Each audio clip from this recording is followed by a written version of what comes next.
Come in. Welcome. I'm E.G. Marshall.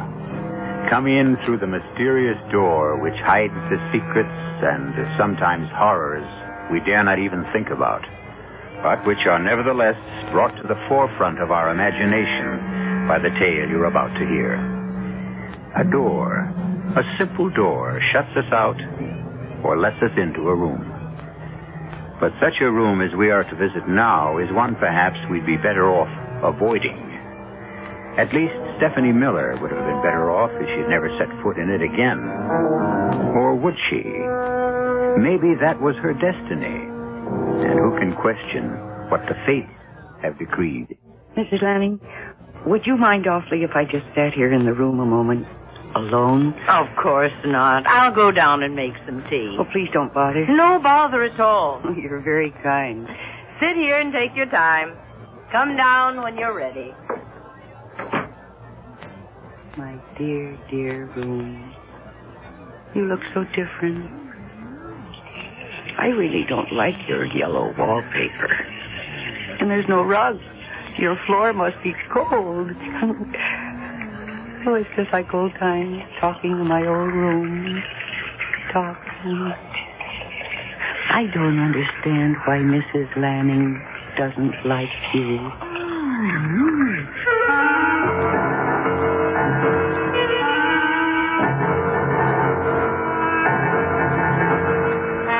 Our mystery drama, Stephanie's Room, was written especially for the Mystery Theater by Bob Juran and stars Mercedes McCambridge. It is sponsored in part by Contact, the 12-hour cold capsule, and Anheuser-Busch Incorporated, brewers of Budweiser. I'll be back shortly with Act One.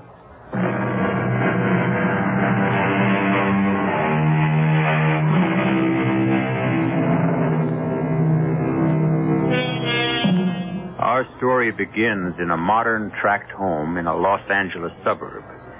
Stephanie and Tom Miller are an average couple. Tom's on his way up in his advertising career, and for both of them, it means some sacrifices. I may be a little late tonight, Steph. I have some things to clear up on the Rogers account. Well, that's okay. Now look, honey, before you get upset, I got to tell you sometime. Oh, Tom, does this mean another move? Steph, it's my best chance yet. It's New York City, the home office. I'll go in as ad director. A vice presidency in 2 years, no more than 3. Look, it's the start of a whole new life. Tom, we came to Los Angeles chasing rainbows and vice presidencies. Well, and before that, it was Chicago. Honestly, we've had 3 different homes in 5 years. Well, this will be the last, I promise. Well, your career is important, but I'm so tired of living out of a barrel. I know. Look, we'll live anywhere you want. Maybe even your old hometown if you like. Wasn't it in the suburbs? In Crestwood, yes. All right. Now, Steph, I swear to you, if anything does go sour on this deal, I won't move again. I'll take my chances in New York and we'll stay. All right, Tom. It would be nice to see the old house again.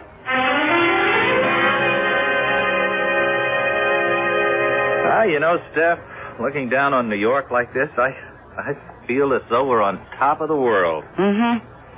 But let's get settled soon, Tom. Oh, sure. We'll house hunt every weekend. I don't like this hotel room any more than you do. Listen, I thought I might take a run up to Crestwood tomorrow. It's only 35 minutes by train. Sure, why don't you? Well, I mean, I'd like to see it, you know. See what's changed since I was a child. And see the old house. I wonder who's living there now. Well, maybe they'll let you in, show you around. Oh, I couldn't ask that. I'll just stroll around. Well, you can at least ask. After all, you did live there.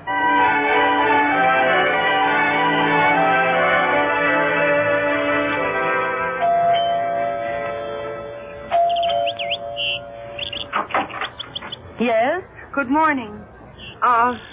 I'm not selling anything, really. Oh, what is it you want? Well, I know this may sound foolish. My name is Stephanie Miller, and I grew up in this house until I was 14.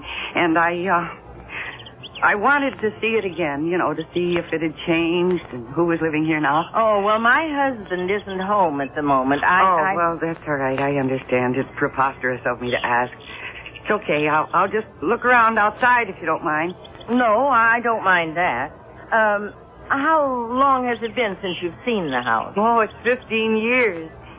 See, we've been living in Los Angeles, and my husband's firm transferred him here to New York, so that when I was this close, I just couldn't resist coming back. Stephanie Miller, you said? Yeah. Well, come in, Mrs. Miller. I don't see the harm. I'm Mrs. Lanning. Oh, thank you. I imagine it's changed a lot since you lived here. No, not that much, really. Oh, your furniture is different, of course, but I remember this room so well.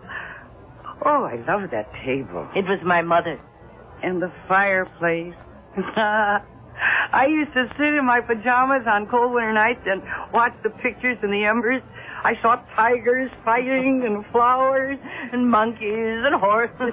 You too. Oh, I love the fireplace. Hey, I wonder. Oh, what is it? Well, it really couldn't still be here, but... What are you looking for? There was a penny. I put it up in a crack in the chimney when I was 10 years old for good luck, you know, and I think I can just about reach it. Ha, ha, ha, ha! Yes, I can hardly believe it. It's still here. Look. What? Isn't that amazing? Oh, golly. Well, do you like the house, Mrs. Lanning? Oh, I do, except... For what? Oh, nothing really. Now, come on, you want to see the kitchen. Okay. Oh, how charming, Mrs. Lanning. Thank you. Yeah. Of course, we didn't have the breakfast nook. My mother had a big oak table right here in the middle of the floor. Well, I like room to move around. And everything happened at that old oak table. Mom and Daddy'd sit there every night and they'd talk. And I can almost see my mother making her Christmas strudel now. All those family conferences. I was always included in the minor decisions. Oh, you were an only child then? Yes. Gee, may I see upstairs? I'd love to see my old room. Oh, yes, if you like. Mr. Lanning and I use the front bedroom. Yeah, mine was the small one facing the back. That's our, well, guest room. We don't use it at all. You're sure you don't mind if I look? Oh, of course not. We don't have any children to bring grandchildren visiting, and we never have overnight company, but it's still the guest room. Oh, it's very pretty. Oh. I was going to use it for a sewing room, but... But what? Nothing. Is it the same thing you hesitated about downstairs?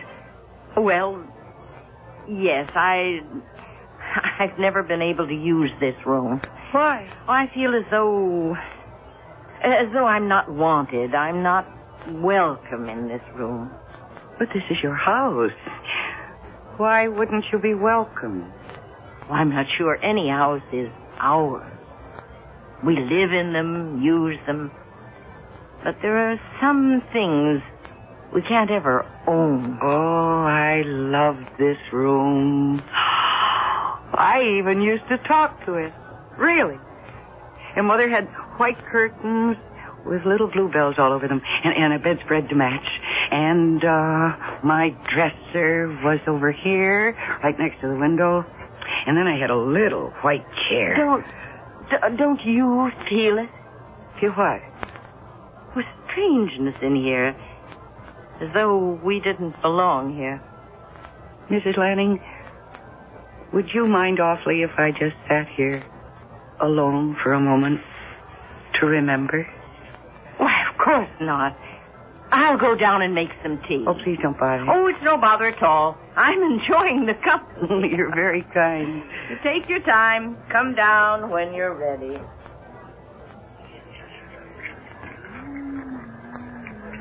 You do look different.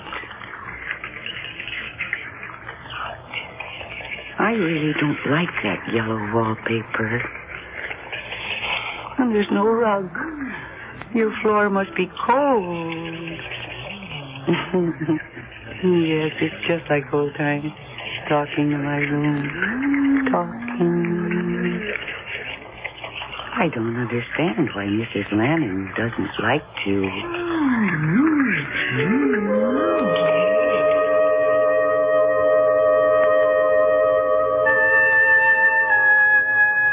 Why so quiet, Helen? I wasn't going to tell you about what happened today, but I must. A woman who used to live here as a girl came to the house today, and she wanted to see it again. And you let her in? Now, Will, she was a sweet, young... No, wait a minute. She asked to see the house with a story about having lived here? Yes. But don't you know what she was? A con artist. Oh, she used that story to get into the house. She looks around and makes note of anything valuable, and next time we're away, poof, she and her accomplice rip us off. Oh, now, Will, she wasn't anything like that. Oh, you're so naive, Helen. No, she remembered a penny she'd put in the fireplace chimney, and she reached in and pulled it right out. Oh, sure. She had it in her hand all the time. It was a trick. Well, she knew her room, the one I can't stand. Oh? That was her room, was it? Yes, and she described just how it looked when she was a child. I'm calling the police. No, wait, Will. Now listen to me. After she left, I went up to that room. Something strange happened there. Oh, Helen. I mean it. There's a totally different feel to that room. I don't know what it is, but it's as though the room were alive.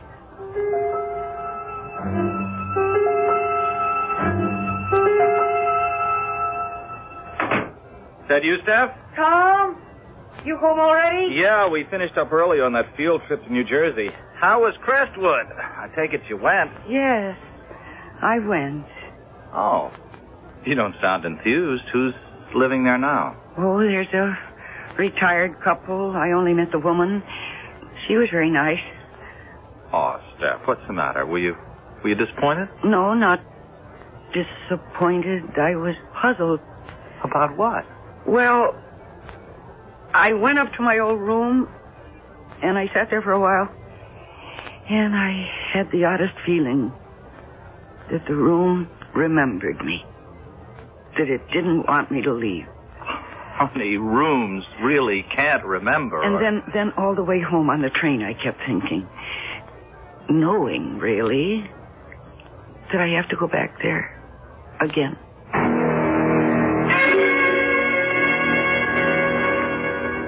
I'll be back tomorrow night. All right, Will. I'll be here. Well, don't look so down in the dumps. This isn't the first fishing trip I've been on. Now, Will, I didn't say anything. Lord knows, retirement's boring enough. You don't expect me to sit in a rocking chair for the rest of my life. No, I don't. If only we'd had... no, I promised I'd never say that again. But you think it. And I feel it. But we've stuck together, Will, even without children. There must be something for us. I'll be back tomorrow around 6. Uh-huh. I'll have dinner ready. And listen, Helen, if that woman comes around here again, don't let her in. Call the police. All right, whatever you say. Oh, good luck. Bring home a trout dinner. If only we'd had... If only we'd had... Our whole lives have been nothing but if only. Only I could make Will believe me about the room. I know there's something different there. Something happened when that girl came back here.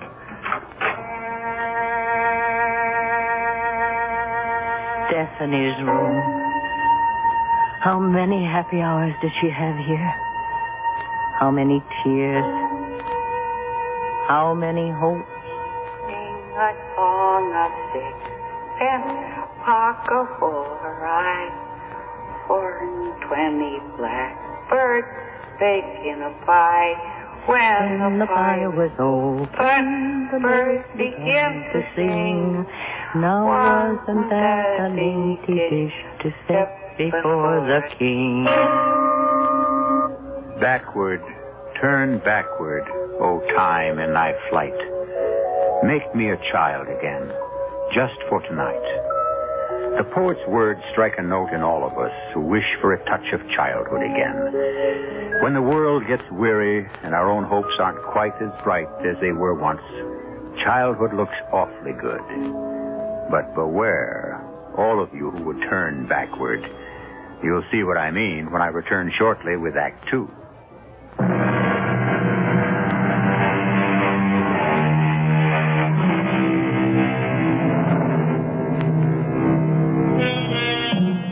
Another poet and novelist, Thomas Wolfe, told us, you can't go home again.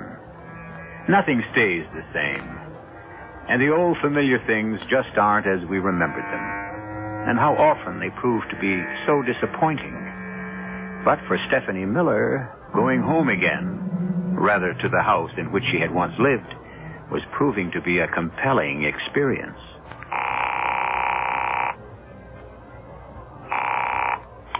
Hello? Hello.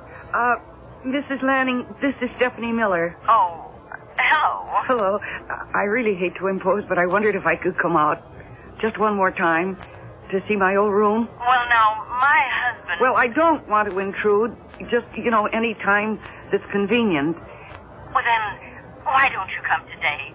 My husband's away on a fishing trip. Yes. Come today.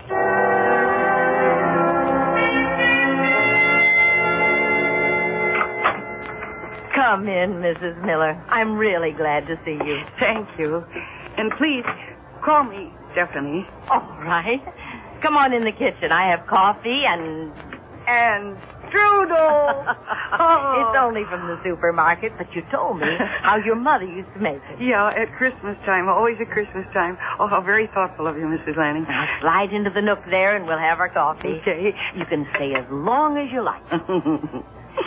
I didn't think I was going to see you again. My husband did, though. He thought you were a con artist. Oh, what? Oh, he thought you made up the story about living in the house just to get in, to see if we had anything valuable to steal. Oh, he didn't. Really? But I know differently. I know you lived here, in that room. Mm-hmm. Could we go up now? Well, of course. Bring your coffee along.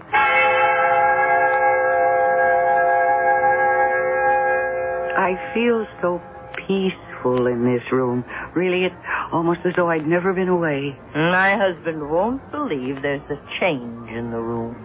Do you know that I was never afraid of the dark in this room? Mama would put the lights out, and then I'd begin to see the shadows start to form, and they were always friendly shadows. Listen. Do you hear anything, Mrs. Lanning? Hear anything? Yeah. A sort of sound. I don't know, it comes and goes. No. I heard it the other day when I was here. Stephanie, you were happy here, weren't you? Oh, yes. And then this room was a happy room. I think that the room is glad to see you. Well, I suppose if we love a house or a room, it just naturally has love in it. Responds, Stephanie. It responds. That's why I want you to come and visit any time you want. Mm-hmm. You love this room. And your presence, it changes things. Well, that's kind of you, Mrs. Lanning. But I guess this will be the last time, for a while at least. Tom and I have so much to do, finding our own place and getting settled. But I tell you what, after I'm settled, I'll drop out maybe once a month or so to visit. Oh, I hope it's sooner.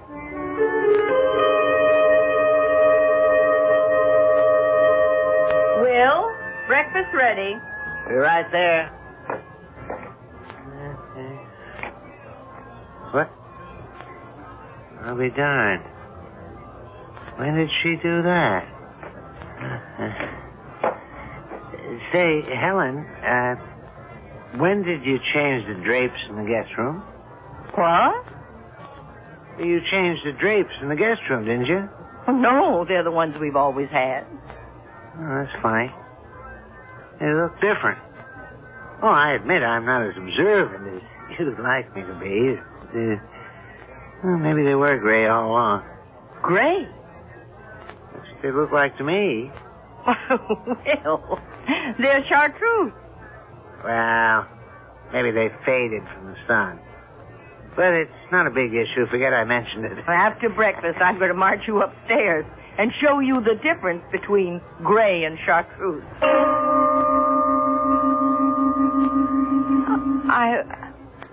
I don't understand. Well, they look faded to me. Well, maybe they were chartreuse. Come to think of it, wallpaper looks different, too. Wasn't it more of a gold color? Yes, but that could fade, too.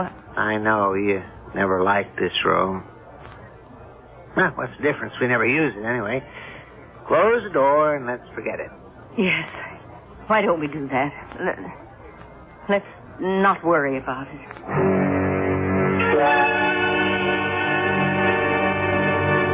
I'm so glad you came, Stephanie.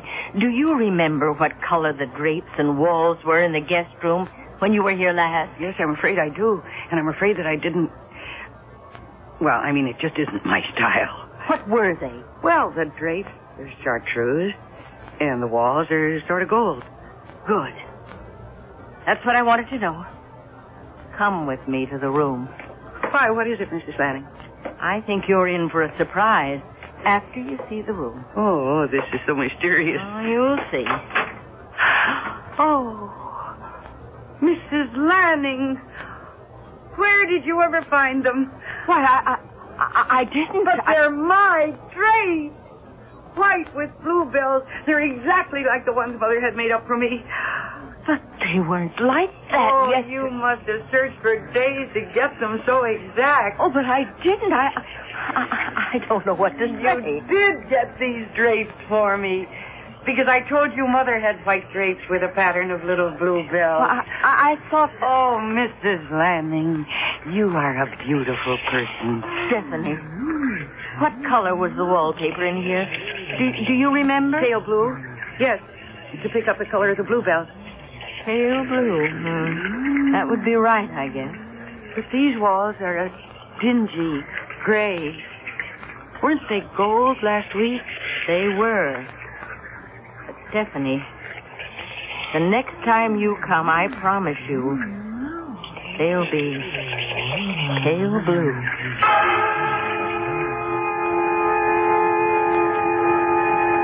Are you ready to turn in, honey? No, Tom, no. I just want to read a little bit longer. Tev, things are okay, aren't they? Okay? Well, I mean about the move to New York. You're not too unhappy. Oh, Tom, I'm not unhappy at all. I feel as though I've come home. I know we've had trouble finding the right house, but I have a feeling this weekend... I know, we'll find it. Yeah. I've been thinking about those visits you've made out to Crestwood. Would you want to live there? In my old house? Oh, no, never. But you seem so drawn to it. Well, I mean, it's a nice place to visit, but I wouldn't want to live there. No. Oh, Mrs. Lanning was sweet to put up the drapes like I had as a child, and now she even wants to change the wallpaper, but I don't want that, Tom. I want our own place, brand new, for us alone. Mm-hmm. And the kids. And the kids, I can hardly wait. Well, neither can I. Okay, I'll see you for breakfast. Yeah, I wouldn't miss it. Good night, honey. Good night. Oh, where was I? Here we are. Roger leaned across the table. Lois, please come with me, she said. I can't. Oh, I don't want to read anymore. I'm going to go to bed. What? What's that? Yes. I'll come back.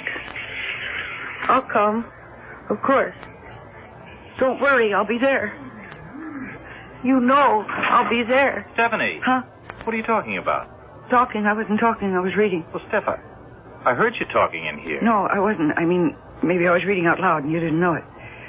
why don't you come to bed? Well, I will in a minute or two. Okay, but I think maybe you've read enough. You're starting to dream out loud. Well, I'll be there in a minute.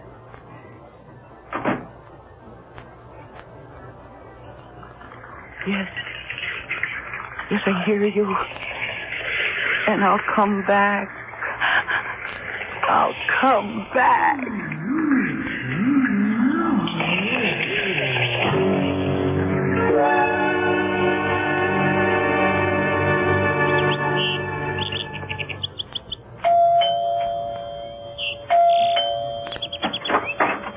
Hello, Mrs. Lanning. Stephanie. You said that I could come to visit whenever I wanted. Oh, of course. Come in. I hope I'm not bothering you. I mean, coming all the time like I do. Oh, no, I like your visit. I brought something with me today. Look. Why, what a beautiful doll. I was unpacking one of the barrels and I found her. I always loved Miranda. That's her name. Miranda. I've known her for such a long time. And she's so beautiful. Why don't we put Miranda in your room? That's where she belongs, isn't Yes, it? of course. Up in my room. And she'll look so nice in there. Just the way she always did.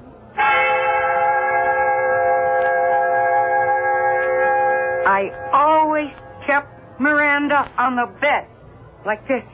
Stephanie, could you call me Mother? Mama? Yes, Mama. Mama was tall and young. And she had brown hair. And such blue eyes. I have blue eyes. And such a smile. Mama was happy all the time. I could be happy if only... Mama had brown hair. Stephanie, look at my hair. Look at my hair. Mama loved to sing, too. She taught me many songs. My hair is brown. When we're together in this room, it's any color I want it to be. This is my room. Yes, it's your room. It's always been your room. Your room with the drapes of bluebells, the blue wallpaper, and now Miranda. It's your room because it wants you. It remembers you. And for the first time in my life, I feel I belong somewhere. Here. In this room with you. Sing to me, Mama. Yes. Yes, I will.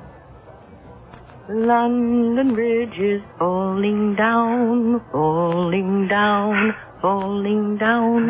London Bridge is falling down. My fair lady.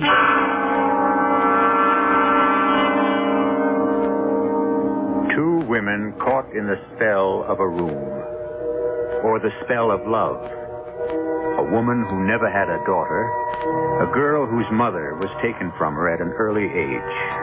They both found something in this room. But the relationship goes far beyond their mortal feelings, and far beyond anything you might imagine.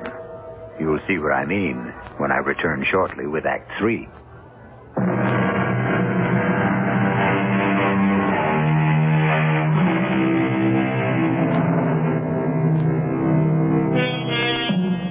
Let's return now to Stephanie Miller, who paid an innocent visit to the house of her childhood, and now feels strangely drawn to her old room. Right now, however, she's in the New York hotel where she and her husband Tom are staying until they can find a house of their own. And at the moment, they're not seeing eye to eye on the forthcoming obligation. Steph, we have to go. Why? Well, it's company politics. Mr. Ames expects it. Oh, Mr. Ames, Mr. Ames. It's always what Mr. Ames thinks. Well, look, he's my boss. Well, I'm fed up with company parties and... But it's part of the sacrifice, and there'll be lots more when I get to be vice president. All right, Tom. It's important to your career, I know that. Steph, look, you always enjoyed parties and entertaining. I just dread a big dinner party. Having to talk to all those people. Well, it never bothered you before. All right, Tom, I said I'd go to the party. I'm just saying I'm not going to enjoy it. Now, look, go out and buy yourself the best dress you can find. Maybe that'll make you feel different.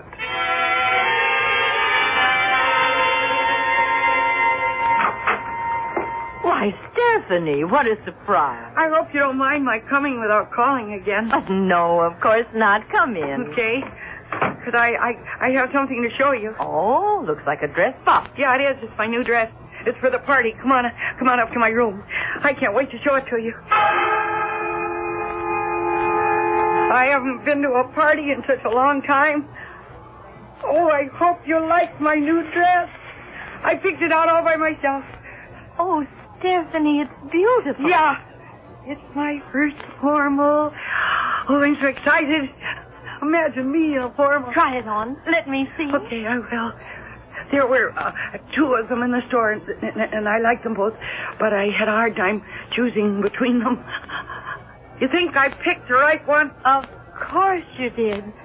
Why, nothing could be prettier than this. You really like it? I do. Look, I like the way it swirls. Watch, see? Hey. Yeah, I hope my date likes it. His name is Tom, and is he groovy? He'll be the proudest boy there. Yeah, and I'll bet Virginia will be so jealous, because her mother is making her dress, and her old date doesn't even have a car. Now, you shouldn't act that way with a friend, Oh, you're always Stephanie. saying things like that. No, really. I like Virginia, okay, but I'm glad that I've got a new store-bought dress and a date with a car. Hey, I got to get out of this thing and run. Where are you off to now? Well, see, there's this new record I got to get, and I promised Virginia I'd bring it over. So, will you be an angel and hang this up for me? Yes, of course. Oh, no, wait a minute. Put it back in the box. I got to take it with me. Well, whatever you say. Oh, I'm so glad you like the dress. It's lovely, Stephanie. And I appreciate your coming so far to show it to me. Oh, it's fun to share things with people we like.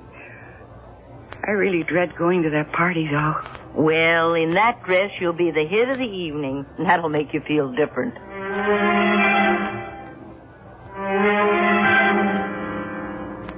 Come on, Steph. We're late already. I'm ready.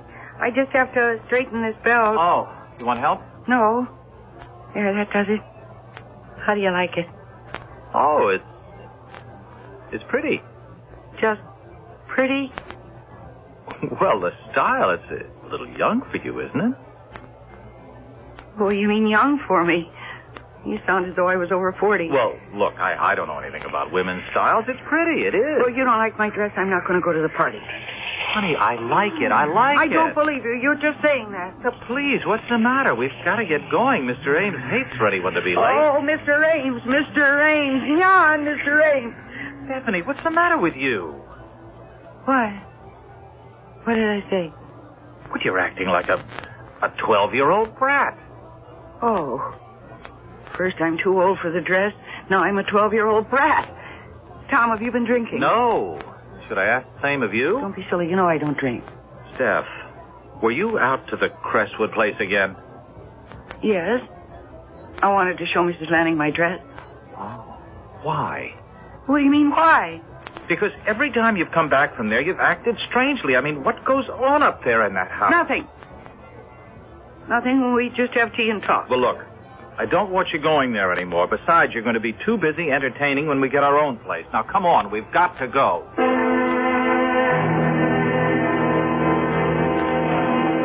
Mrs. Miller, a pleasure to meet you at last. How do you do, Mr. Ames?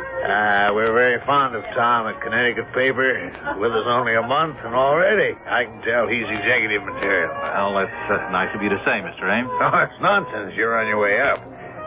And I can tell after meeting Mrs. Miller, you have the last and most important asset. A charming wife and hostess. Oh, I wouldn't be where I am without her. Oh, come on now, gentlemen.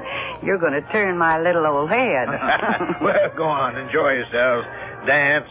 I'll chat with you later. Go ahead. Well. Dance, Steph? All right. So, what do you think of Mr. Ames? Well, he's very nice. He's forceful. I can see that. Oh, yes. He knows what he wants. Uh-huh. And he seems to want you. Well, look, I'm grateful. It's my big break.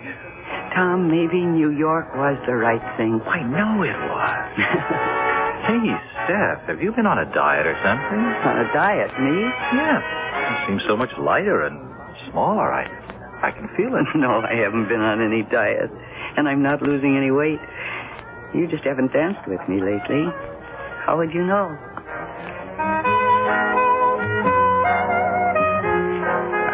sorry to cut in, Tom, but the evening's almost over, and I haven't had the pleasure with Stephanie. Oh, of course, Mr. Ames. Last dance, Stephanie? I'd be charmed, Mr. Ames. I think a lot of Tom, Stephanie. I'm delighted to have him with the firm. Well, I know he's happy there, Mr. Ames. Really, he's finally found, well, fulfillment in his career with you.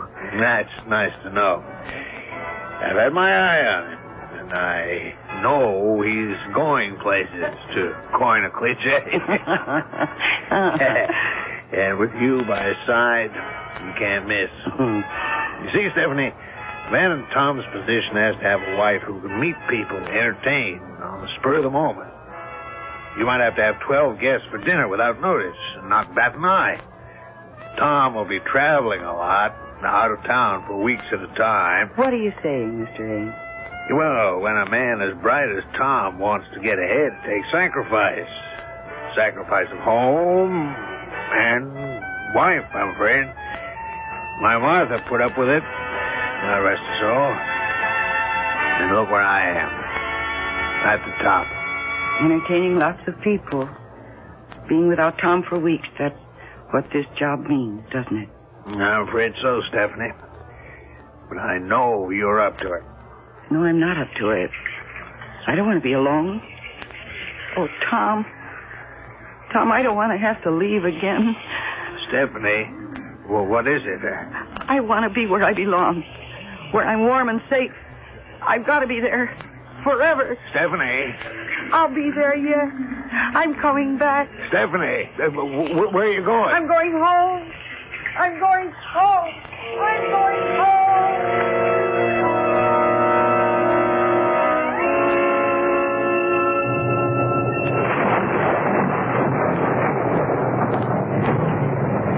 What's the matter, Helen?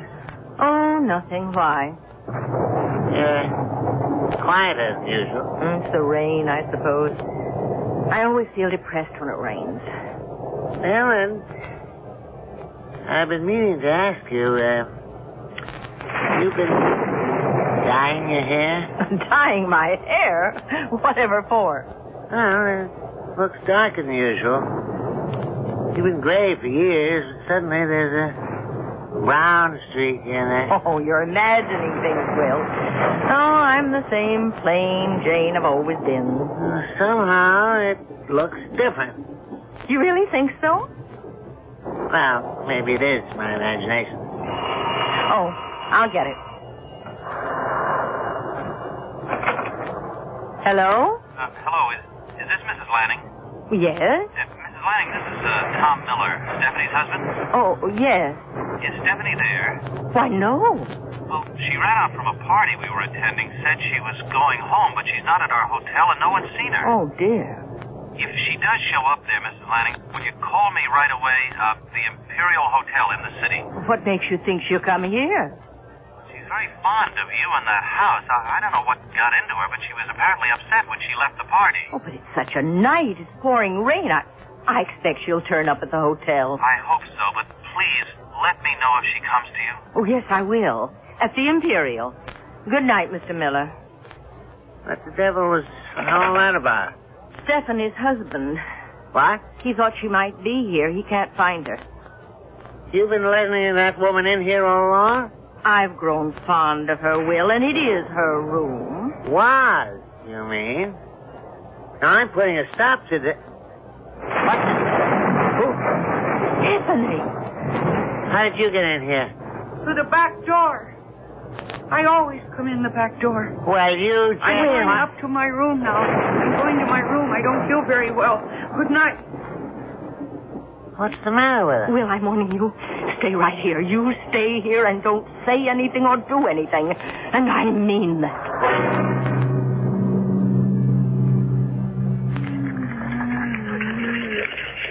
I don't want to go to Chicago.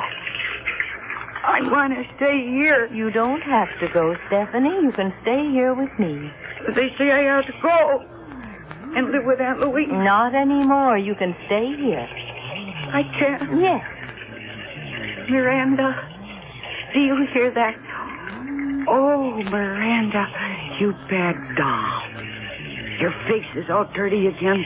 I have to give you another bath. You naughty girl. Later, dear. Rest now. Yes, it's time to rest, Miranda. Goodbye, baby, in treetop. Helen! What's going on in there? Go away, Will. Don't open that door. Cradle will rise.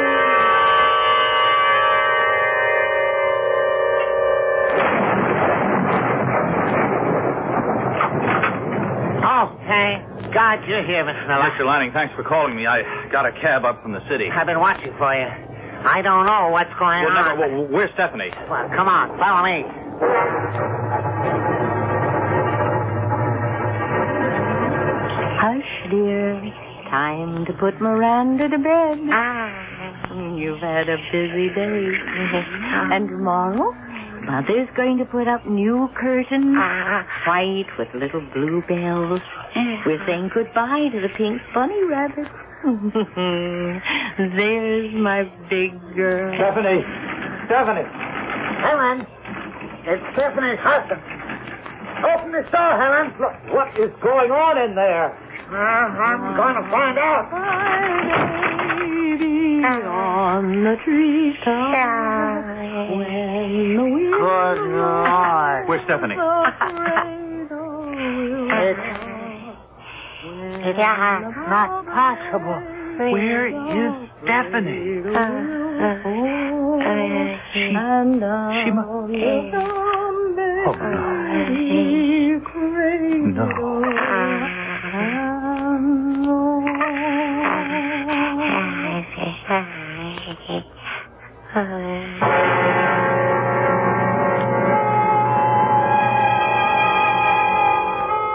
I'll admit that Stephanie's room was a bit unusual.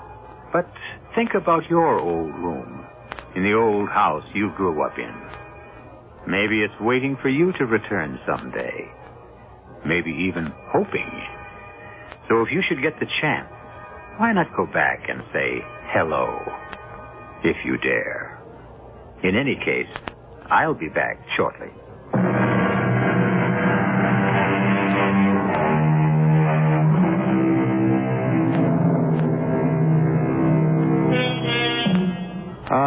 To be young again. We all search for that fountain of youth. And so often we don't realize it's with us all the time. You're only as old or as young as you feel. Those years don't matter. It's how you think that counts. I hope you'll keep thinking of us and join us again. Our cast included Mercedes McCambridge, William Redfield, Mary Jane Higbee, and Robert Dryden. The entire production was under the direction of Hyman Brown. And now, a preview of our next tale. She was a priestess in the temple of Apollo at Delphi. And she fell in love with me. Hey, Pop, you know the sun's getting hot out here. Maybe you ought to get inside. Anyhow, you swallow a few grains, and you go into a deep trance. And when you come to, or wake up, it's hundreds of years later. Oh, rave on. Now make plans to break out, Augie. Quickly before they come for you. Go get your gold. Sure, get the gold. And then where do I hide? You can hide anywhere. A secluded spot, a cave, a forest, a desert. Yeah, great. And what do I do for chow? I'm trying to explain this, Augie. You don't eat. You don't drink. You're oblivious to cold, to heat, to rain, to snow. And in several hundred years, you come alive again. Radio Mystery Theater was sponsored in part by Buick Motor Division. This is E.G. Marshall inviting you to return to our Mystery Theater for another adventure in the macabre. Until next time, pleasant dreams.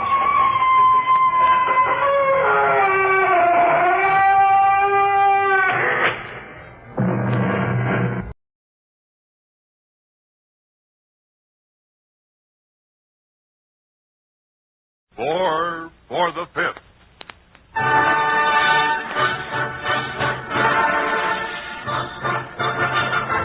For War radio program for the 5th War Loan, produced by Arch Oboler and William N. Robeson for the United States Treasury.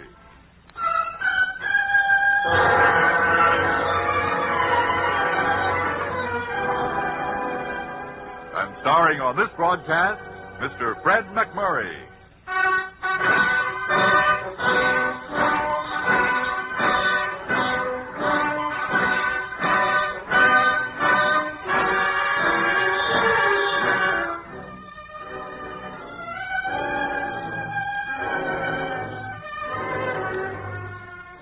This is a war not only of men and machines, but of ideas.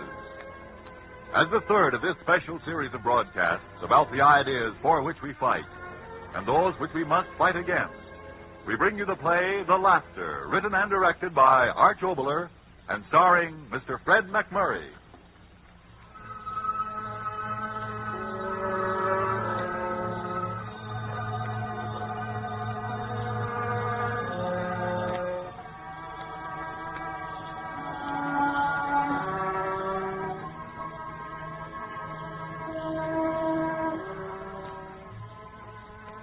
Mr. President, my name is Don Williams, Staff Sergeant Don Williams. And I want to tell you what happened to me when I was home on leave. Home because I got a little bunged up on that beachhead. I know, so many things are happening, big important things, but I think you should know about this. This happened to me in the last few days. Maybe it's important, too. Maybe it's happened to other people and they couldn't understand it. And maybe hearing about this, they'll understand what happened to them. It started just after dinner a couple of days ago. It was one of Ma's better dinners when she puts her whole heart kind of in it because it's a special occasion. Well, it was special, very. You see, Jean, she's my friend, was getting inducted into the wax in the morning, and this was Ma and me and the rest of the family giving her kind of a send-off. Now, quiet. Everybody quiet. You listen to me, Jean. Yeah? When they put you on the kitchen police, you tell them for me that I said you weren't to wipe any dishes. Or inside of a week, the Army won't have a dish or a plate or a cup to its name. Oh, Ma!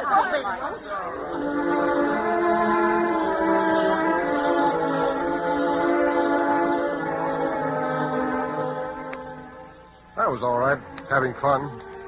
Jean could take anything that Ma or my 4F brother Mike or my sister Laura could dish out to her, and the laughing kind of made us forget that she was going away in the morning, and that soon I'd be gone again. But what happened next wasn't so funny. It started out all right, just my brother Mike playing the horses again, in a way. Now, wait a minute. I'm telling you, it was all over the plant yesterday. The big shot gamblers offering 1 to 5 that it's curtains for those Nazis in 60 days. Well, You hear that, Don? You won't even have time to knit Jean that sweater. Yeah. Pretty good news, huh? It sure is. Yes, but, Mike, how in the world did they know that's true? Ma, don't you read the papers or listen to the radio? Look how the invasion went. Well, they took 3 more objectives. Oh, it was really 6. 3. 6? Well, I send the heard it on paper the three, now, radio, send it. 6. Now, don't fight, children. Hey, John, who's right?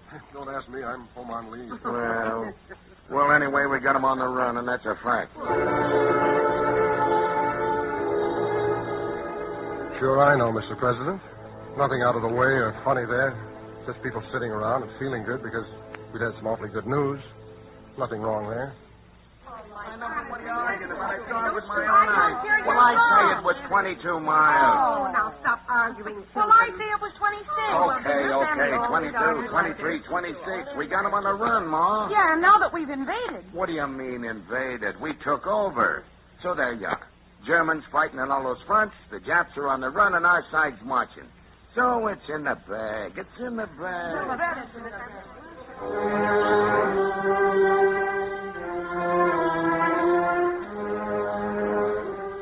Mr. President, my brother said it's in the bag. It's in the bag. And all at once, something funny in my ears. I didn't know what, just a funny sound. Don, what is it? What's the matter, dear? Jean, do you hear anything funny? Of course. You do? Yeah, your brother Mike. Listen to So him. I says to the guy, I says, okay. Okay, I'll take $10 of that bet on credit. Now, Mike, you're fooling. You didn't bet any money. But I told you, Ma, on credit. That ain't money. On credit, you know. Try and collect. But that funny sound I just heard, it was still in my ears. I could still hear it. I looked around the room. Ma was talking, and then, as usual, Mike talking. My sister Laura, Jean. But that sound I was hearing wasn't any of them. I thought, well, it's something from outside, something from out in the street.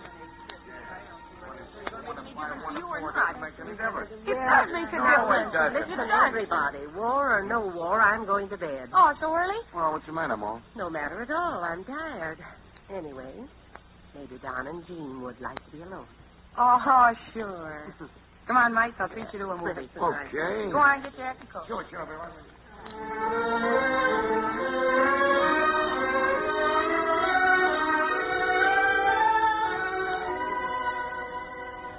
They went away, and I was alone with Jean. I didn't think about anything then but Jean. But the next morning at the train, Hey, there. There she is in the last car. Yeah, it's all right.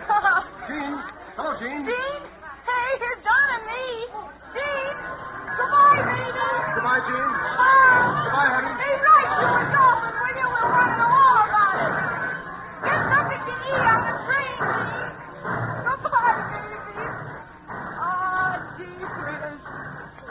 Well, that's I gotta get to work. Don, I said I gotta get to work. Okay. Oh, come on, Don. She'll be back soon. Yeah. Yeah, but I won't be here. Don, for Pete's sake, what's the matter with you? Don't you know the war's going to be over inside of 2 months?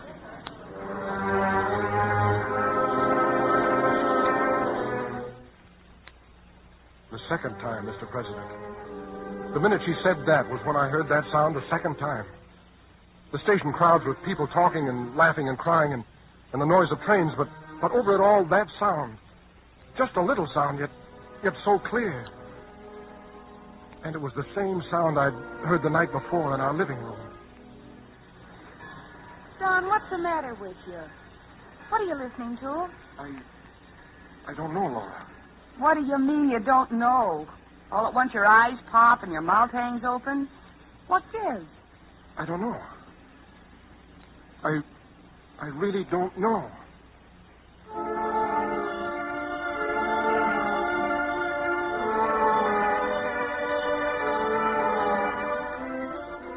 I drove Laura down to work. In fact, the south side of town.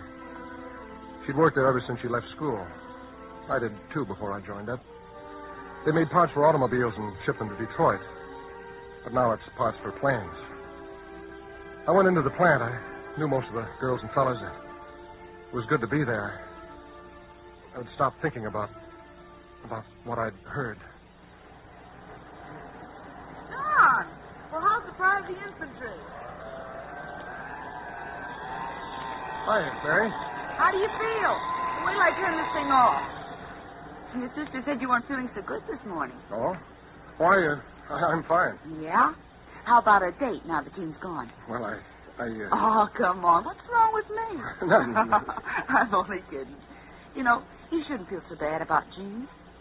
Why do you say that? Well, my dad says now that we're, getting all those island bases, they'll bomb Japan out of the war inside of 2 months, and then Hitler will be on the run. Well, you know my brother Dan. Dad talked him into cashing in his war bonds and investing the cash in... Oh, what's the matter? Did I say something wrong? Again. That sound again. Only louder this time. Scaring me. I couldn't take it. I left the place. My head. Was something wrong with my head? Well, now, really, Don, I don't find a thing constitutionally wrong with you. You've recovered completely from your injury. Eyes perfect, hearing perfect. As to those sounds you hear, presumably they're head noises.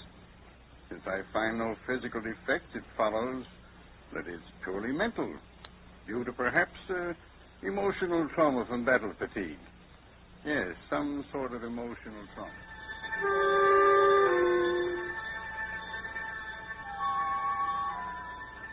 The doctor's words, emotional, whatever it was, I got the idea. But he was wrong. That sound, I'd heard it. I knew I'd really heard it. By the time I got out of the doctor's office, it was lunch hour. Kate's lunchroom a few blocks from the factory. My brother Mike and I, he was working in the paint shop at the plant. We always had lunch together at Kate's when I was home, so I went over there. Don! Hey, Don, back here. Hey, where you been? Oh, I got tied up. Well, sit down, sit down. All right, for a minute. What do you mean, for a minute? Hey, Kate, what's for dessert? Lemon cream pie, bread pudding, and ice cream. Well, give me a hunk of pie. Make it big enough so that I can see it, will you? One pie coming up. Okay. What do you have, Don? I'll sing it out or you'll never get waited on. I don't want anything, Mike. What? I don't feel it. I think I'm going to go home. Sure. I know how it is. Jean going away and all that, but why go home? What? I'm taking the afternoon off, too. I tell you what I'll do. Seeing as you're down in the dumps, I'll treat you to a show. Oh, no, Mike, I couldn't. Come on. It's on me. Do you good.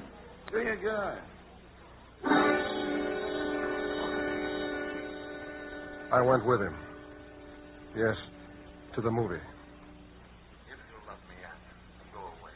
Away. Why? Because this is a house of death. Sudden, horrible death. Screwy picture, ain't it? Yeah. You must leave. Are you trying to frighten me? No.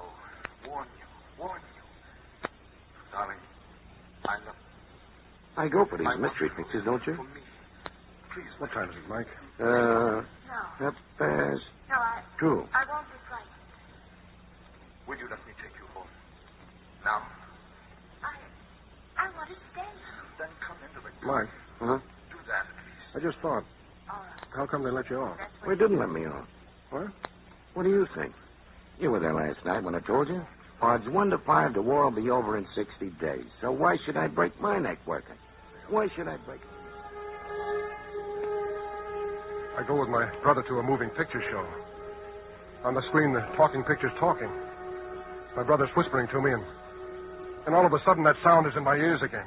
That terrible sound, and I'm so scared I can't talk.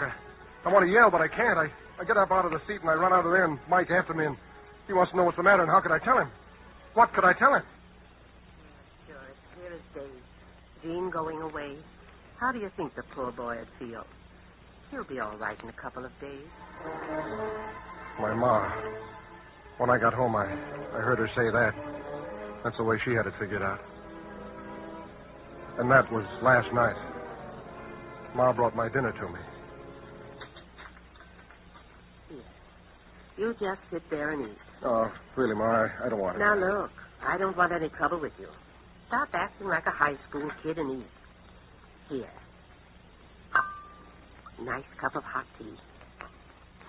Look, I'm using the little teapot your Aunt Harriet gave us last Christmas. It's very pretty, Ma. Here.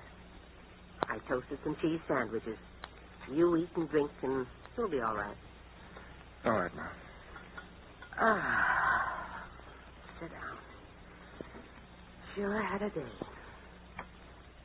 I wish they weren't coming over. Over?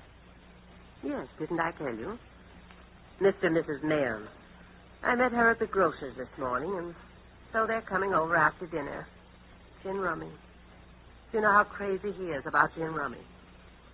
And you finish eating and rest a little bit, and when they come over, you come down and play some cards with us, Don. Do you good. You'll feel better.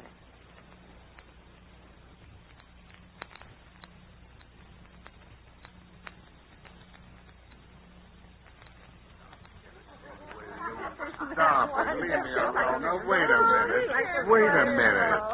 Who's playing the sad? You or me? Oh, come now, Mr. Mayor. Your wife is only giving you some good advice. But the more advice she gives me, the more points you win. Oh, will you listen to that man? I told him distinctly not to try for those queens, seeing as how a child knows that 10 points is more than 3 points, and those threes are what add up. For heaven's Here's Don. sake. Hello, Don. Hello. How are you feeling? Mother said you were resting.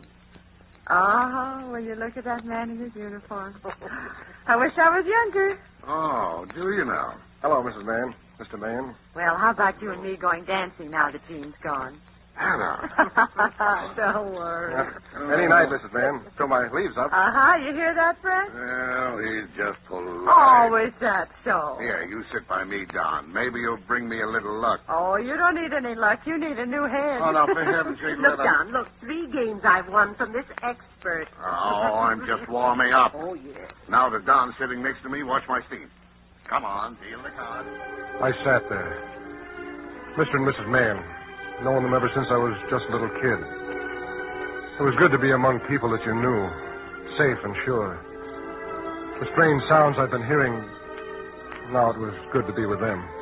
The way I said, safe and sure. And then my brother Mike came home. How do you feel tonight, Don? Okay. How do you like this guy? I treat him to a movie and he runs out of me. Now, leave him alone, Mike. Oh, I'm only kidding. Hey, how about dealing me in? Oh, no. Oh, no. I've got to have revenge on your mother yet before this evening's over. And this time, I'm dealing first. Go ahead. Well, at least I'll give it. No. Look, Mike. Now, why don't you get another deck of cards and play with my wife like a good boy? Oh, no. We'd rather sit here and watch the expert, wouldn't we, Michael? Sure. That's enough shuffling. Deal him up. Sure, don't rub his spots off of her. Hey, feel okay, huh? Yeah. Oh, look. What a hand. Well, you can take the first one, Mrs. Clark. I don't want it. I do. Well, Michael, what do you think of the war news? I like it fine. Won't be long now. Michael says it'll be over in 60 days. Oh, not that soon. No? I should say in 90. 90? How do you figure that? Well, the Japs will take a little longer, but the European thing will be over by then. Oh, no, not telling you. They began talking about the war again. And suddenly I was afraid. Because suddenly I remembered that it was only when I'd been listening to people talk about the war like that I heard that sound. And now they were talking about those things, and I waited for it. But it didn't happen. I know, but I don't care what Oh, you say. no, You you can make it- disagree with me if you want to. But my money's still 1-5 at the Nazis will fold up in 60 days. From the inside, mind you. From the inside. And about time, too. If it kept up any longer, we'd all be standing in the bread line. Oh, it's not quite as bad as all that, is it? Well, I'm a man who likes to keep his money. Oh, now don't go off on that, Fred. And why shouldn't I? We'll win this war a heck of a lot faster than those politicians say we will. Watch your card. I think you're right, Mr. Man. Well, I'm dead right. And there's a way to stop all these high taxes and rationing and sacrifices we've had to endure. Well, how's that? By giving up the idea that we've got to march right across the whole of Germany. Yes, sir. There's one certain way to end the war mighty quick. And that is to talk to the businessmen of Germany. Not to Hitler, but to the businessmen. Hey, that's an idea. Oh, don't encourage him. He'll talk all night. Don, what is it? Not feeling well again? I'm all right. You know, Mike, what you said before, it's right. Now that we've really started in on the Germans, I've got a notion that they're all ready to fold up like a tire without air in it. Sure, that's common sense. They know their lick-bearer production. Yes, sir. So why not make a deal now? Say to the businessmen, let's make a deal, let's call it off before your whole investment's shot to pieces. But isn't that just what the German General Staff wants? So what? 50-50. Take and give. Get the boys home before Christmas. I don't know much about these things, but like they say, wouldn't that mean another war in 20 years? Rumors. Propaganda. I say throw Hitler out. Give the good Germans a chance. But who's got the right to judge the good Germans? You? I? Well... How about the millions who've suffered twice in a couple of generations at the hands of the Germans? How about the Czechs, the Russians, the Poles, and the French? And our own dead soldiers who fought to win a final victory. Not a patched-up compromise. Hey, will you listen to that guy talk?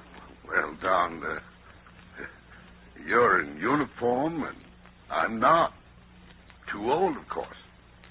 But that very fact means that I've lived longer than you have. I've studied these things out. Common sense.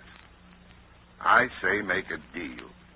Why keep on spending millions and billions when the Germans know they're licked right now? Yeah, the way them flying fortresses are bombing the German factories, I hear we're outproducing them already 4-1. Yeah.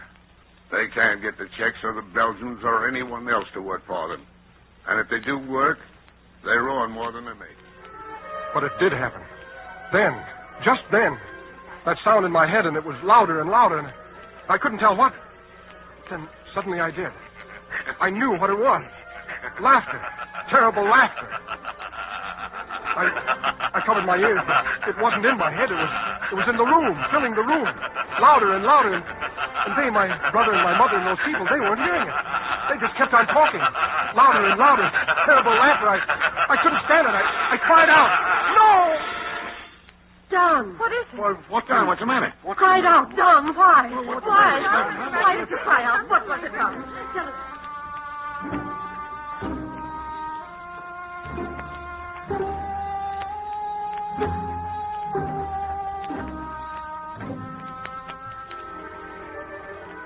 Then I was up in my room.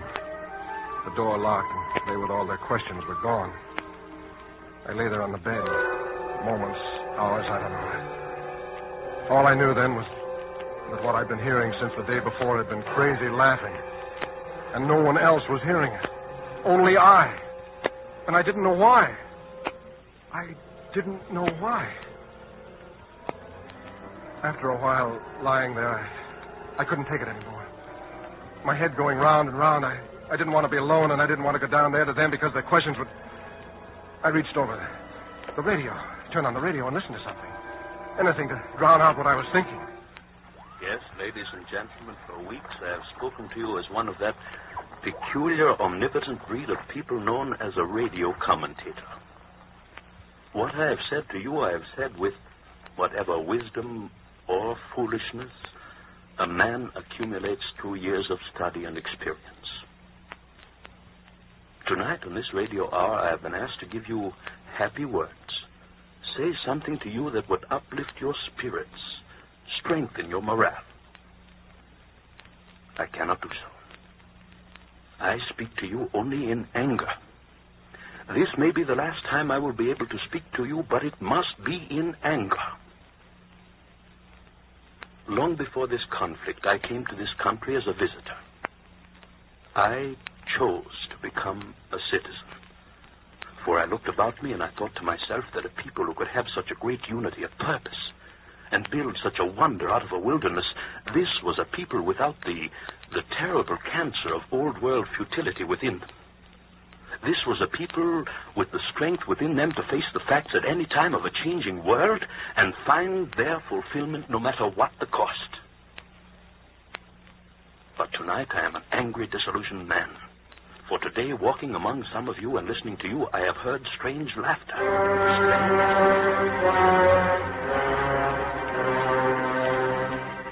Laughter. Up to that moment, the voice on the radio had just been talking. I hadn't been listening. But now he had said strange laughter. Had he, too? And why had I heard this laughter? Because there are some among you who have lived in fatness and ease so long that you have lost the hard realism that is America. In your fatness, you have become fools.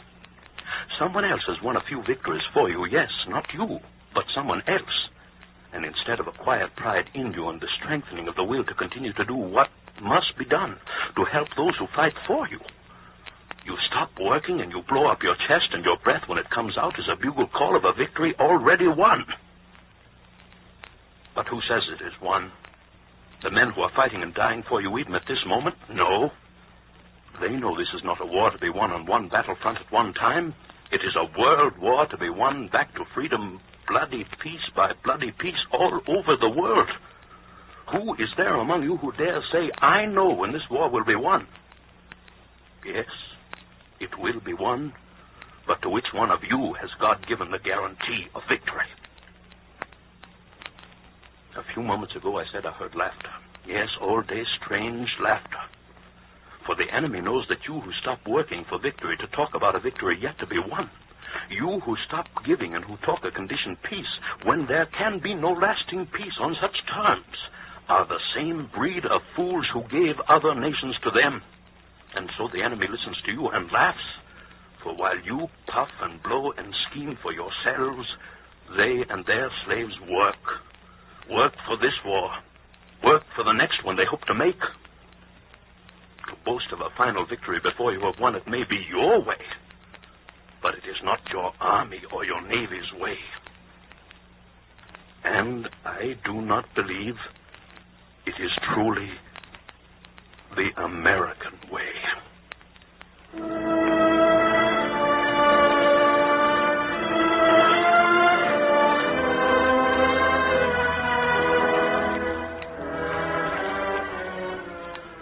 And then he stopped talking, Mr. President. And I turned off the radio, and I lay there in the dark. And I wasn't mixed up anymore. I knew why I'd heard laughing while they had talked. My brother and my sister and my friends. But knowing, understanding, didn't make it any less frightening. For it's a terrible thing, isn't it?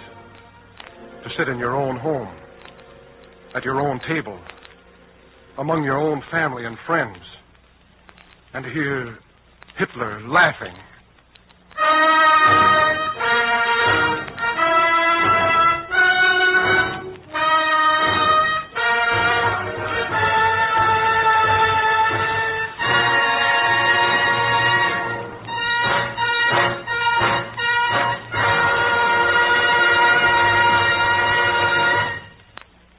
Ladies and gentlemen, you have just heard Mr. Fred McMurray in the play, The Laughter. This program was written and directed by Arch Oboler. The original musical score was composed and conducted by Gordon Jenkins. Included in the cast with Mr. McMurray were Bea Benaderet, Gloria Blondell, Ken Christie, Verna Felton, Norma Field, Frank Graham, Joseph Granby, Catherine Lewis, Mercedes McCambridge, Lou Merrill, and Frank Martin.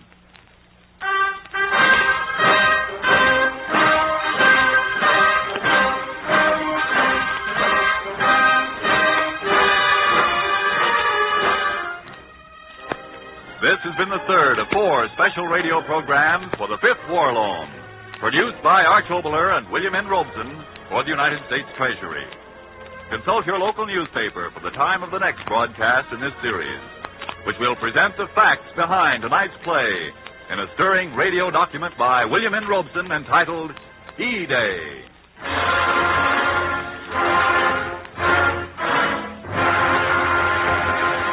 Back the attack. By more than before.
Lipton Tea and Lipton Soups present Inner Sanctum Mysteries.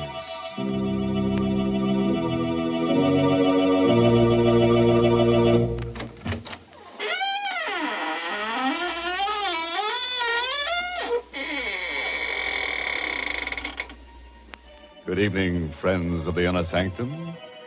This is your host, waiting to act as your guide through the squeaking door on a specially prepared travelogue. First, we'll take a little jaunt with jeopardy along the path of peril, where we'll prowl with panic until we take the left turn into Horror Highway, and thence via Terror Turnpike straight into the road to ruin. I don't think I like your itinerary, Mr. Host. If you don't mind, I'd much rather take a shortcut to the Highway of Happiness via the kitchen. And pray tell us, by what signpost shall we recognize your blithesome Highway of Happiness, Mary? Well, you'll just know you're headed for pleasure when you take your first taste of swell Lipton tea. Because, what a world of contentment there is in every cupful. What flavor, what wide-awake flavor. No wonder the tea experts say there's only one word to describe Lipton's, and that's brisk. No wonder more folks enjoy Lipton's than any other brand of tea in the world. It's because Lipton tea never tastes dull, flat, or dreary. It's always lively and cheery. Yes, Lipton's is the world's favorite tea, and it will be your favorite, too, once you taste that brisk Lipton flavor. So be sure you try Lipton tea.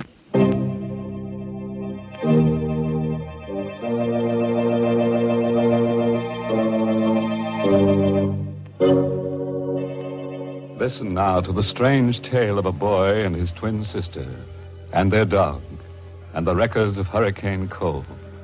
It's called Detour to Terror, an original radio play written especially for Inner Sanctum by Emil Teppelman. And here is Mason Adams as Jerry Watson to tell you the story himself.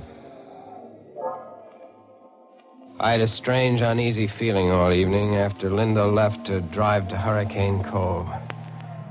Somehow I had a presentiment of danger. Linda and I were twins, and always, in some uncanny way, each of us had been able to sense when the other was in trouble. Tonight, the feeling was very strong. Butch sensed it, too. He was only a mongrel pup, but he was smart. I shouldn't have let Linda go alone, but she had insisted. She was a feature writer for the Manhattan magazine, and she'd run across the trail of a story about an old family of wreckers who lived down by the shore near Hurricane Cove. The tale went that this family had made a living in the old days by placing false signals on the shore in order to lure ships onto the rocks and then loot them. It was this story that she'd gone to investigate. Unwilling to go to bed with that uneasy feeling lying heavy upon me, I dozed in the chair by the fire with Butch's whine in my ears. It must have been a dream, because I saw Linda's white face floating in a sort of haze. And then I saw the fear in her eyes as she called to me. Jerry! Jerry, help me! Help me! I came awake suddenly with a cold sweat in my face. Butch was on his haunches by the fireplace, nose in the air and howling as if for the dead. I felt myself trembling. Linda in danger. Somewhere out in that storm, Linda was calling to me for help. She needed me terribly. Come on, Butch, we're going after her.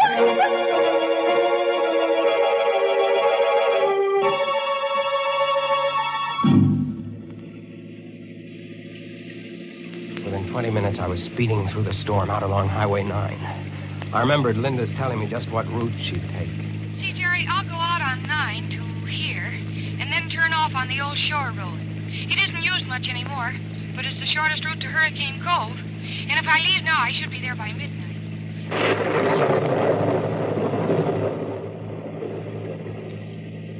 The mist lay heavy on the old shore road, and the rain drove against the windshield, and the swirling fog played strange tricks with my eyes. But I knew I was almost an hour behind Linda, and I had to make time. Now, don't worry, Butch. We'll catch up to her. We'll find her. If I could only go faster. It's fog. I can't see 20 feet ahead of me. Hey! It's a red lantern on the road. What? It's a detour sign. Bridge ahead, washed out. Detour. What'll I do, Butch?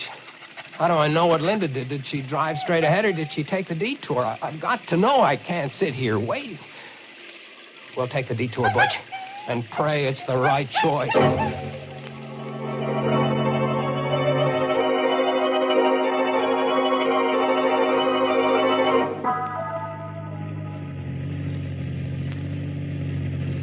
Detour isn't taking us anywhere, Butch. I don't think Linda came this way.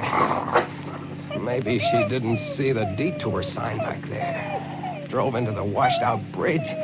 Maybe that's what the danger was. No, she couldn't have missed that red lantern even in the fog. She must have turned off. She must have come this way. Hey! There's the car, Butch, stalled in the ditch and blocking the road. It's Linda's car. Come on, let's get to her quick. Gosh, it's coming down and bucking. Never mind the lightning. Let's go. She's not in the car, Butch. I don't see her in the car. Oh, no, she's not in here. Linda! Linda! Where could she have gone, Butch? She was always scared of thunder and lightning. Linda! How can we look for her in the dark and the fog? What is it, Butch? What have you found over there? I'm coming, Butch, I'm coming! Where, Butch? Where, behind the tree? All right. Linda. She's not... Linda. Open your eyes. It's Jerry, Linda. Linda, don't be scared, Linda. Everything's all right. It's me. It's Jerry. Oh, Linda. Jerry. Yeah. Oh, thank heaven. Oh, Jerry, take me away from here. Sure, kid. Come on. Here, I'll help you out. Come on. My car's over this way. I must have fainted. I knew you'd come, Jerry. I had a feeling you would. I was afraid it might be too late. Here, get in the car. Yeah. Come on in, Butch. Gosh, you're soaked to the skin, kid. What happened here? Well, there was a man. He was hiding up there behind a tree. The headlights caught him when I got stalled in the ditch. How'd you come to land in the ditch? Well, there's a tree lying across the road. See, look over there. You can just see it in the headlights. Oh, yeah. Oh, I see. Gosh, it's a big one. Must have been struck by the lightning. That's what I thought at first. But when I got out to look at it, I saw that it wasn't struck by lightning. What? Jerry, that tree has been deliberately cut. Linda, are you sure? Sure I am. It's been cut by a saw. The minute I looked at it, I realized it wasn't any accident. Somebody meant to block this road. Great Scott. So I hurried back into the car, and I tried to turn around. I wanted to go back. You couldn't have turned around anyway. This road is too narrow. Yeah, well, I was too scared to realize that. I started backing up, and the rear wheels landed in the ditch. And it was just then that I saw the man. He was coming out from behind the tree, and he was all hunched up so I couldn't see his face. Then when the headlights struck him, he ducked back, and he disappeared. Well, I was afraid to stay in the car, so I jumped out, and I started to run. Then I could hear him coming after me. And I must have tripped, and my head struck something. And that's all I knew till you found me. Are you sure it was a man you saw, kid? Yeah, positive, Jerry. I don't get it. What was the idea of blocking the road? What's the matter, Bush? He hears something. Look over there. Someone running through the woods carrying something. I'm going after him. Careful, Jerry. Look, Butch has that man by the trousers. Oh, he kicked Butch. Hey, you don't you kick my door! Jerry, be careful. Come on back here, you! Jerry, I'm coming with you. Oh, it's no use. He ran away in the night. Are you all right, Butch? Look, Jerry. Whoever he was, he dropped what he was carrying. What is it? Looks like a big board of some kind. Here, I'll turn the flashlight on. What's the sign? It has lettering on it. What's it say? What it says? Great Scott. What is it, Jerry? It says, bridge ahead, washed out, detour. Jerry, this is the detour sign from the highway. Yeah. They only put it up there to lure you onto this back road. Then they blocked the road with a tree. Kid, it looks like we're in some kind of a trap.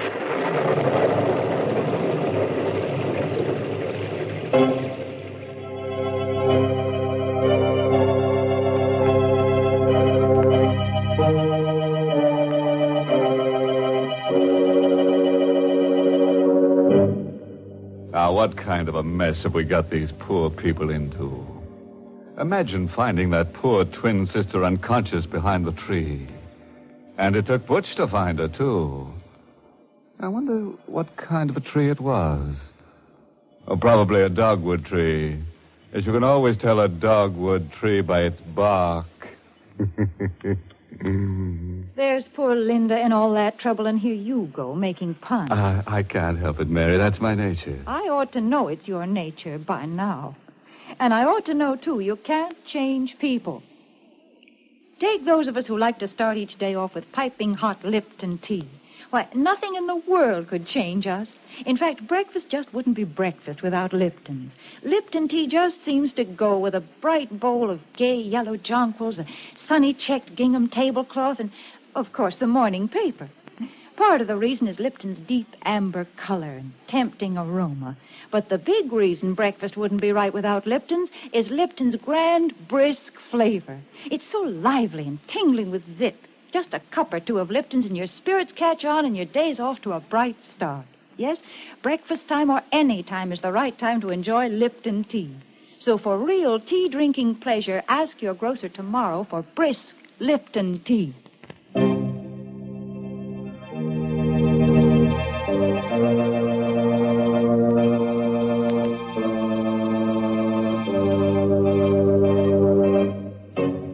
Well, let's get back to our story now and see what happens along that deadly detour. I have a hunch that Jerry and Linda are in for a lot of trouble. Trouble and twins, you know, never come singly.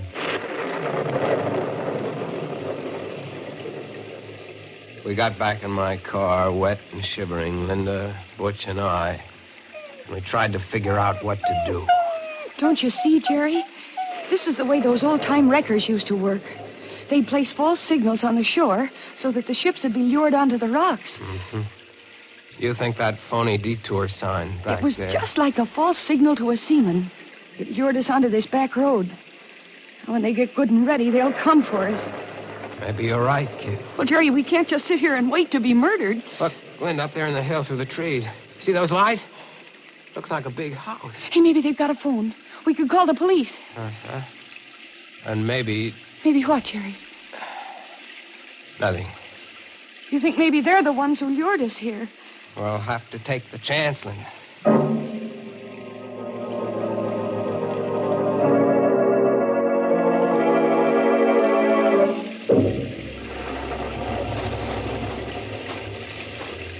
The ground here is so soft. Isn't there a path through these woods? There is. We could never find it now. Anyway, this is the quickest. There are the lights of the house, up ahead through the trees. They're such big trees, so old and bare. They look like evil things, like they're waiting to twine their arms around us and crush us. Quit it, kid. You'll work yourself up for nothing. We'll be at the house in a minute. What? What is it? The lights, they went out. The house, it's all dark. Quiet, Butch, Why did quiet. they put the lights out, Jerry?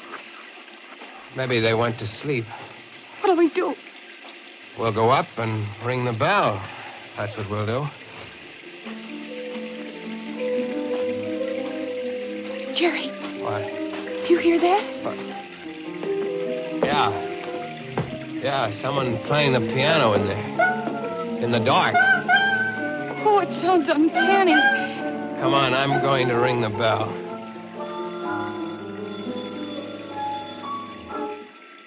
Piano stopped. Yeah. I think I hear someone coming. Still no lights. It gives me the creeps. Someone's opening the door. Good evening. Caught in the storm, eh? Won't you come in? Your lights, aren't they working? How stupid of me. I'd forgotten. There. That better? Yeah, yes, thank you. I'm Jerry Watson. This is my sister, Linda. This is Butch. How do you do? My name is Considine. Gregory Considine. And you're quite welcome, I assure you. Mr. Considine, there's been a tree cut across the road down there. Tree? Cut? You mean struck by lightning? Well, I don't think so, sir. I think it was done deliberately. I'd like to use your phone to call the police. I'm so sorry. The phone is out of order. The storm, you know. I'm sure you must be mistaken about tree. You must be soaked through and through. Please, follow me into the library. I'll get you some dry clothes. Jerry, did you see his eyes? He's blind. That's why I was playing the piano in the dark. Right in here, please. It's a nice crackling fire. You can warm up while I ring for my handyman. Matt will be here in a moment. I heard what you said to your brother, Miss Watson. Oh, I'm sorry. Not at all. I managed quite well. You live alone here, Mr. Considine? Just my brother Vincent and I, and Matt, of course. We seldom see strangers here. No one uses this old back road. Mr. Considine, someone put a phony detour sign out on the main road. Really? Sounds almost incredible. Ah, here's Matt. You ring for me, Mr. Gregg? Matt, this is Miss Watson and her brother, and Butch. They've been caught in the storm. I think there's some dry clothing in the west room. Yes, Mr. Gregg. Yeah, this way, please. Are you in there, Gregg? What have you done to those people? Oh, dear. It's my brother Vincent. I'm afraid I'll have to ask a favor of you. Please overlook anything Vincent may say. He's, shall I say, a bit strange. Oh, here you are. Well, introduce me to your friends, Gregg. Go upstairs, Vincent. Go upstairs, Vincent. Is that all you have to say to your brother? What are you going to do to these people? What are you planning for them? Vincent. You can't shut me up. Look here, mister. And young lady. Take a bit of advice from me. Don't stay in this house overnight, or you'll never live to see the morning. Get out, quick. Matt, you know what to do. No. Yes, Mr. Gregg. No, please, keep away from me, Matt. Keep away. I warn you, mister, get your sister out of it. No, hey, let go of me, Matt. Hey, he knocked him out. I regret that it was necessary, Mr. Watson. Vincent is difficult at times. Please pay no attention to what he said. I'm very sorry that you had to witness this painful scene. Matt, please carry Mr. Vincent upstairs and lock him in his room.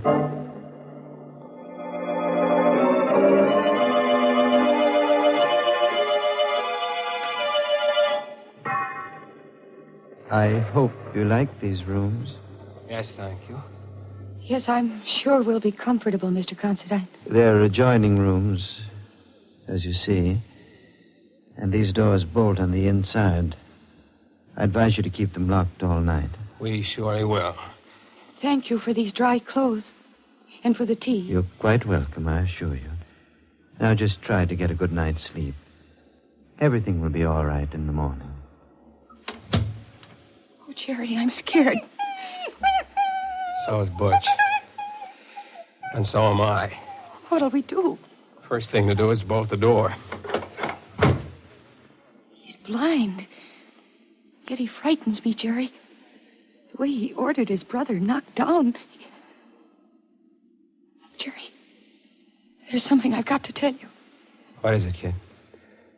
The name of that family of old-time wreckers is Considine. You mean these are the people? Their ancestors used to loot ships. And now they're working on motorists. Poor Vincent tried to warn us. Jerry, what are we going to do? We've got to get out of here before they come up to finish us off. Let's take a look out the window. Oh, it's pitch black out there. Look, by the streak of lightning. Did you see? Yes, I did. That man, that Matt, standing under the tree with a rifle. We're stuck. No escape. What's that? Someone tapping against the wall. In there. Can you hear me? Who is it? It's Vincent. I'm in the room next door to you. It's locked on the outside. Can you get me out? We'll be right there. Quiet, Butch. Oh, Jerry, maybe there's a chance if Vincent will help us. Come on, kid. Yeah. No noise.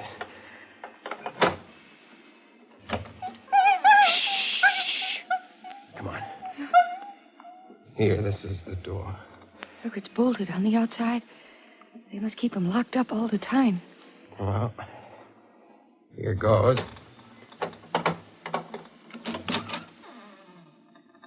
Vincent? Here I am. Don't make any noise. My brother has ears like a cat. And don't let him fool you. He may be blind, but he's more dangerous than any man who can see. How are we going to get out of here? Matt's watching outside with a rifle. Listen. The piano. My brother is amusing himself in the dark. He always plays the piano when he has something on his mind. Do you know any way for us to get out of here? Well, there's only a slim chance. Now listen to me carefully. The only chance is to get out the back way. But you have to pass the open living room door downstairs. And Greg is in there at the piano. And what'll we do? Well, you wait here. I'll go down first. See if they've left the cellar door unlocked. I'll come back for you. Please, don't move until I return. Be careful. Don't worry. I will. Jerry, what'll happen if Greg hears him? Greg will probably call Matt and then lock him up again. And what'll become of us? We'll worry about that later. Jerry, he stopped playing. Yeah. Do you think he heard Vincent coming down?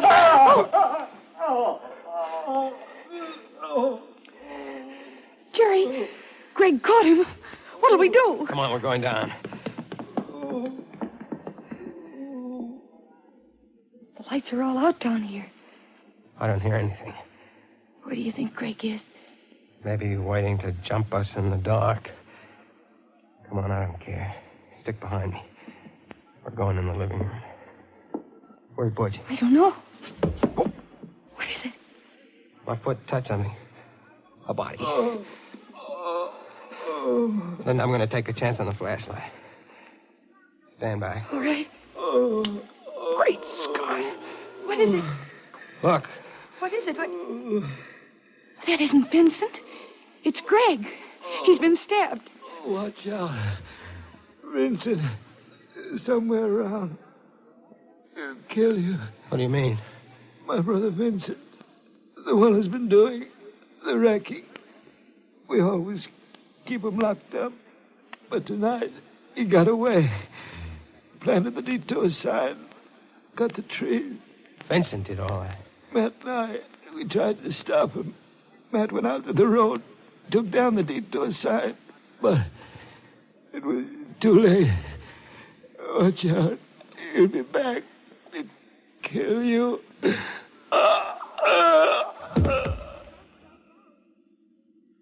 He's dead. Jerry. Poor Greg. And we thought of... Oh, the lights.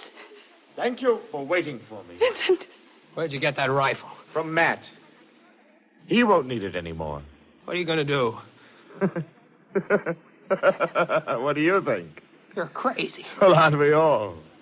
Now, my good friends, if you'll just say a prayer. Any little prayer will do. Point that gun at my sister. It won't do you any good to stand in front of her. This rifle is a 30-30. Now, if you're ready... Jerry, he's mad. Look out! Quit! Attaboy, Butch! Let go of the gun!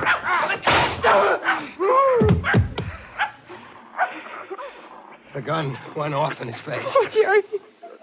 Take it easy, kid. He's dead. Don't look at him. He isn't pretty to look at.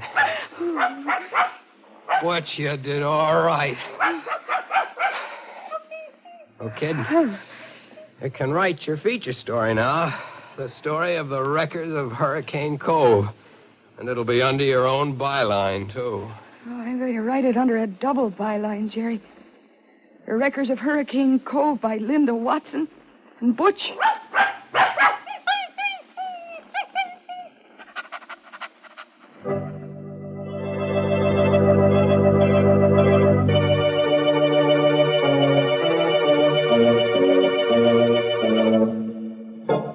Well, Butch, how does it feel to have a byline? You like it. You like collaborating, don't you? Especially with a pretty girl like Linda, huh?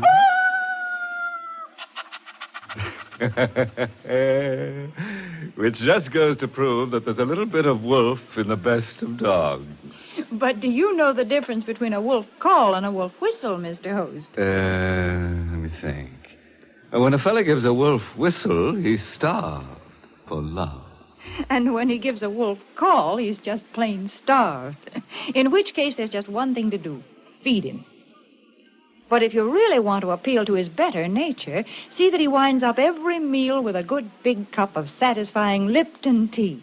Men certainly go for that brisk Lipton flavor. It's so lively and full of zip. So make a note right now to ask your grocer for Lipton tea tomorrow morning. Once you taste full-bodied Lipton tea, you'll know why you find Lipton tea in more teacups than any other brand of tea in the world. For Lipton is tea at its delicious best. Start enjoying it real soon. Get the tea with brisk flavor. Get Lipton tea.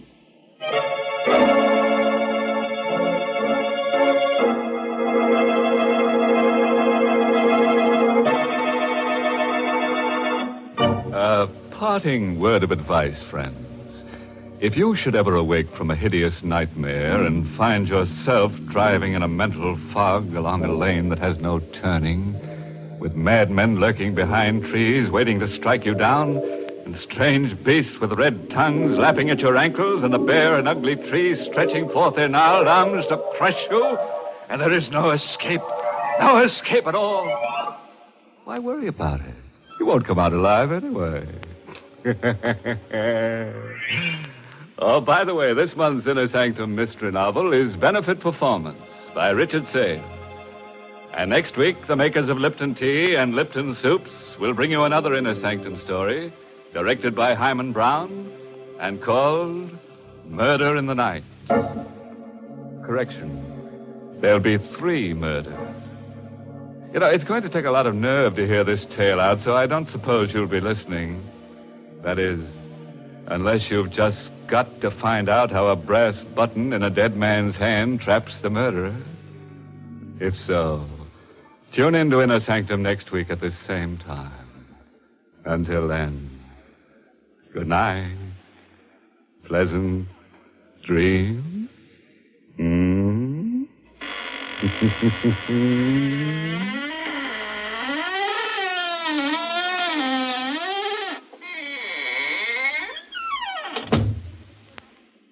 Friends, here's a good way to lead off a meal. Serve quick, grand-tasting chickeny Lipton's noodle soup. The first taste of Lipton's noodle soup takes you back to Grandma's own country kitchen. But you get Grandma's results in a jiffy, because Lipton's noodle soup is a real old-fashioned noodle soup with oodles of tender noodles in savory golden broth that's easy to fix and costs little. Ask for Lipton's when you ask for noodle soup, and you'll hear your folks ask for more. And tune in next week for another Inner Sanctum mystery.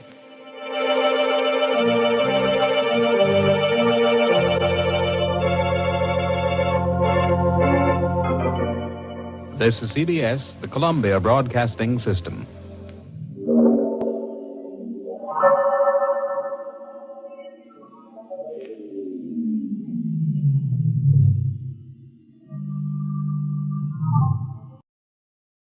This is ChestertonRadio.com.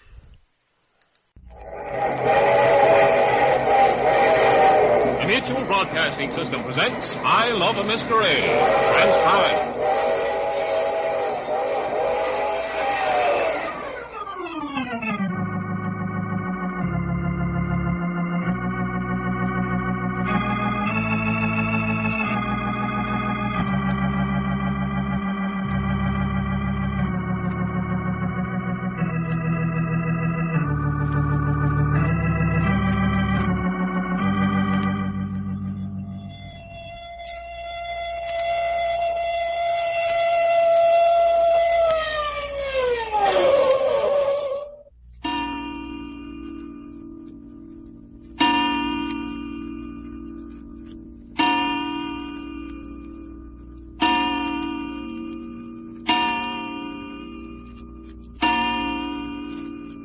that's all you're doing. Just asking. Yeah, that's all I'm a-doing, just asking.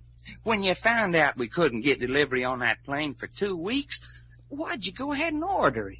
Because we want an airplane. But there's other airplane factories. Why didn't you tell them to go jump in the lake? Because this is the kind of plane we want. Well, just the same, it looks to me forget like... it, will you, Doc? We've been over this once. We've been over it a dozen times. Well, I'd like to know what we're going to do in San Diego for 2 whole weeks. Sit here and like it. Besides, supposing we had the plane. We haven't got any plans. What would we do with it? Well, I could think of something, I bet you. Such as what? Well, how about flying to the Hawaiian Islands? And what would we do after we got to Hawaii? Well, I hear they got some mighty good-looking hula girls in Hawaii. Oh, nuts. Well, okay, then. How about a non-stop flight from here to Singapore? Yeah, or Timbuktu. You don't like that either, huh? No, I don't like that either, huh? Well, we ain't been to Central America for quite a spell. Well, now, that's some better.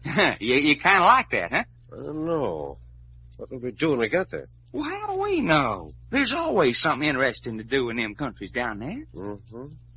Yeah, that's not a bad idea. I'll say it ain't. There's a lot of hot stuff down yonder besides food. And I don't mean the weather. I wonder what Reggie'd say to Central America. Oh, what the heck? Reggie don't care. If me and you say Central America, then Reggie says Central America. We'll have to steer clear of Guatemala. Oh, they probably forgot us by this time. Don't you think they have? And there's one thing I don't want to do. Spend the rest of my life in a Central American jail. Boy, do they have filthy hooscows down there. Then it's Central America, sure enough? Yeah, let's sleep on it. No, it sounds good. And here we gotta wait 2 weeks before we can get started. Now, Doc, don't start that again. Hey, where'd Reggie go anyway? He said he's going over and sit in the lobby of one of them big hotels and look at the pretty women. Reggie said that? Well, I said it and he didn't deny it. Not Reggie. No, I reckon he's over at the airplane plant, keeping an eye on our ship. Now, that's more like it. Yeah, he was saying this morning he's going to see that every bolt and wire that went into our plane is going to be right. Well, he's the boy who can tell. I'll bet he's about as popular as a mad dog over there. He won't let that worry him. What's the idea? Who are you calling now? Same place. Hello? Give me room service. Hey, you're not going to eat again. Well, what else is there to do? But this is the 4th time. Hello? Room service? Well, looky. Send up half a dozen fried ham and egg sandwiches. Yeah, half a dozen. And a quart of milk. Uh-huh. Yeah, that's all. Wait a minute. You want any, Jack? No, I don't want any. Okay, that's all. And don't take all day. Don't you realize at 6 o'clock we'll get down to dinner as soon as Reggie gets here? Well, what the heck? 6 sandwiches ain't gonna hurt anybody's appetite. Well, not yours, anyway. Hey, Jack. No? You done any thinking about the maestro and Nasha lately? No. Why? Oh, I don't know. I keep feeling kind of bad. The maestro went and got himself sent up for life. He was lucky not to get the gas chamber. Yeah, I suppose so. But I keep seeing his big fat carcass is sitting on a stone bench in one of them little old cells. He wasn't made for that sort of thing. Pretty tough, all right. It's sure swell of you to get Nasha that job. Oh, why not? She'd have starved to death without the maestro if somebody hadn't done something for her. Yeah, she sure did depend on him a lot. Dancing in a nightclub up in Hollywood isn't much of a job. Well, just the same, the crowd sure go for her. Well, it's a meal ticket anyway. She's as good as they seem to think she is. Maybe she'll get something better. That poor old maestro. I wonder if he'll try any of his magic tricks up in the big house. Well, open the door. Come on in. I can't. The door's locked. Oh, hey, Jack, open the door for the waiter, will you? Certainly not. They're your sandwiches. Well, of all the two-tailed sippy cats. Hey, you're gonna open this door, ain't you? Well, ain't you got a key? No, I ain't got no key. Okay, I'll get up. Just plain accommodating, ain't you? Well, they're not my sandwiches. Well, don't ask for one either. Don't worry. Hey, you guys and all. I'm a-coming. Keep your britches on. Oh, thanks, pal.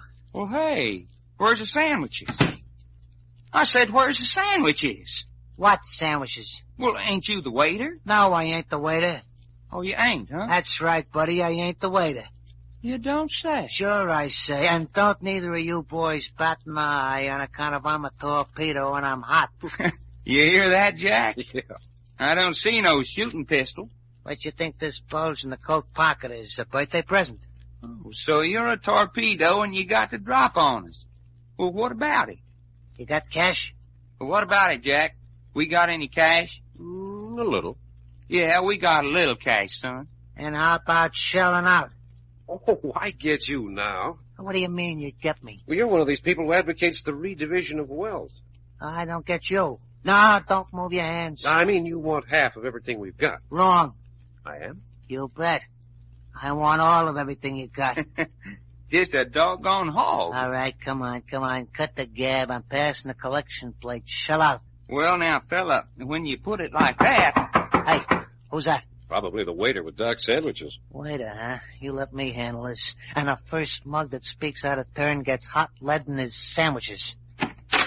You ordered sandwiches? That's right. Bring 'em in and set 'em down. Sure. What kind of sandwiches are they? Fried ham and egg. Yeah? The egg's fried soft. How can you eat a soft egg in a sandwich? Well, what you standing there for? I usually get a tip. Oh, so you want a tip, huh? Yeah. Well, take a tip from me, buddy. Do something about that sore throat. That ain't no sore throat. It ain't? No, I had my tonsils cut out and some of my vocal cords come out with them. Get out. Get out of here.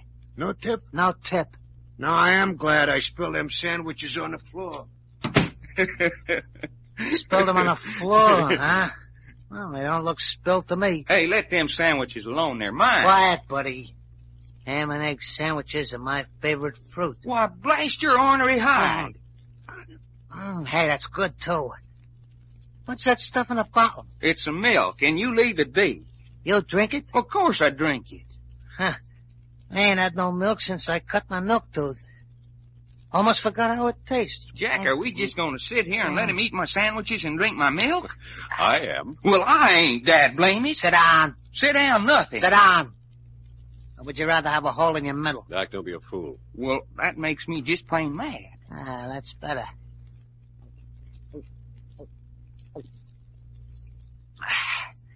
Hey, say, that milk ain't such bad stuff. No wonder babies cry for it. Goes swell with sandwiches. You gonna eat them all? Thanks, Belle. I don't mind if I do. And say, how about ringing downstairs and having them send up some chocolate cake? Well, I'll be doggone if I will. You don't like chocolate cake? No, I don't. Well, I ain't adverse to a slug of coconut cake. You like coconut cake? No. And I don't like banana cake. What? You don't like banana cake? No, I don't. Oh, that's too bad. Here, hold it. I'm going to have me another slug of milk. Get him, Doc. You bet you. Hey, look out, man. Hey. Get his gun, Jack. I got it. Now then, get up on your feet. Hey, cut out the rough stuff, huh? Eat my sandwiches, will you? Hey, we shouldn't have knocked him out, Doc. Why not? Now we got a body on our hands. Yeah? Well, just open the door. What for? Well, just open it. I'll show you. Yeah, kind of hefty at that. What do you think you're going to do with him? You see that linen closet across the hall? Huh? Oh, I see. You want some help? Nope. Just open the closet door. There. Let him sleep off my sandwiches in there. I wonder what gave him the idea he could come into our room and hold us up in the first place. Oh, probably just one of them smart operators. Yeah. Well, by the time we get back into our room and clean up a bit, Reggie ought to be here. Yeah, come on. I'm hungry. Hey, Doc. Listen. Doggone. Will you listen to that little old she-girl cry? It's coming from the room right next to ours. You think we ought to do something? I don't know. Yeah, come on. It ain't right to let a little old she-girl cry like that. Well, guess it won't hurt to rap on the door. Yeah. Try the knob. Unlocked? Yeah. Open it a crack. Let's see what's going on. We may get our heads knocked off for this. Hey, look. All alone, just laying here on the bed, sobbing her heart out. Yeah. Well, what do we do now? Well, I don't know. I do. Come on in. Who's there? Hello. Who are you? We're from next door. We heard you crying. Is there anything we can do? No. No, go away. Hey, we can't leave you here crying like Go that. away if you know what's good for you. Go away. All we want to do If is... you know what's good for you, stay away from me. Why do you keep saying that? It's true. Something horrible happens to every man who knows me. Hey, what sort of something? Death. Horrible thing. Oh, I want to die. I want to die. Oh, that's silly. I'm an enemy of society. Killing the things I love. Bringing death to those who try to help me. You do all that? Yes. It's the Richard curse. I'm evil. Evil. Don't touch me.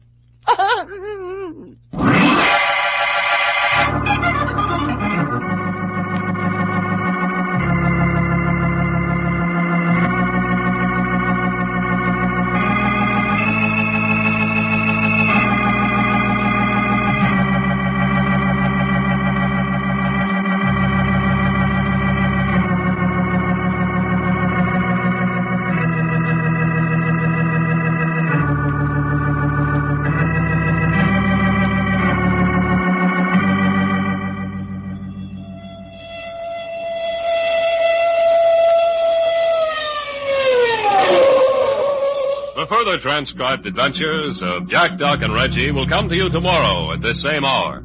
I Love a Mystery, written and directed by Carlton E. Morse, comes to you Monday through Friday, featuring Russell Thorson as Jack, Jim Bowles as Doc Long, and Tony Randall as Reggie York. Frank McCarthy speaking.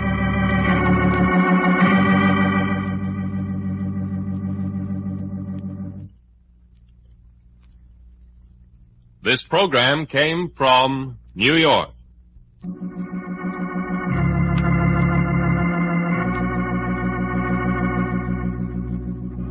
This is the Mutual Broadcasting System.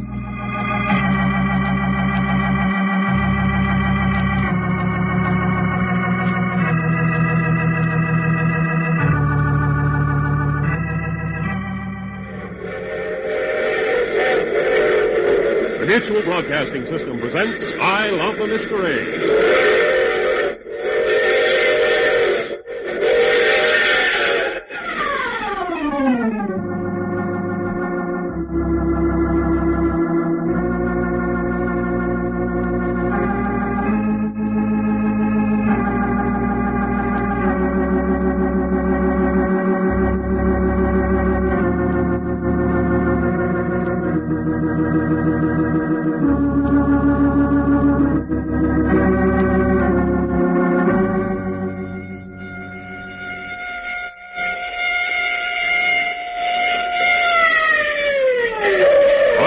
Carlton Morse adventure thriller,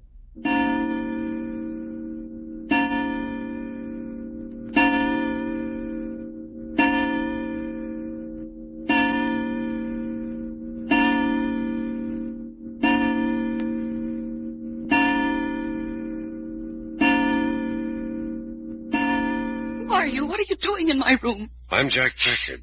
This is Doc Long. I still don't know who you are or what you're doing here. Well, there are three of us. Reggie's out just at the moment. 3 men looking for adventure. You mean soldiers of fortune? Well, not in the ordinary sense, but the term does help to explain us. We like excitement. When we find something that interests us, we go after it. And hearing me crying in my room interested you? Yes. Now, if we can help But you can't. Nothing will help. But to put an end to my miserable life. Hey, you stop talking like that. You mean you came to this hotel with the intention of taking your own life? Yes. But you're young and beautiful. And evil. Hey, what kind of talk is that? There's no use talking about it. Everywhere I go, I spread death and destruction. You haven't told us your name yet. Sonny Richards. Sonia, but they call me Sonny. Say, that's swell. Sonny. You wipe them tears away and Sonny fits you like a paper on the wall. You don't know what you're talking about. You're beautifully dressed. That bracelet on your wrist must have cost a lot of money. Everything about you says money. You must have come from a very wealthy family. There is no family. It's just me. I see. Then you're wealthy in your own right. Money, what good is it? What good when...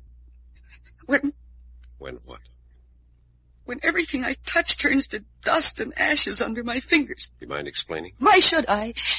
Tell us what's wrong and let us decide whether we can help you. It's hopeless. Now tell us. If we think it's hopeless, we'll walk out of here and let you go ahead and do what you intended to do.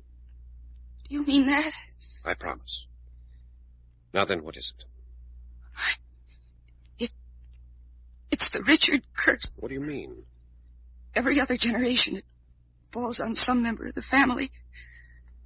4 generations ago, it was my great aunt, 4 times removed. 2 generations ago, it was my grandmother. It always falls on one of the women. In this generation, it's me. Well, what is this Richard curse? The great aunt caused the death of her husband, and then she caused the death of her 4 children. You mean she murdered them? them? No. She loved them dearly. It was accidental. She was cleaning her husband's gun, and it went off and killed him. And the children were burned to death in their home. She'd locked them in while she was away from the house because they were so little. And when she came back, the house was burned down. Accident. It's the curse. It's been in the family for generations. Well, what about your grandmother? Grandmother was kind and gentle. She wore a little knitted shawl around her shoulders, and she spent all her spare time reading her Bible. But she was cursed. When she was a little girl, the first man she loved was thrown from a horse and killed. But that wasn't her fault. Wait. The next man who loved her fell off a cliff to his death. Was she there at the time? No. Well, then, don't you see how silly... And then she married my grandfather. And after my mother and my uncle were born, he was drowned. And then when my uncle was 15, she shut him up in a closet to punish him. And he was suffocated. Hey. And it's always been that way. One of the women in every other generation. And now what about you? Well, I'm worse than any of them. Maybe. Let's hear it. First it was my mother and father. You was the cause of their deaths? Yes. I wanted to be a flyer. I learned to pilot a plane. And one day I got them to go up with me.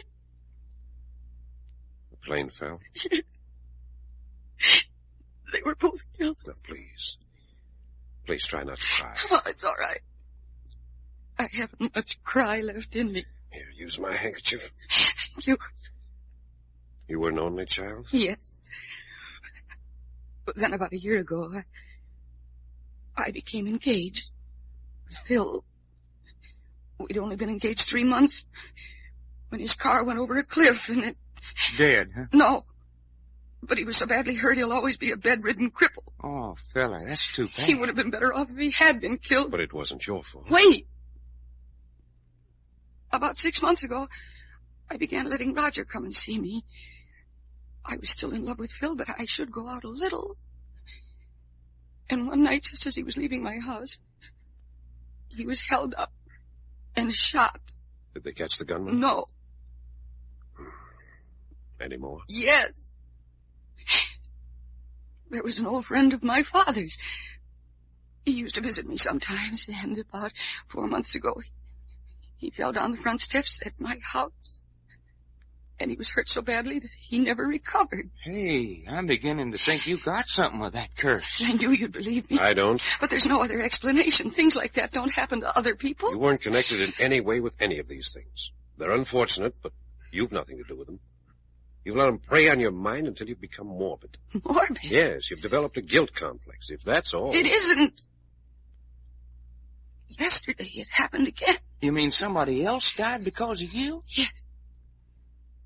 I was to have had lunch yesterday with Freddie. I'd only met him a week ago. He didn't keep the engagement, so I rang up his home. And you know what they told me? You know what had happened? What? Suicide. He killed himself with a gun in his bathroom. Sonny, stop it. That's funny, isn't it? You struck me. Well, get hold of yourself. Yeah, that's it. Cry. It'll do you lots more good. I wish I were dead. I wish I were dead. Jack, This is awful. Oh, go away and let me do what I've got to do. We're not going anywhere. But you promised. I said we'd go if there wasn't anything we could do. Oh, you can't. I'd like to try. Oh, you fools, you fools. Get out of here. Don't you understand? It'll happen to you, too. What do you mean by that? Everybody who comes near me is cursed, and you're the same as dead being in this room with me. Now go away. Go away. I can't bear any more. If we're willing to take that risk, what's it to you? I don't want any more blood on my hands. I can't stand it. Don't you understand? I can't stand it. You can stand it for 2 weeks, can't you? 2 weeks? Yes. Give us 2 weeks to find out what's the matter. Oh, I know what's the matter. Well, maybe you do, maybe you don't. Oh, I don't know what you mean. You say the Richard curse is on you. All right. Give us 2 weeks to lay that curse. Oh, you can't cure a curse. I'll bet money we can. But it's something evil in me. Something evil that will live and die with me. And I say we can kill the curse without killing you. You believe that? Certainly I believe it. I believe it so much, I'll make you a proposition. What? You give us 2 weeks to lay your curse, and if we fail by then, we leave you alone to destroy yourself without lifting a finger. Oh, but your own lives are in danger. We'll take that chance. No, you mustn't. I'm nothing to you. Hey, wait a minute, sugar. Of course you're something to us. I am. You're darn right you are. Well, this here world needs all the pretty little old female girls it can get. I don't understand. The doc means you're beautiful. That it's always an unforgivable crime to destroy beauty. Is that what you meant? Well, yeah, I didn't say it is pretty, but that's the idea. Put it this way. From the beginning of time, men have fought and died for beauty. It's one of the few things in the world worth fighting for. And you're a beauty. You're worth saving. We think you're worth enough to fight for you. And it's our right, and you can't stop us. No one ever said anything like that to me before. Then you agree? Yes. Now, under no circumstances, no matter what happens, you won't try to kill yourself for 2 weeks. Yes. I promise. Good. Now get up and go in the bathroom and wash the tears off your face. Oh, I know I shouldn't hope. But I do. Go on. Make yourself more beautiful than you are. Oh, thank you. Thank you. Well, you asked for it, fella. What do you mean? Well, you know as well as I do you can't cure curses. What you think you are, a witch doctor? Curse, huh? Yeah, curse. The vernacular of Archimedes, nuts. Now, looky, Jack. 6 people connected to Sonny had been killed. 5 killed, 1 hurt. But hurt so bad he might as well be dead. What was his name? Phil. Well, you can't tell me that all those folks just happened to die, and all within a year. That does sound fishy. There must be a reason for it. The Richard curse. Something besides the Richard curse. But there ain't no sense to that. They was all accidents. Well, anyway, ways that she couldn't have had nothing to do with. Her papa and mama in the plane crash, her lover Phil in the auto crash, one guy shot by a robber, and one fell downstairs, and the last one killing himself in his own bathroom. Well, they don't seem to tie together very well, do they? Except for the curse. Now, look, Doc, I want you to stop mentioning that curse business. But, Jack... Especially in front of her. Never mention it. Well, what's the idea? I want her to forget it. Get it out of her mind. It's an unhealthy thought, and she can't have a healthy mind until she gets rid of it. Well, son, all I gotta say... Well, visitors. Good evening, gentlemen. You were looking for something? Yes, Sonny Richard. Sonny? Just a minute, Doc. Who are you? My name is Marks, Leslie Marks. I'm Miss Richard's attorney. Attorney, huh? And the executor of the Richards estate. I see. Now then, what right have you to question me? Who are you? What are you doing in Sonny's room? We're friends of Miss Richards. Friends? That's what I said. Friends. How long has this been going on? Long enough. Sonny hasn't been having many friends lately. Why not? Apparently you haven't been her friends long enough to hear of the Richard curse. Are you one of the people who's been filling her mind with that sort of nonsense? Pretty serious nonsense. 5 people killed, 1 injured for life. I know all about that. Doc. Yeah? Tell Sonny to come out of the bathroom. Sure, I'll get it. How long have you known that Sonny was in this hotel? I found out 15 minutes ago. I've had private operatives out looking for her ever since she disappeared from home this morning. You know why she came here? So you do know. I suspected. That's why I was so frantic to find her. Marks. There, that's him, Jack. Well, Sonny? Hello, Leslie. I've come to take you home. All right. We're going with you, you know. What's that? Why not? Got the household to myself. Yes, but these men, who are they? What right? We're taking the right. We're Sonny's bodyguard. Oh, that's ridiculous. Sonny is your attorney. As Sonny's attorney, you can go take a jump at yourself. So, You won't be warned. About what? The Richard curse. Please, Leslie, please. Listen, Hey, take your hand off me. if I ever hear you mention that curse again in the presence of Sonny, I'll tear you limb from limb. Now get out. Look here, get out. You get your things together, Sonny. We're going home with you. You shouldn't have done that. He won't take that. Shucks, honey. This is only the beginning. Only the beginning.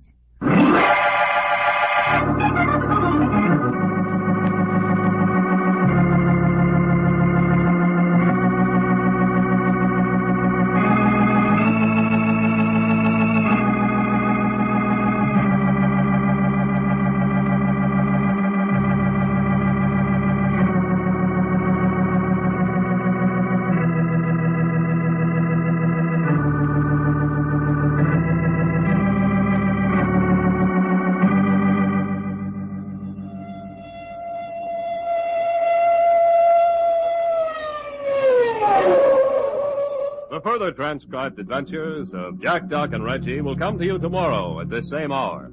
I Love a Mystery, written and directed by Carlton E. Morse, comes to you Monday through Friday, featuring Russell Thorson as Jack, Jim Bowles as Doc Long, and Tony Randall as Reggie York. Frank McCarthy speaking.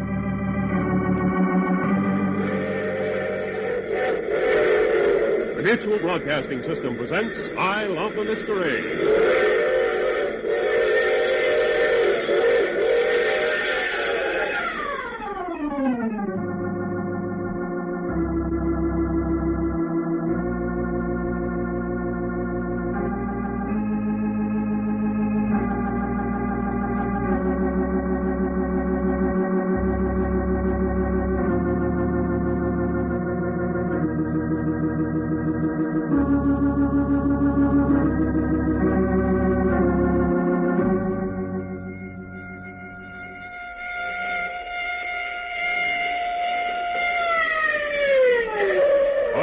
Carlton Morse adventure thriller,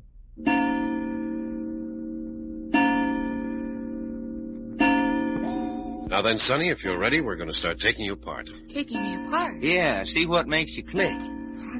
This sounds very desperate. Pull down that other blind over there, Reggie. Quite. Well, what I mean is I want to know everything you can tell us about yourself. Don't skip the intimate details. They may be important. Important for what? In finding the source of the influence that seems to have surrounded you. You mean the Richard curse? And I refuse to recognize any such thing as a curse. Then what do you call it?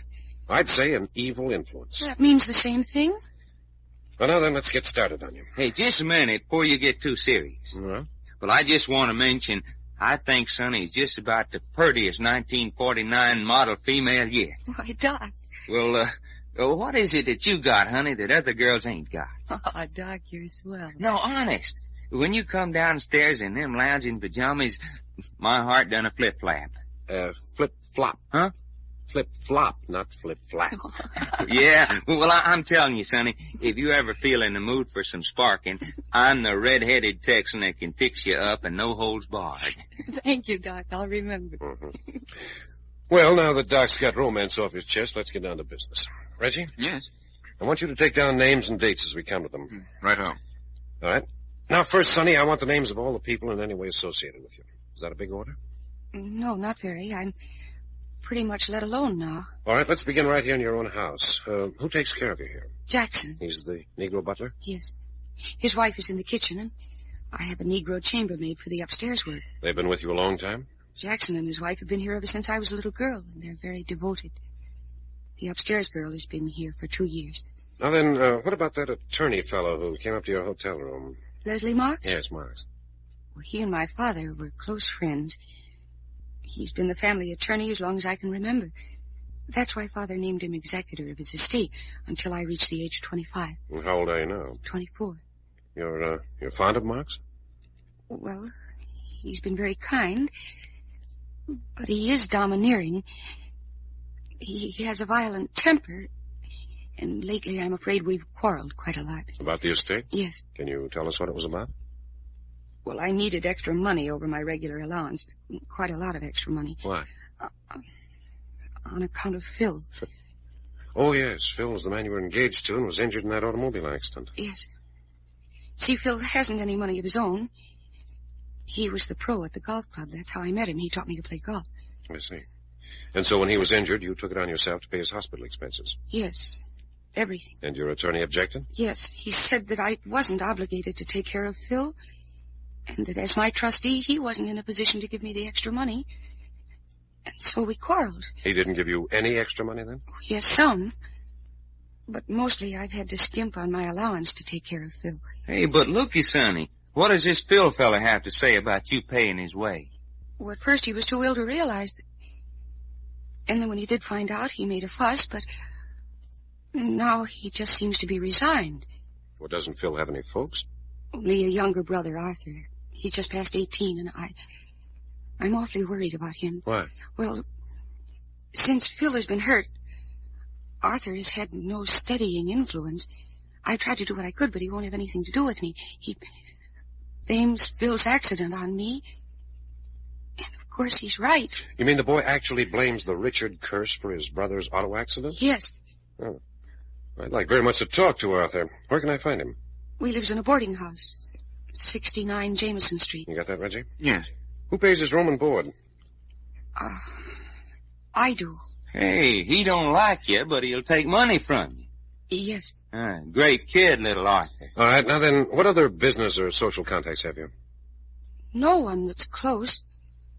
Acquaintances at the golf club. That's about all. That is natural. What about men? No. Not now. What a beautiful young woman like you with a fortune in your lap. There should be honorable young men and fortune hunters all over the place. Not anymore. I am attractive and my money is attractive, but the curse has scared them away. The story of this curse actually is as widespread as that? Everyone knows. Yes, and everyone believes. What would you believe under the circumstances? Within 1 year, my mother and father killed, my fiancé crippled for life, one suitor shot outside my door by robbers, an old family friend falls down my front steps and dies, and still another suitor shoots himself to death. Wouldn't that drive you off? Sure. All within a year. The police have investigated each of these deaths, of course. Naturally. No results? No. I think I'll go down and have a look at some of their records tomorrow. You won't find anything. Maybe not. Now then, Sonny, I'm going to make a peculiar request of you. Yes. Are you any sort of an actress? Oh, I don't know. Well, I mean, could you pretend to be more than a little fond of me? I don't understand. Well, you don't have to. But for the next 2 weeks, I want you to show a lot of interest in me when we're around people. I want us to be seen together. I want you happy and smiling. I want you to be very much in love. Oh, I don't know. You'll try? It's important. Very important. Will you? Yes. Except in the presence of Phil. Except Phil? Yes, it would hurt him, and I couldn't bear that. All right. I'll take care of that. Naturally, you'd be reserved around him, but there's no reason why I can't show my affection. Oh, but that would hurt him, too. Well, it's only for 2 weeks. After that, you can explain to him that there was nothing behind it. Well, all right, I'll try. Good. Now then... Phone? I'll get it. Probably Leslie. The attorney? Yes, wondering if I got home all right. Hello? Phil, why aren't you asleep? What? You want me to come to the hospital at this time of night? What? Oh, yes, of course, if it's important. Oh, I see. Oh, hold the wire for just a minute. It's Phil at the hospital. He wants me to come right over. How far is the hospital? Just 2 blocks across the park. All right, tell him you have company and you'll have to bring us along. Oh, but I... Go ahead, tell him. See what he says anyway. Hello, Phil. Listen, dear, I have company. And if I come, I'll have to bring them along. Oh, no, it's no one you know, but I'd like to have you know them. All right, we'll come right away. Bye. What'd he say? He said it was all right. All right, go get something on. Just slip on a fur coat. It isn't far. Jack. Well, what the heck are you taking us all over to the hospital for? For one reason, I don't want to leave Sonny alone. The other, I want to meet all of Sonny's acquaintances as fast as possible. This is a good chance to meet Phil. Jack, what's this business about making love to Sonny? Yeah, that there's my department. Not this time, it isn't. Oh, I get it. When a really pretty girl comes along, me and Reggie's supposed to take a back seat. Well, it's all right with me. No women, no trouble. Well, it ain't all right with me. I'm ready. Well, come on, let's go. I had Phil put in this hospital because it was so near here. Oh, I must remember to give you all keys to the front door when we get back. Yes, we may need them. Now, which way? Well, here we can cross the street and right through the park. That's the hospital over there with the lights in the windows. Top's lost in the fog. Yes. Another hour or two and the fog will settle down on us like a blanket. Park's not too well lighted. Oh, I know the way. Here, this path is a shortcut. Well, Sonny and I'll lead. Reggie, you and Doc fall in behind. Right on. Oh, well, I just thought of something. Huh? I should know something about you three. Phil will be sure to ask me. All right. Well, we're aviators. We're in San Diego now waiting for a plane to be put in condition for us. Well, is that true? Yes. Yes, I'll give him the name of the plant if he seems curious. If he wants to know any more, let me do the talking. This is all so curious. I met you less than 3 hours ago. And here you are closer to me than... Hey, that was a gun I know it. The bullet knocked my hat off. No. Doc, Reggie, go after him that way. But, Jack... Don't argue. I'm taking Sonny to the hospital. Righto. That gum two-tailed sticky cat. You see, it's begun already. Stop talking. Come on, run. But you mustn't... I can't let you... You can't stop me. Here, across the street. If you're killed... Save your breath. Now up the steps. Get inside. Yeah, now we're all right. Yeah, which way to the elevator? It's that way. Come on. Oh, Here, stop there. I can't stand anymore. What floor is Phil on? 4th floor. All right. Get in the elevator. 4th floor, please. You all right now? Yes. Good. What about Doc and Reggie? They can take care of themselves. Out with you.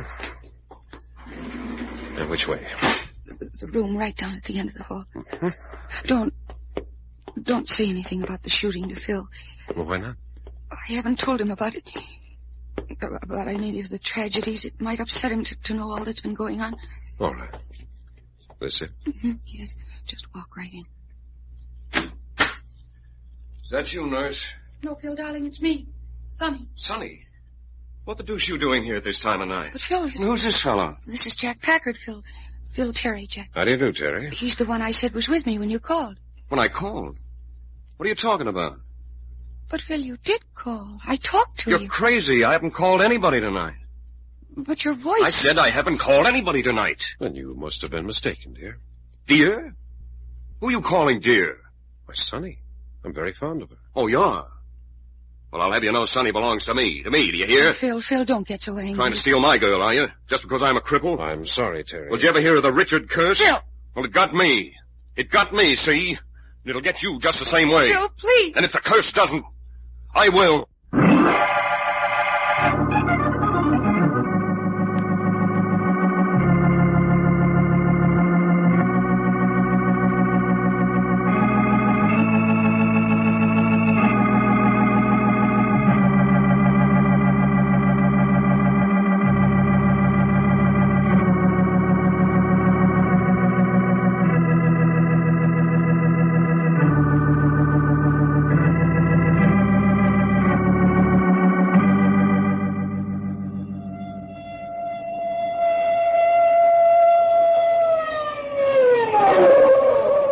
The further transcribed adventures of Jack, Doc, and Reggie will come to you tomorrow at this same hour. I Love a Mystery, written and directed by Carlton E. Morse, comes to you Monday through Friday, featuring Russell Thorson as Jack, Jim Bowles as Doc Long, and Tony Randall as Reggie York. Frank McCarthy speaking.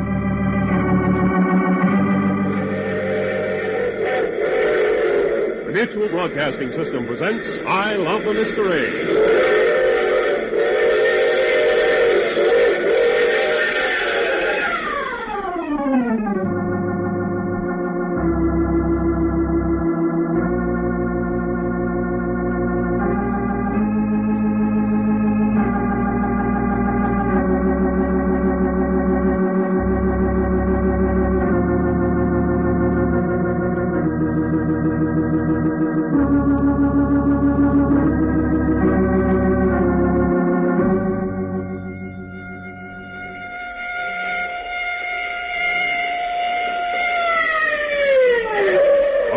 Carlton Morse adventure thriller,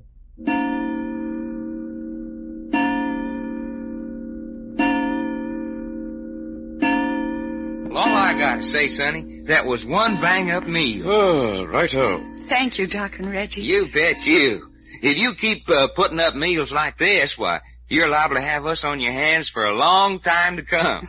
How about that, Mr. Marks? Yes, the old Negro lady out in the kitchen knows how to cook. I've eaten many of her meals through the years. You have, haven't you, Leslie? Ever since I was a little girl. For almost 20 years. You were in the confidence of Sonny's father all that time, Marks? Both as his attorney and his friend. I see. Oh, by the way, what's become of Arthur? Here I am, over here. Oh, well, why pick a dark corner? Come on over and join the conversation. What's there to talk about? Oh, come on, Arthur. Be a good sport. Oh, all right. Things like this bore the pants off me. You're an ungracious scamp, Arthur. So what? I asked Sonny to invite you especially tonight, Arthur. Why? Because I wanted to make your acquaintance. Well, I didn't want to make your acquaintance. And why did you come? Because Phil told me to. Arthur, I don't think you're being the least bit nice. So I ain't being nice. No, you're not. What's getting the matter with you? You didn't used to be this way. Well, I am now, see? Yes, I do see. I don't think Phil, lying over there in the hospital, knows how you're changing. Stop riding me, will you? Arthur, you remember I offered you a job in my office right after your brother was hurt. What about it? The job's still open if you want it. Nothing doing. Don't you work at all? Sometimes. Doing what? Whatever's handy. I saw you the other evening with a girl. Yeah? I wonder if you realize the character, the reputation of that girl in this town. Yeah. Sure I know. Then I'm surprised you were seen on the street with her. Oh, for crying out loud. Am I any better than she is? I can assure you you won't be for long if you continue in that kind of company. Say, will you folks lay off of me? Who do you think you are, anyway? But, Arthur, we all feel responsible for you. Now that you haven't Phil to help you. I don't want any help. Just let me alone. Hey, fella, you know what you sound to me like? Yeah? You sound to me like a young punk that needs a tar whaled out of it. And I suppose you're the guy that can do it, huh? That's right, son. You ain't tough. You're just a kid that's trying to put on a front. Is that so? I say. Doc, look out. He's got a gun. Arthur, what are you doing? So I ain't tough, huh? Well, well. A real he-gun toter, huh? And I just as soon drill you as look at you. Arthur! Don't anybody move. I'm a-moving, son. I'm a-moving right up on top of you. Careful, Doc. Careful nothing. Why, this little pasty-faced, four-flushing cat meat's afraid to shoot. Looky at him. Can't even look me in the eye. Keep back. Keep back away from me. Looky at him. Him a-pointing a gun right at me and giving ground. Keep away. I warn you, keep away. Just a minute, I'm going to have him backed into a corner where he can't back up no further. Then what you think's going to happen to him? Look out, Doc. No. No, huh? What you mean, no? Now you know what I'm going to do? I'll shoot. Well, go ahead and shoot. Stand back. Keep out of the way. Get away from me. Pull a gun on me, will you?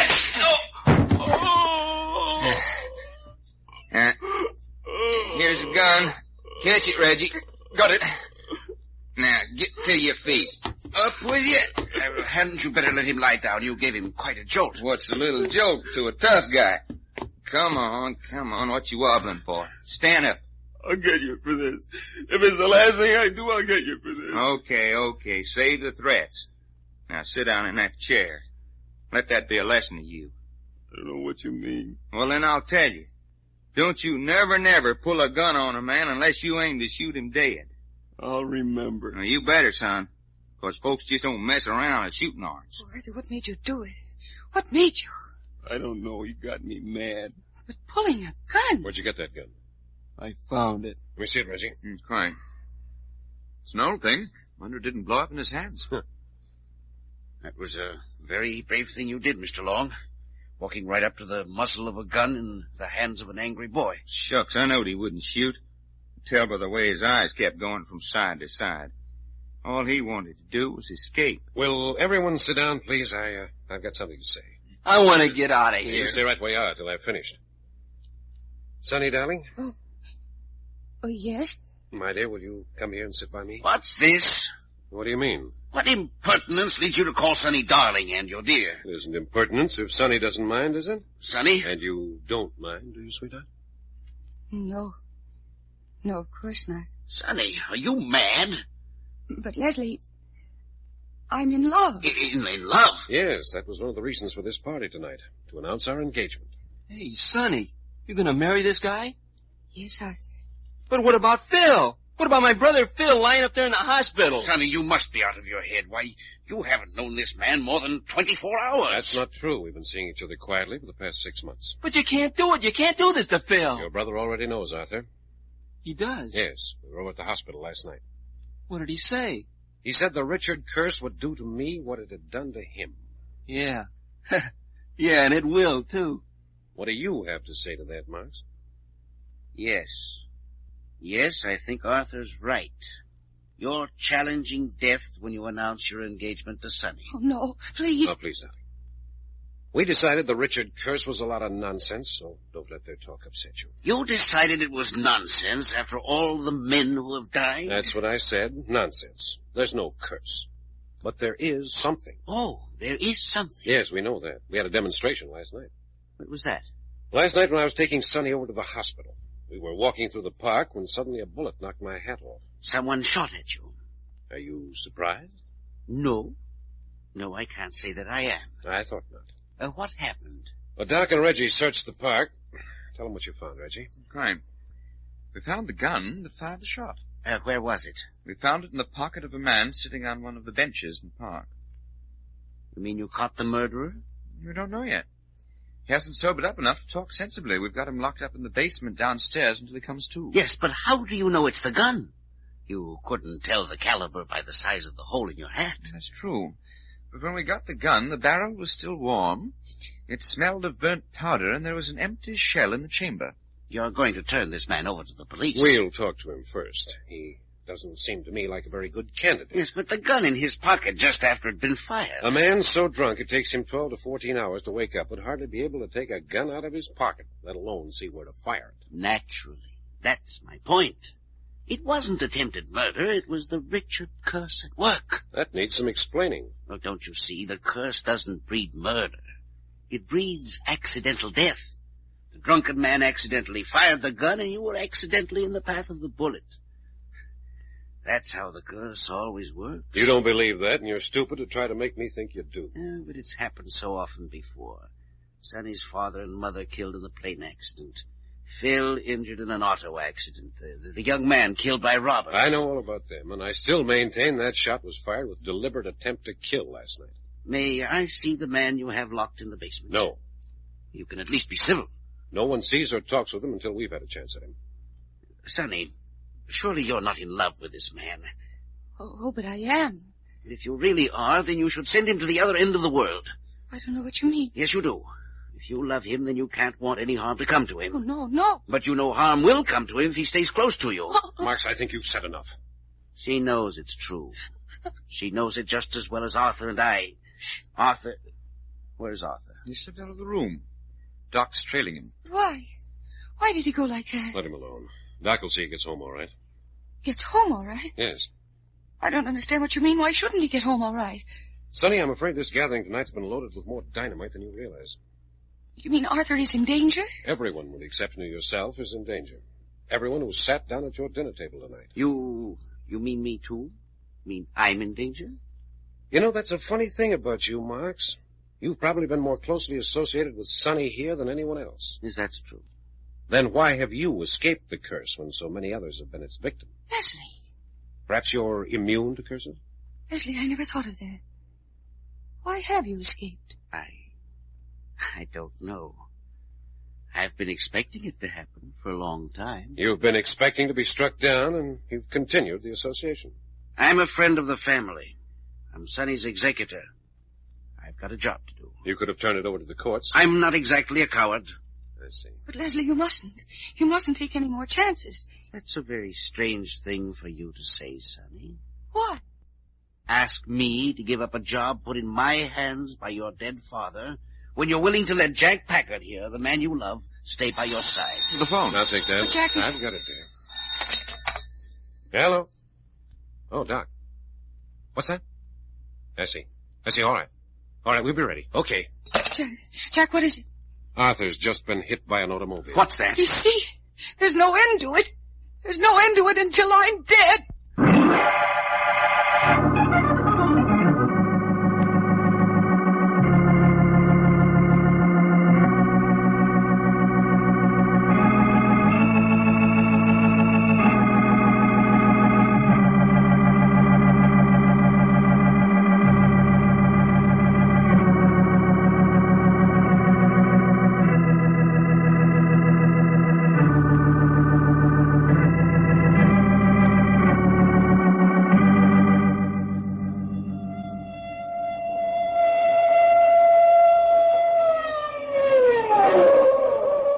Further transcribed adventures of Jack, Doc, and Reggie will come to you tomorrow at this same hour.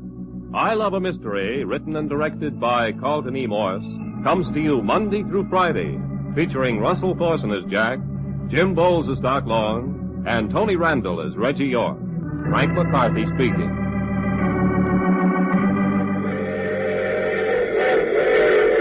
The Mutual Broadcasting System presents I Love a Mystery.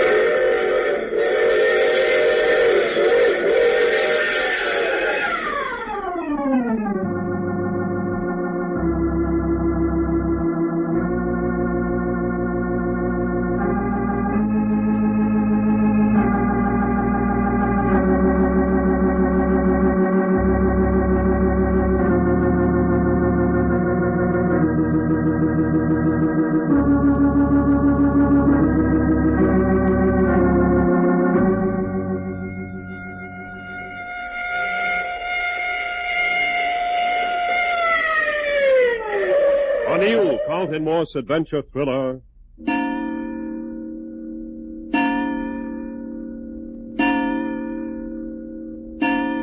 just got a report on the boy, Jack. Well? A fractured left arm and an assortment of bumps and bruises. Not serious, then, huh? No, not a bit of it. The doctor is putting the arm in a cast, and nature will take care of the rest. Boy, that's going to relieve Sonny's mind. Is she up in the bedroom with him? Yes, both Sonny and that attorney chap, Marks. Doc, close the door, will you? Huh? Oh, sure. Bit of a conference? Yes, well, we have the library to ourselves. And about time. We ain't had a minute to ourselves since we got on this business. Well, first, Doc, tell us what happened to the boy. Well, it ain't much to tell. You remember we was all sitting in here gabbing after Arthur pulled a gun on me and I bopped him. Well, when he thought nobody was looking, he sneaked out. And you give me the nod to follow him. Yeah. Well, I did. He seemed awful skittish all the way down the street. Then suddenly an automobile come around the corner and threw its headlights right smack on me, and he saw me.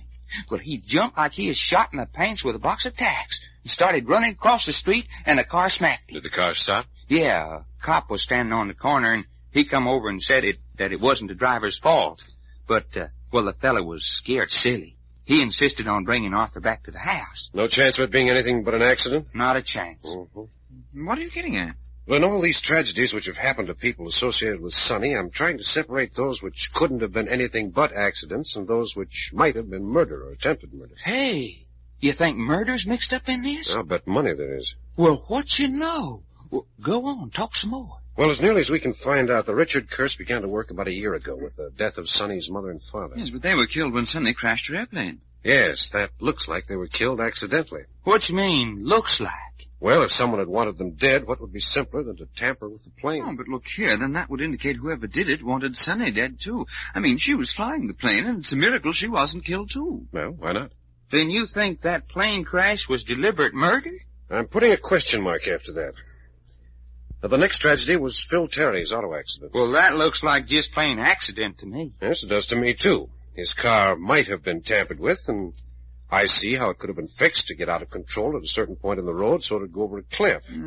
Pretty far-fetched. Yes, so we'll have to put Phil's crash down as accident. And next comes Sonny's boyfriend, Roger. Yeah, shot to death by robbers. Right in front of his house. Does that mean anything? I don't know. But we do know that it was murder, pure and simple. But in a way, it was an accident. I mean, maybe if he hadn't tried to fight him off, he wouldn't have got shot. On the other hand, why couldn't he have been deliberately murdered and then his money taken to make it look like a holdup? Yes, but who would do it? And what for? The same one who might have tampered with Sonny's plane. Motive? We don't know yet. Oh, Jack, you're beginning to make it look like there's a mighty smelly polecat hanging around in the background somewhere. Only theory, of course. But we put murder down after the name of Roger. Well, who's next on the list? The next was the old gentleman Franklin Skinner, friend of Sonny's father, who visited her from time to time. He fell down the front steps of this house and died of the injury. Accident. Or could he possibly have been pushed down those steps? I say. Well, you ask it. Can you answer it? No. No, a question mark goes down after his name. Fine. Bear looking into, all right. And now Freddie, the fellow who shot himself to death in his own bathroom. Suicide. I wonder. You wonder what? Well, it wouldn't be the first time that murder's been made to look like suicide. But if the police are satisfied, Jack... We don't know that they are. That's where you and Doc come in. Well, how you mean? Tomorrow morning, Doc, I want you to go down to the police station and talk to every man on the force who had anything to do with the investigation of these cases. Right from the plane accident on down? Right straight through the whole series. Well, ain't the boys in blue gonna think I'm kind of nosy? Oh, not if you work it right. I've still got my credentials given us when we did that job for the insurance company. Oh, I'm an insurance investigator. Why not? Well, it suits me. You, Reggie? Yes? Go out and talk to the employees at the airport where Sonny crashed. Right-o. And find out from Sonny where Phil lived before he was hurt and get all the personal information you can from people he used to know. Well, that'll take time. Okay, if you get stuck, don't waste time. And go and see Franklin Skinner's family. Find out what his relationship was to the Richards family. Quite. Now, while everyone's occupied upstairs with Arthur, let's go down to the basement and see how our drunk's coming along. I say, the chappie who took a shot at you in the park last night. Well, at least the man who was left holding the gun that fired the shot. Yeah, let's go. Through the back of the house is quicker. Out by way of the kitchen? No, there's a door off this hall down to the basement. Now, here, I think this is it. Oh, no, this is only a closet. Oh, wait a minute. Put on the light. Huh? Well, what for? There. Have a look at that. Jack, a sawed-off shotgun. A sawed-off shotgun? Keep your voice down. Come on, close the door and get out of here. But ain't we gonna have a look at it? Not now. We might get caught. I don't want anyone to know we've seen it. Doc, can you lock this door? Yeah, easy. Then work on it. Make it snappy. Yeah, just a second. But a sawed-off shotgun, Jack. No one uses those bloody things but gangsters. Interesting, isn't it? What's going on in this house, do you suppose? Hi, come in, Doc. It's coming. There she is. What'd you want it locked up for? I don't want that gun moved until I've had a chance to examine it. I'll come down later tonight and the house is quiet. Uh-huh. Well, this next door must be the basement. Yeah, this is her. Now, wait till I turn on the light. All right, pull the door to and come on.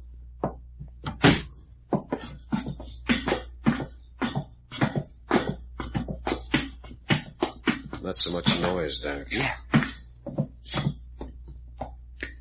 Here, this way.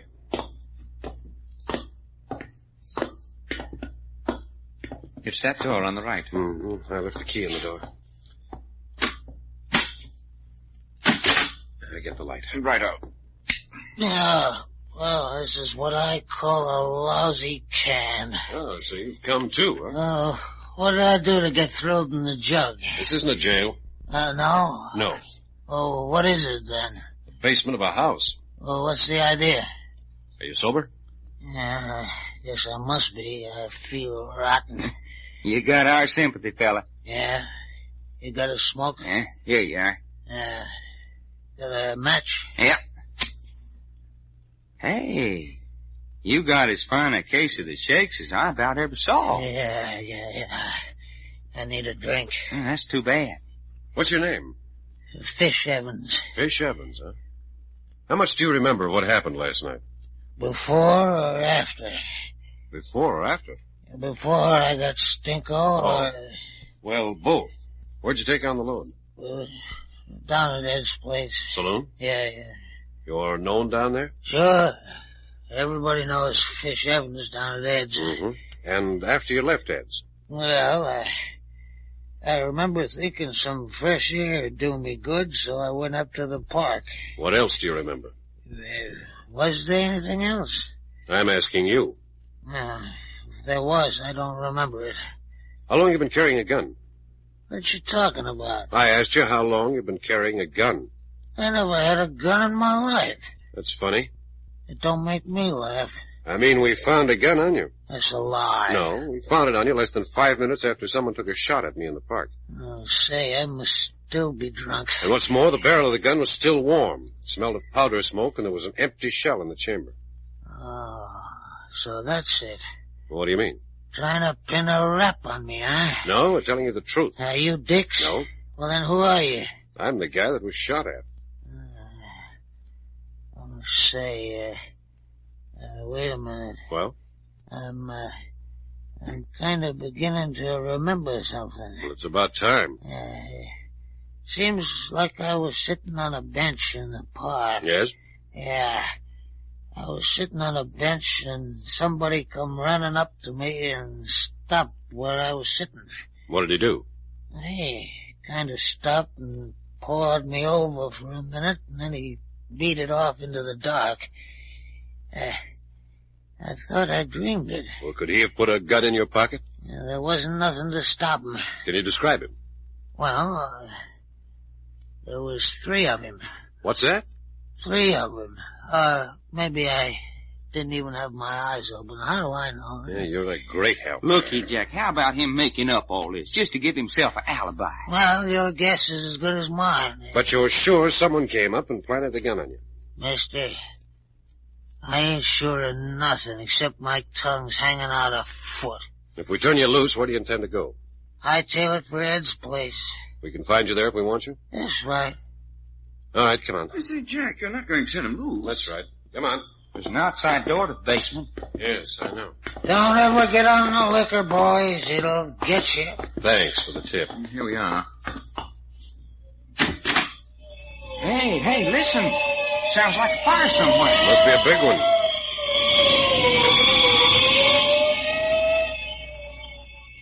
Well, here you are, Evans. You're free. How about 4 bits for a taxi, so I can get to Ed's quicker? Oh, look here. Here you are. Thanks. Look me up sometime, huh? You sure enough think that was smart, letting him go, Jack? I hope so. Give him a few seconds more, and then you go after him. Oh, I get it. Tail him and see what contacts he makes. That's it. If he was telling the truth, we'll soon know it. If he goes directly to Ed's place... Jack, fella, that was gun shooting. Come on, quick. It had to be a gun. This way. There on the sidewalk. Somebody's sure laying down. Right under the streetlight. There. Turn him over. Yeah. It's our man. It's Evans. Man, oh man. What could have killed him like that? I'll tell you. A sawed-off shotgun. Up close. Sawed off? Hey, Jack. You don't have to tell me. There's a sawed-off shotgun in Sonny Richards' house.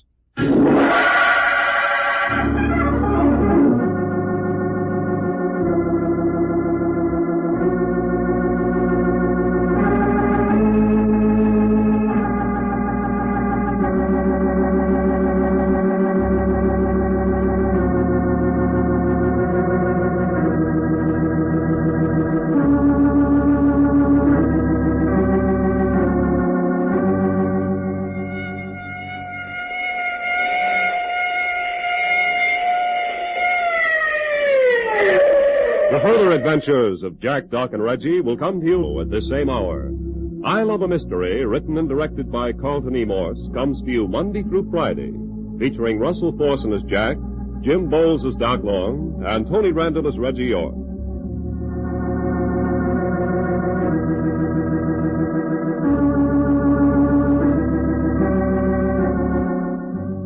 Frank McCarthy speaking. This is the Mutual Broadcasting System.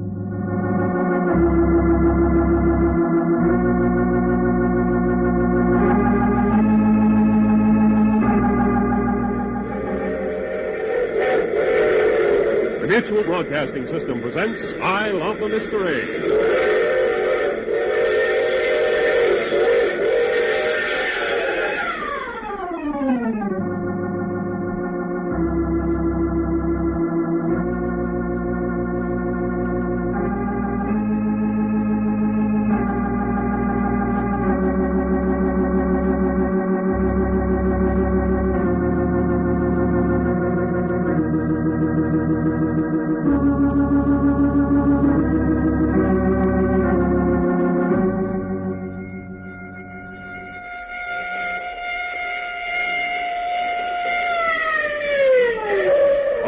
Carlton Morse adventure thriller,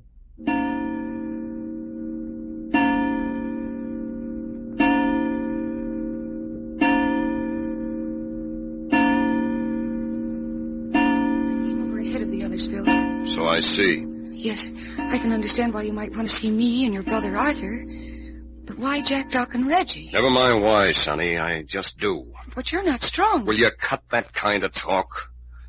I know I'm an invalid. You don't need to rub it in. I'm sorry. And another thing, Phil, I don't think Arthur will be here. He'd better be here. But there's something I haven't told you. I sent word for the kid to be here. Did you tell him? Oh, yes, of course, but he... Then he'll be here. You got them 3 fellas living at your house, I hear. You mean Jack, Doc, and Reggie? Who else? Well, yes, I told you they were staying at the house. It's kind of funny, them moving in on you like that. Well, I'm glad you can talk about it sensibly, Phil. I'd have told you all about it the other night, only... Well, you got so angry with Jack. You're in love with him, sure enough. Yes, Phil, I am. You gonna marry him? I'm sorry, Phil. You are, huh? Yes. You don't care how you spill blood, do you? Oh, Phil, how could It's a fact, ain't it? You're laying this Packard Romeo wide open for the curse. You're giving him the works. Phil, that's not fair. I've got a right to be happy. Yeah. And I got a right to be walking around on 2 sound, healthy legs. But I'm not. I'm laying here in bed. I'm gonna be laying here from now on. And all because of the Richard curse. And all I hope for your Jack Packard is that he goes out quick. Wouldn't wish what I got on nobody. Phil. Forget it. They're coming. I don't hear them. I got ears. They're coming. Come in. Go ahead. I've got the wheelchair. Wheelchair? Hello, Sonny. Oh, how are you, Phil? What's this about a wheelchair? Arthur insisted on coming over, so we put him in a wheelchair. Arthur? There we are. Didn't bump you very much. Hello, Phil. Hey, punk. What's the matter with you? Nothing but a busted arm. But you shouldn't have come. The doctor said... Nuts. Now, wait a minute. What's going on here? How'd you get a broken arm? I was going to tell you, Phil. I don't want you to tell me. I want to hear the kid's story. I tried to cross the street. Car come around the corner and smacked me. Is that all? Yeah. Arthur, son, why don't you tell him everything? That is everything. No, fella, that ain't everything by a whale of a lot. Well, then suppose you spill it. Sure. Last night, Sonny here had that attorney feller Marks and Arthur to dinner with us 3. After dinner, your little brother got nasty and pulled a gun on me. What's that? Sure. I had to smack him down and take it away from him. You blasted little fool. So what? What were you doing with a gun? Wheel him over here beside the bed. Right. Phil. Answer me, kid. What were you doing with a gun? I found it. Oh, Phil. What were you doing with a gun? I found it. Oh, no, Phil. I wouldn't take that from nobody else, Phil. He ain't feeling so good, feller. I wouldn't hit him no more. You and I'll settle this between ourselves, punk. Yeah, well, to go on with what I was saying, after our little fracas, Arthur here slipped out of the house and I tailed him. He caught sight of me down the block and tried to dodge across the street. And that's when he got smacked. Why'd you follow him? Well, see, he got home safe. Didn't do a very good job of it. If you're through with Arthur, I'd like to ask a question. All right, Packard. You asked for us all to gather in your room here. Why? I hear a man was shot out in front of Sonny's house last night. You heard? Sure. Right across the park from the hospital. How could I help hearing?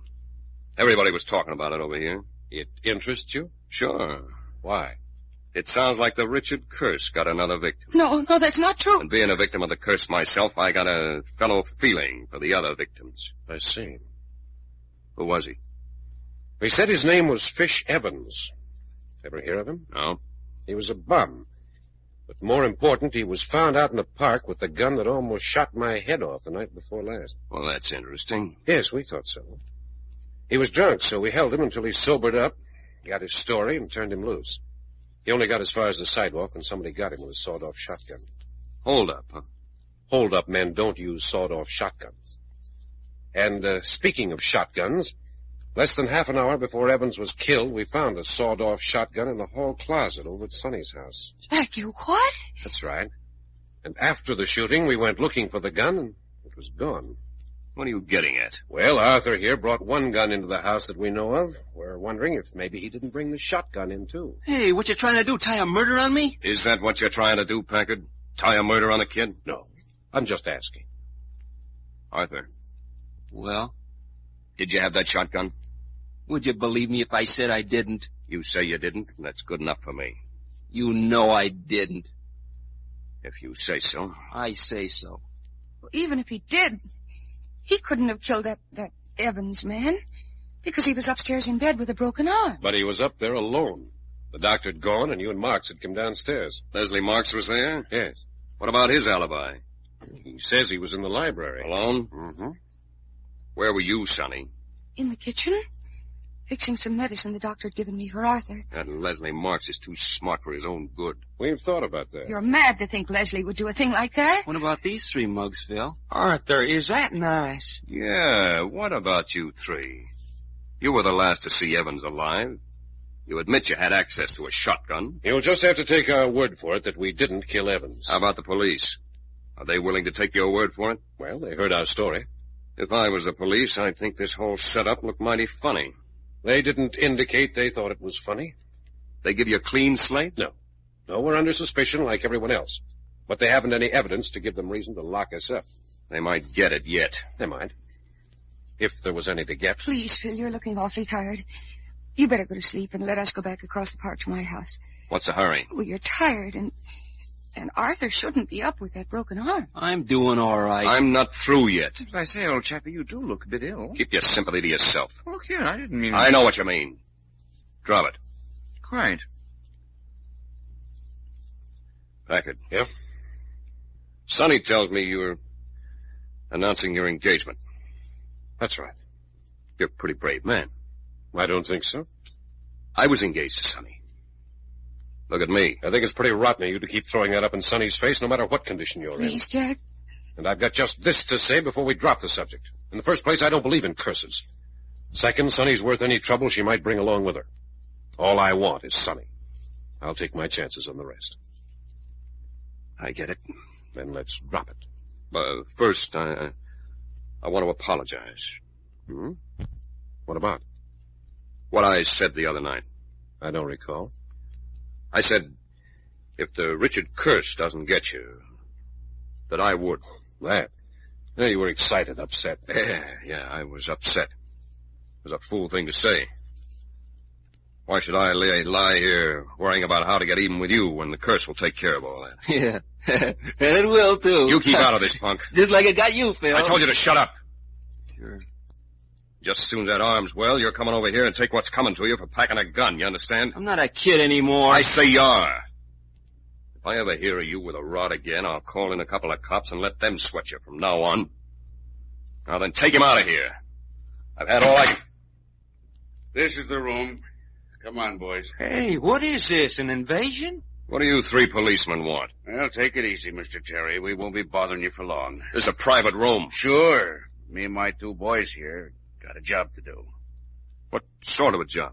Orders from headquarters to pick up these 3 men. Oh, look here. Which one of you is Jack Packard? Oh, I am. Doc Long? That's me, fella. And, Reggie York. Right. They want you down at headquarters. Now, what do you suppose they want us down there for? The Fish Evans murder. That's nonsense. We've been with the police most of the day telling our story. It seems like they don't like your story down at headquarters. Well, it sure took them a long time to make up their minds. Ban 'em, Sweeney. We're not carrying any weapons. Don't tell us. Let us find out for ourselves. I say, a Bobby with a sense of humor. What'd you call me? Oh, take it easy. Bobby's Johnny Bull for cop. But you're going to lock them up? None of them's healed, Sarge. Is that what you're going to do? Lock them up? Not for long, Sonny. Don't worry. That's what you think. All right, come along with you. Oh, Jack, I don't think we got no reason to go down to no police station. We can give you a reason if you want it that way. Forget it, Doc. You mean we're just going to march along? Yes. I ain't hit a policeman, and I don't know how long. Look, you feel something hard and cold in your back? Yeah? It's a cannon, and it shoots. Well, don't jab so hard. I'm ticklish. Take 'em out, boys. Just a minute, Sergeant. Yes, Mr. Terry? I want to say something to Packard. Oh? Say it. Packard, you recall what I said about relaxing and letting the Richard curse take care of you? I do. Well, I'm beginning to relax. If you've got anything to say to me, say it. I am saying it. Be rather funny if the Richard curse should take you 3 boys to the gas chamber up in San Quentin, wouldn't it? Phil, you don't mean that? Destroying 3 of you at one blow. That'd be some kind of record. Even for the Richard curse.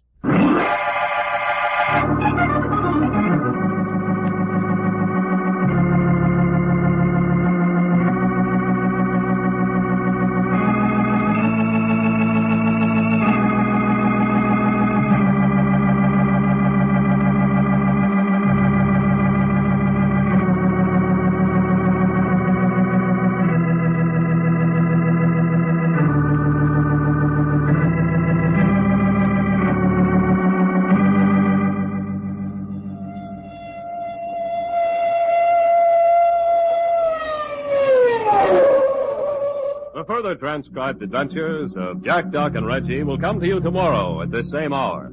I Love a Mystery, written and directed by Carlton E. Morse, comes to you Monday through Friday, featuring Russell Thorson as Jack, Jim Bowles as Doc Long, and Tony Randall as Reggie York.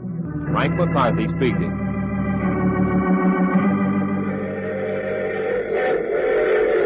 The Mutual Broadcasting System presents I Love the Mystery.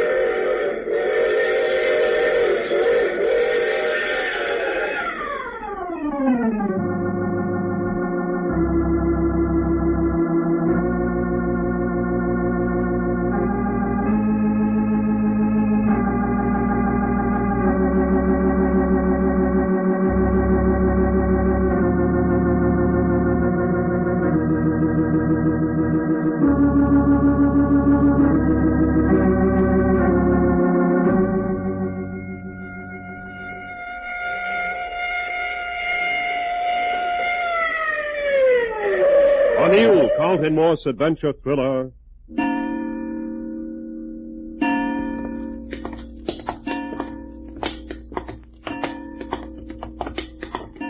Across the lobby with you. One bad move, you're all washed up. Taking us down to the jailhouse, huh? That's right. I don't mind saying I jolly well don't like that gun pressed against my side. You'll like it a lot less if it goes off. Well, that's a sweet thought. Hold it.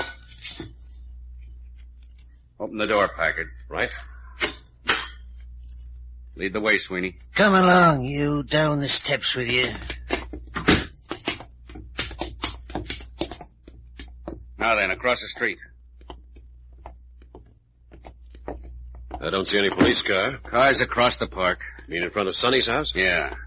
We stopped there for you. Found out you'd gone over to the hospital. Now then, through the park.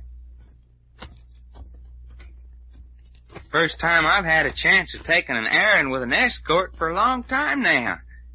How much you get for acting as a fella's bodyguard, Sweeney? You talk too much for your own good. No. But honest, feller, do you like being a policeman? I do that. When I get a chance to pick up such as you. Oh, now, I ain't such a bad fella. You might even get to like me if you knowed me. I have my own opinion on that. Keep marching. Sure. What's the matter with your copper, Reggie? Ain't heard a word out of him. He hasn't said anything. I think he's got laryngitis. Yeah? Well, what makes you think that? Well, he's got a woolen cloth about his neck, and he smells violently of turpentine and cough medicine. Laryngitis, huh? Right. I've been telling him he should be home in bed, but the blighter doesn't appreciate my sympathy. Ouch, I say. Hey, what's the matter? Apparently doesn't appreciate my humor either. Keeps jabbing that bally gun in my ribs. All right. This is it. You mean this car under the streetlights? That's right. Open the back door, Sweetie. But this isn't a police car. You don't say. Look here, there's something phony about this. You mean these birds ain't policemen? Get into that back seat. What about it, Jack? Yes, get in. But if this is a frame-up... Get in. Follow him in, Sweeney. Sure. Here, you sit in the middle. I'll take the outside. Suits me. Now, you, Limey. Jack, if this is... Get in, Reggie. Quiet. Follow him in, Bert.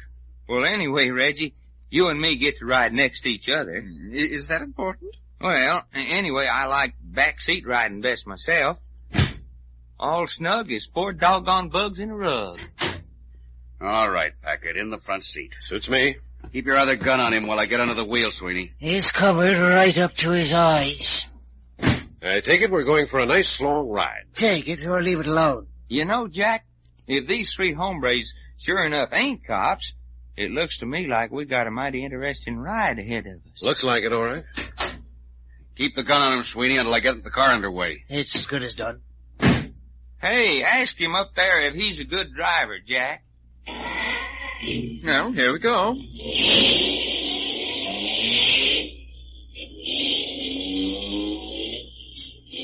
Smooth running, Bus. All right, Sweeney, I'll take care of Packard up front here. He's your boy. Whew! Your feller does smell of turpentine, don't he, Reg? He's smelling up the whole car. If I'm not mistaken, this road takes us out toward the desert. You ain't mistaken, mister. I thought so. 3 bodies buried in the sand out there probably would never be discovered. Jack, don't talk like that. What's that? Well, that's something I don't ever want to be. The undiscovered car. That Texas boy's just full of bad jokes, ain't he? Doc? No, don't mind him. He's worse than a leaky faucet. Yeah. You boys look to me like part of a pretty well-organized gang. We're doing all right. You wouldn't by any chance know a man by the name of Leslie Marks, would you? Oh? Leslie Marks, attorney. Oh, yeah, I've heard of him. I'm not surprised. Looks like a pretty smart operator. Should think he'd make a great mouthpiece for a gang. I'll tell the boss. He wouldn't be boss by any chance, would he? What do you mean? Marks. He wouldn't be the big gang boss in these parts, would he? Got a great front for it. You're nuts. Well, there's no harm in asking. Can't think of any. But what's your racket? This doesn't seem to me any sort of a town for an organized gang. You got me, buddy. You mean you don't know? I don't know nothing. I see. Of course, you're close to the Mexican border. I suppose there's money in smuggling, and then this is a seaport. Keep talking. It's only your breath you're wasting. Uh-huh. How we coming, Jack? We're getting out into the great open spaces. Are, huh? I say, how about opening some of the windows? I'm getting bloody sick of breathing turpentine fuel. Leave the windows like they are. Oh, spoiling my whole ride. Reggie, I bet you if we was to touch a match to your bodyguard, he'd burn like an oil well. Or you could attach a pipeline to him and furnish Southern California with natural gas. Ouch, I say, old man, I'm getting very well fed up with you jabbing me with that brute of a gun. Burke ain't a man to take a joke kindly. At leastwise, not when it's on himself. Yes, I'm beginning to notice that. We're really out in the desert now. Haven't seen a building along the highway for the past 5 minutes. Passing any automobiles? Not now. There's a car on our tail, though. What's that? I don't know. Been there ever since we left town. I'll take care of that. Ooh-wee. Looky at us go.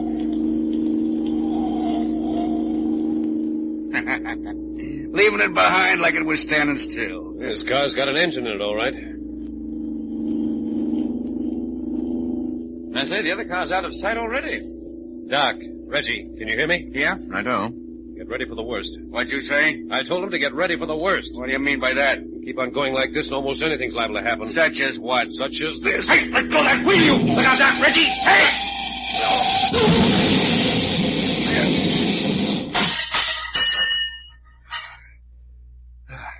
Oh, boy, oh, boy, oh, boy. Doc, you all right? Jack, Oh. Did you honest and truly go for to wreck this car? Yes, I yanked on the wheel. Son, you had never ought to do that. Well, this here's the way folks get hurt. You see Reggie? Huh? What do you mean?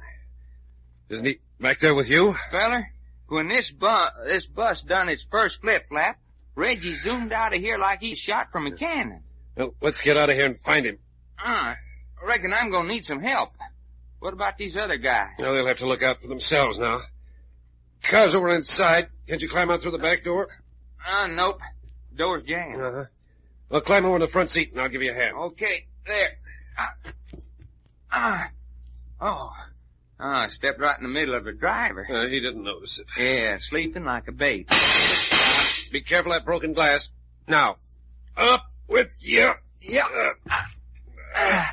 There we are.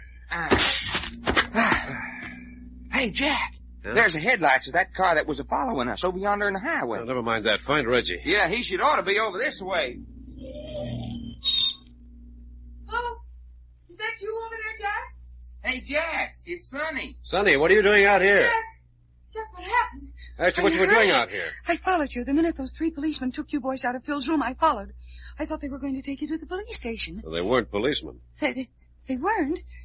Jack, what are you looking for? Reggie. Oh, why, is he hurt? I'll tell you better when we find him. Hey, Jack. Hey, here he is. Well, come on. Oh, you see? You see the horrible things that are happening to you already from associating with me? Well, that's stupid. Here, this way, Jack. How is he, Doc? Can you tell? Well, he's knocked out all right, but he lit in these here bushes. I don't think there's nothing broken. Oh, I hope not. Yeah, let me see. What the heck you doing out here, Sonny? I trailed you. Who were those men if they weren't policemen? Gun-toting gangsters. How's he doing, Jack? Just stunned. He'll be around in a minute. Are you sure? Certainly, I'm sure. All I have to say, Sonny, is that the Richard curse is pretty impotent curse to let us get away like this. Well, what do you mean? Well, look at the material it had to work with. 3 gunmen with murder in their hearts, one of the best auto wrecks of the year. A really potent curse would have had us dead and buried by this time. Yeah, and look at us. Just one of us with a little old bump on his head. Oh, you mustn't say that. You mustn't challenge fate like that. Baloney. Come on. Let's have a look at the boys in the car. All right to leave Reggie there? Yes, give him a few minutes to come around. But who are these gunmen? Your guess is as good as ours. Doc, I'm going to crawl back in the car and hand the bodies out to you. Okay. Good thing we didn't catch fire. I still don't understand why gunmen wanted you three. Well, won't you let us worry about that, honey? Are you inside all right, fella? Yeah. Here comes the driver. Okay. Careful with him. He's got some broken bones. Got him. A meaty guy for his size. Yeah, lay there for a minute. He's not dead. No, ma'am. Just chewed up a little. Next. Now, let him come. Which one's he? Sweeney. You got him? Yep. Come on, Sweeney, old kid. The trip ended up kind of different. You expected, didn't it? That's it. Lay down there beside your pal. Can I do anything? I don't reckon. These fellas is going to need the attention of an expert. They're hurt seriously? Well, they ain't been done no good. Ready, Doc? Well, this would be old laryngitis himself, huh? I got him. See, you fella. Now that you're unconscious, you're exuding turpentine worse than when you was kicking. Yeah, I'm glad that's over. But what do we do now? Load that cargo into your car and get him to a hospital. And that's a job of toting. I wish Reggie'd come too, so's he could give us a hand. Hadn't we ought to hurry if they're in All right.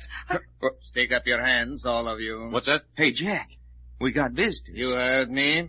Not a move out of any one of you. Guns and everything. Now, what you suppose this is for? But there must be some mistake. Keep out of this, sister. What's the idea? We came out here tonight to bury you, Muggs. And burying's what you're going to get.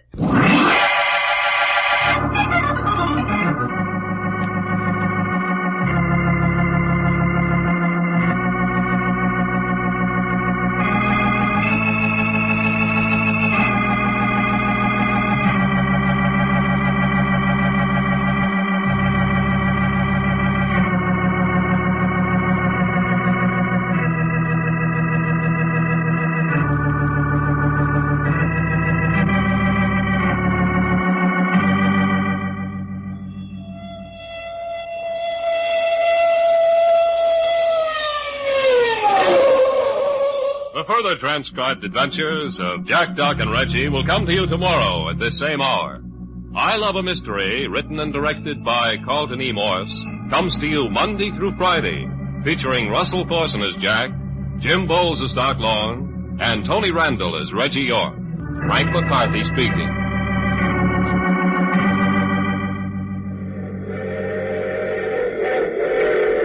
The Mutual Broadcasting System presents I Love the Mystery.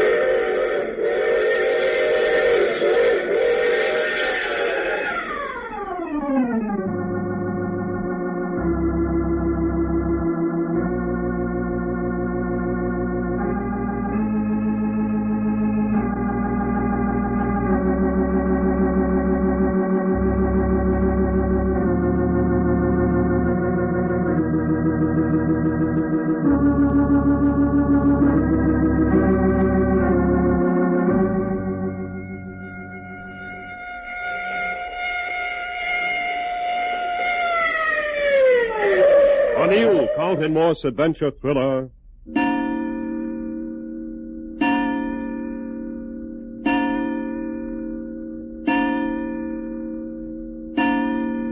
Take them up.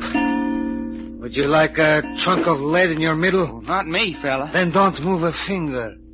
Hoppy. That's me. I got them covered. Fan them. Sure, with pleasure. Don't waste no time. This ain't no picnic. What about the skirt? No, don't you touch me. Leave the skirt alone. It's a nice skirt. Leave the skirt alone. Well, ain't that what I'm doing? These guys ain't got no rods. I could have told you that. Hey, he could have told us that. Ain't he the comedian? Hey, looky, my arms is getting tired. Keep them up. Hoppy. Shall I bump 'em off? No, tie them up. Well, what we want to tie 'em up for? We come out here to bump 'em off. We can't bump nobody off in the presence of the skirt. We could if we bumped the skirt off, too. We ain't got no orders to bump no skirt off. Yeah, besides, she's a nice skirt. Ain't you, babe? You keep your hands off me. Oh, a skirt with a temper. Hoppy, tie them birds up. May I make a suggestion? No, you can't make no suggestion. Well, then may I ask a question? No, you can't ask no question. Well, your three pals here are liable to die on your hands if you don't get them to a doctor. You mean they're hurt bad? Yes. That's their hard luck. Yeah, but if they're hurt bad... That's their hard luck. We got our orders to bump these 3 guys off and bury them. 3? That's orders. Yeah, but it's only 2 of them. Aye, that's right. Hey, where's the other mug? Well, I can tell you that, fella. Yes, we can tell you where he is. He's in that wrecked car, dead. Yeah? Yes, dead. And you can blame yourselves for it. Well, ain't that too bad now? We think so. Well, don't feel too bad, mister. His troubles is all over. And you still got yours coming. Well, what are you standing there for, Hoppy? I told you to tie them up. That's right. I thought there was something you told me to do. I was trying to remember. We'll do it. Shall I tie up the skirt first? Leave the skirt alone. Oh, ain't we gonna tie up the skirt at all? No. That's too bad. I sure would like to tie up that skirt. Put your hands behind you, bud. Oh, how about it, Jack? He's got a gun on us. Well, I sure don't like it. Why, you double-jointed city cat. Put your hands behind you. Better someday I'm going to take you apart. That's better. Put your hands up, both of you. Hey, the skirt's got a gun. Sonny, you crazy little idiot, drop that gun. I won't. I can shoot as good as he can. Drop that gun, sister, or I will make a sieve out of you. I won't. I'll shoot if you do. Hoppy. A gun-toting skirt. Take that gun away from her. You mean I can go for her? Get that gun. With pleasure. No, don't come any closer. I ain't mixed with a skirt never so long. Sonny, throw the gun away. You hear? Throw it away. I'll kill him. Oh, no, you won't. Oh, let go of me. Give me that rope. I won't. Yeah, you got the gun? Yeah, and I also got the skirt. Now, hurry up and put the ropes on these 2 guys so we can get going. I told you not to try to use that gun. Oh, somebody's got to do something. Sonny, it's just like I told Arthur the other night. When you pull out a gun, you got to shoot right off. On account of folks, they just don't monkey around with shooting arms. Now put your arms back of you, and this time do it. And don't waste no more time. We got to get out of here. Doc. Yeah? I think the British are coming. Huh? Oh, yeah. No fooling. No fooling. What are they talking about, Hoppy? One of them just said the British are coming. Oh, what does that mean? Search me. I got one of them tied. Well, hurry up with the other one. Yes, won't be long now. And me all tied up like a sack of potatoes. It's all right. I'm still free. But not for long. Put your hands behind you. Get him, Reggie. I got him, Jack. Hey, Hoppy. I'll take care of Hoppy. Hey, look out. Atta boy, Jack. You got him first crack. How you coming, Reggie? Oh, I went down like a pole, Doc. Nothing to it at all. But Reggie, you were unconscious. Oh, I say I didn't have to stay that way, did I? Well, good work, fella. You come to, you took in the situation, and you did just what was right and proper. Right. Ooh, still a bit dizzy, though. Well, after that bump you got in the wreck, it's not surprising. Sure, I did take a flying, didn't I? What about those other chappies? Well, we've got to get them to a hospital. Only now we got 5 bodies instead of just 3. And by the way, would somebody get these ropes off of me? All right, I'll turn around. Yeah. Where do you suppose these last 2 guys come from anyway, Jack? Well, you heard what they said. Yeah, that they was out here to bury us. There you are. Yeah, thanks. Apparently, there were 2 more of the same gang that had been waiting out here in the desert for the others to bring us along. Right, then there was to be a firing squad, and we were to be thrown into a hole in the sand and covered up. No.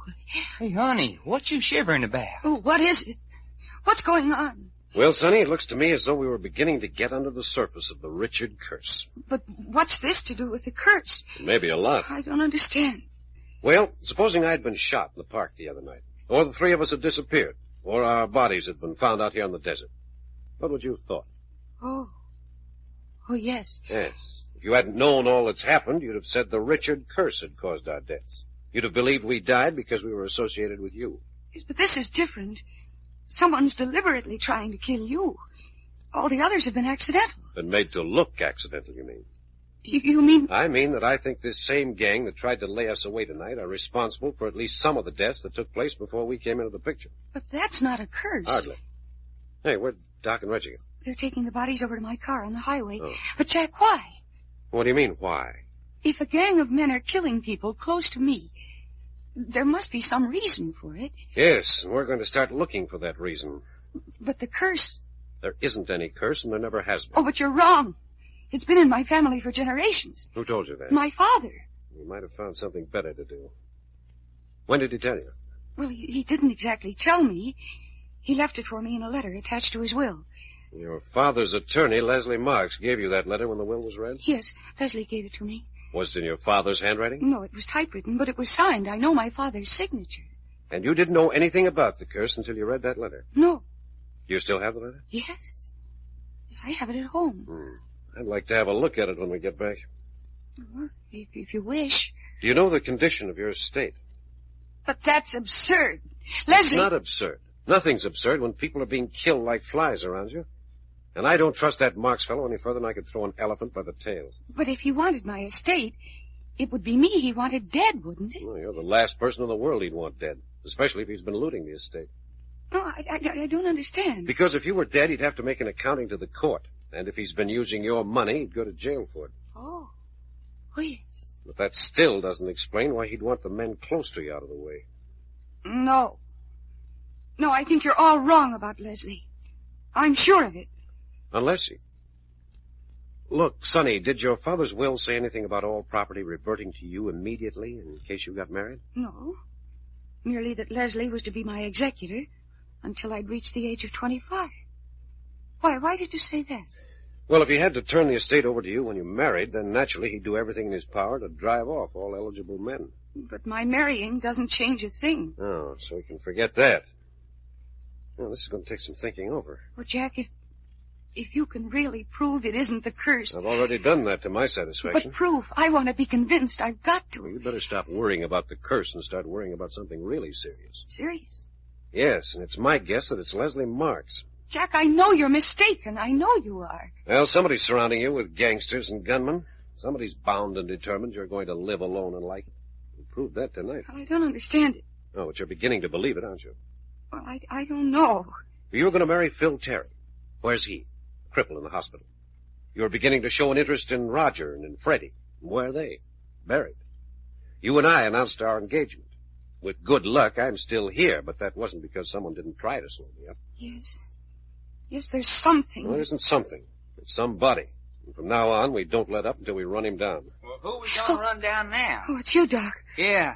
And while you two been standing there gabbing, me and Reggie done ourselves a job. Get all the bodies loaded in the car? Yeah, no thanks to you. Okay, let's get started back to town. I don't know where anyone's going to sit. The entire back is occupied by the unconscious. That's okay. Sonny can drive. You ride in the front seat with her, Reggie. Doc and I'll hang on the running board. Hey, what's Reggie done to get a break like that? He got thrown out of the wreck on his head. And a little thing like that gets him the front seat back to town? Oh, I say, Doc, you take it. I should say not. You're riding with me, Reggie. Get in. Thank you. Right on. And that settles that.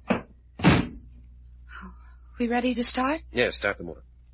Oh, here, wait a minute. Hey, what's the matter now? Just a minute. I've got to get back to the wreck. Say, what's that for? Darned if I know. Got some kind of a bee in his bonnet. Think we should go too? I don't reckon. Sonny. Yes? I heard some of the things Jack said to you.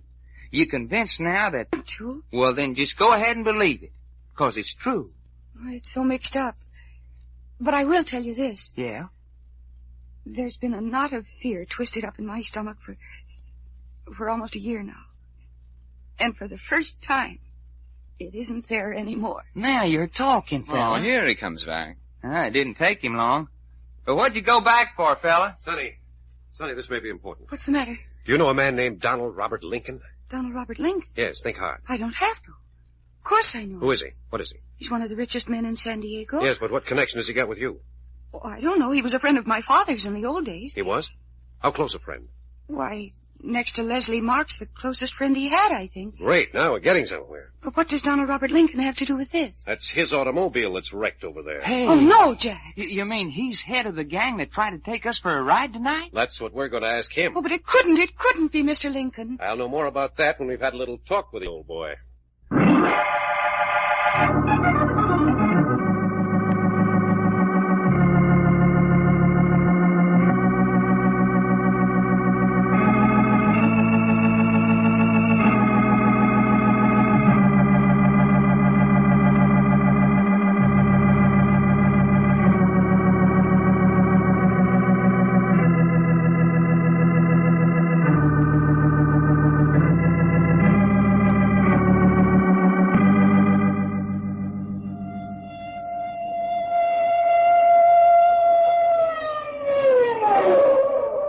The further transcribed adventures of Jack, Doc, and Reggie will come to you tomorrow at this same hour. I Love a Mystery, written and directed by Carlton E. Morse, comes to you Monday through Friday, featuring Russell Thorson as Jack, Jim Bowles as Doc Long, and Tony Randall as Reggie York. Frank McCarthy speaking.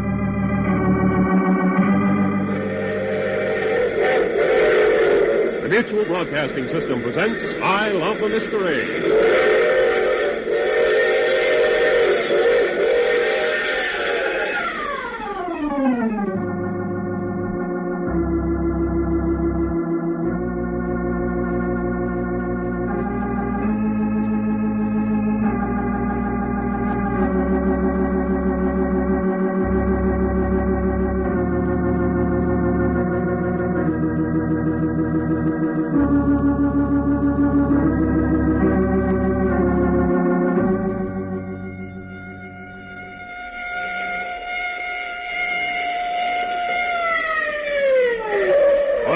Carlton Morse adventure thriller,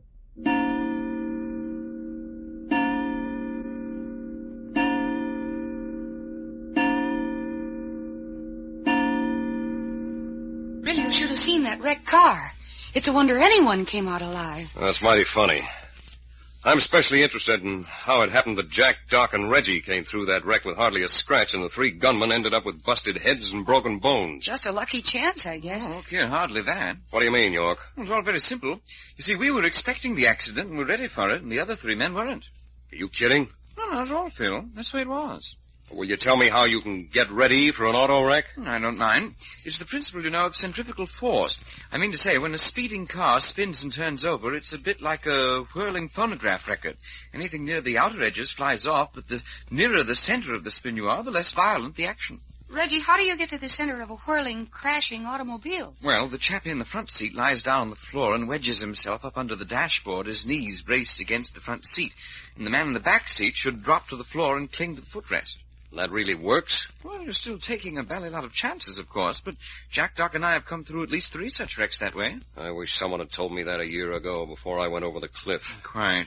I wish they had. I've told you before not to use that tone of voice to me. I hate sympathy. I'm sorry. You haven't told me yet where Doc Long and Jack Packard are. Well, we'll have to tell you everything that's happened in the last 2 hours for you to understand. Never mind.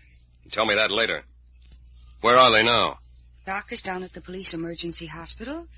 Jack's gone to see Mr. Donald Robert Lincoln. Donald Robert Lincoln? Yes. You mean old Moneybags Lincoln? Yes. Why?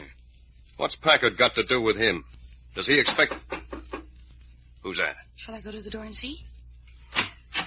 Who is it? It's Leslie Marks, Phil. Leslie. I didn't expect to find anyone else here. If I'm intruding... Of course he's not intruding, is he, Phil? No. As long as you're here, you might as well stay. Thanks, Phil.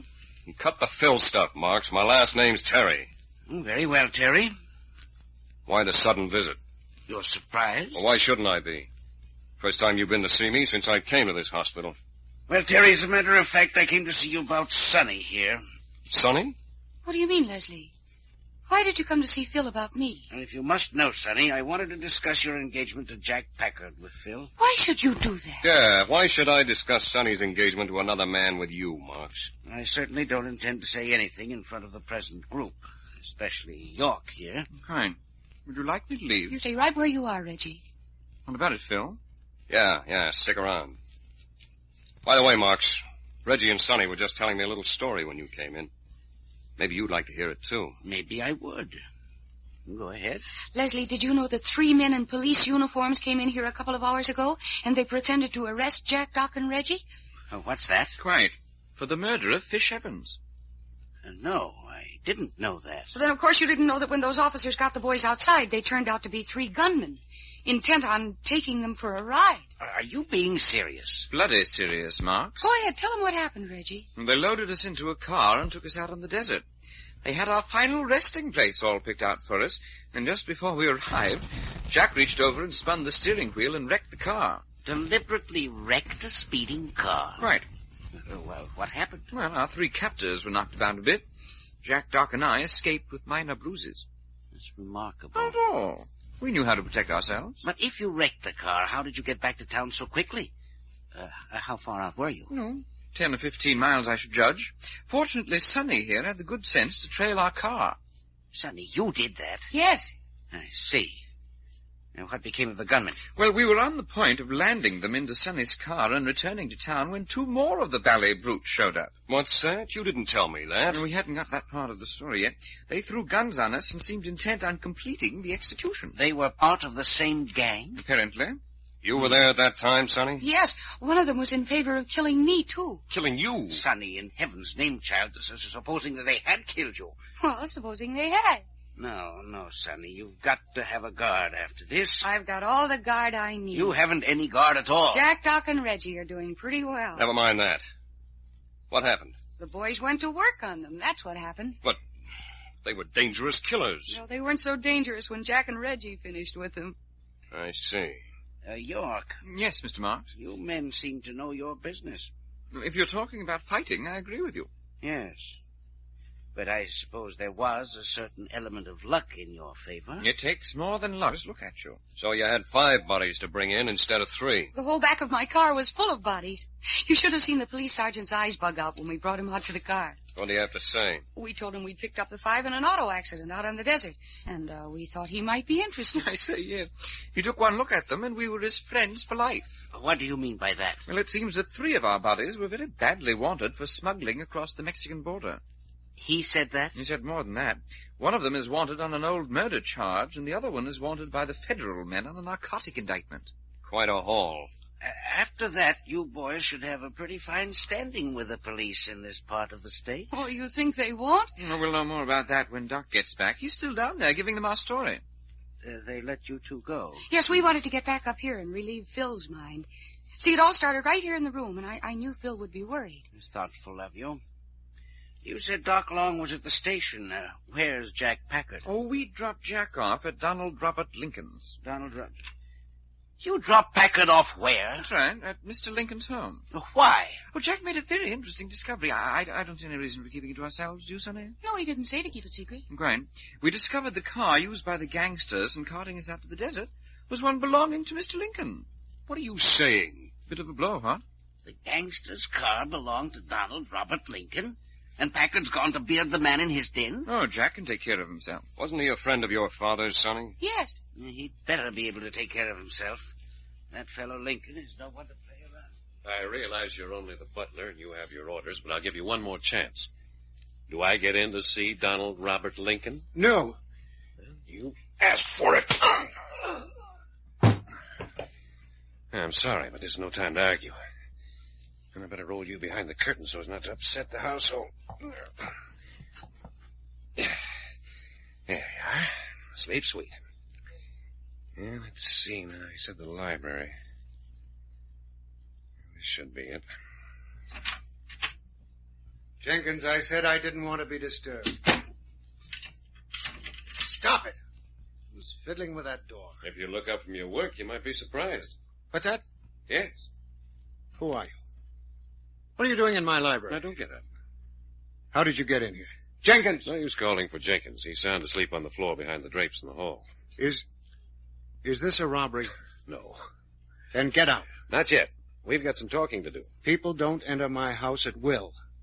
You'll be behind bars before you're 24 hours older. Maybe. Now will you let me talk for a minute? Well, say it and get out. Mr. Lincoln, you're one of the most prominent men in this section of the state. What of it? You have a good name, wife, 2 or 3 nearly grown children. What are you getting at? It'd be a pretty terrific thing to have that good name come tumbling down in ruins, wouldn't it? I'm beginning to see. You are? Blackmail. Wrong again. So you say. Lincoln, do you own a big black Roadmaster car? I do. Where is it? In my garage, naturally. No, it isn't. I say it is. And I say it isn't. I was round looking in your garage before I came in to see you. Just a minute. We'll see about this. Hello, Higgins. Is the Roadmaster in the garage?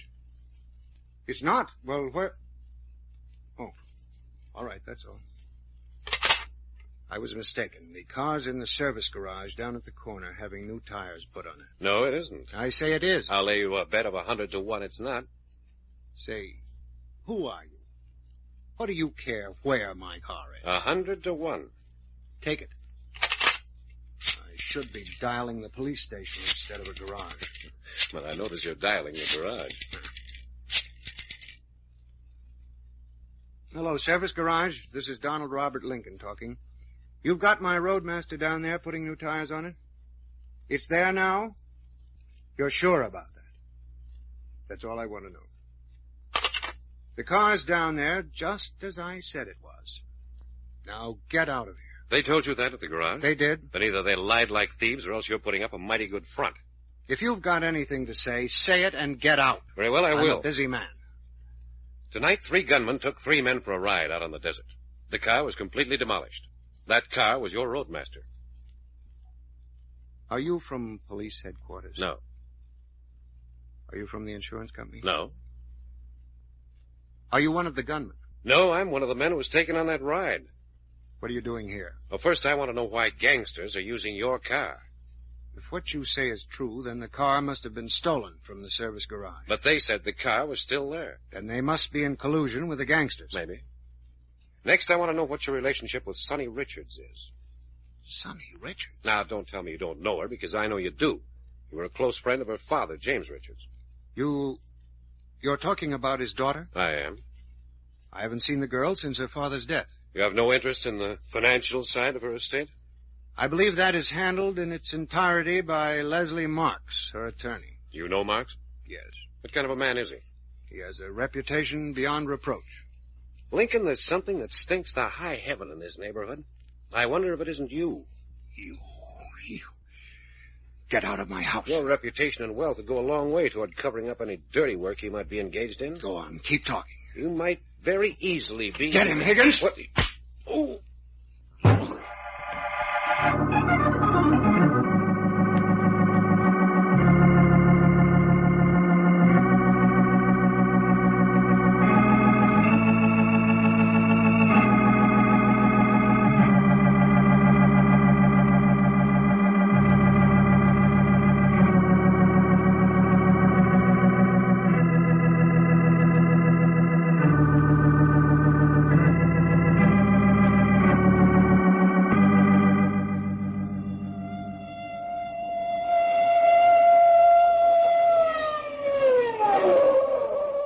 Further transcribed adventures of Jack, Doc, and Reggie will come to you tomorrow at this same hour. I Love a Mystery, written and directed by Carlton E. Morse, comes to you Monday through Friday, featuring Russell Thorson as Jack, Jim Bowles as Doc Long, and Tony Randall as Reggie York. Frank McCarthy speaking.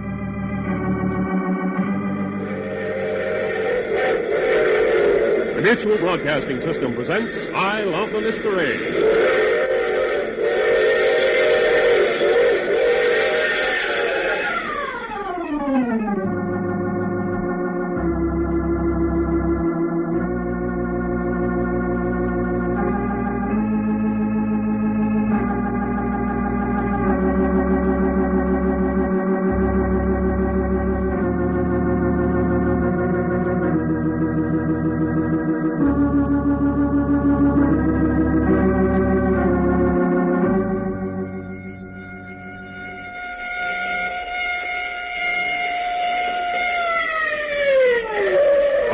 Carlton Morse adventure thriller,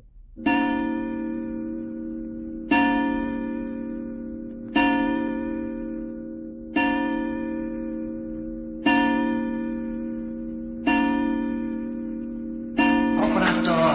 Who, me? Yes, you. Sure. Where do you suppose this goes to? Blacker than the inside of your hat. Never mind. Spider. Yeah? Get that flashlight on him. Sure.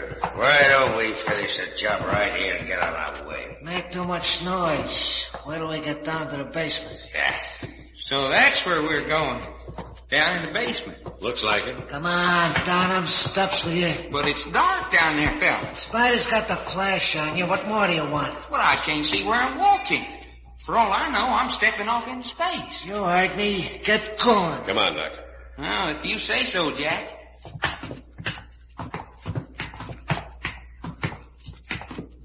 Listen, Doc.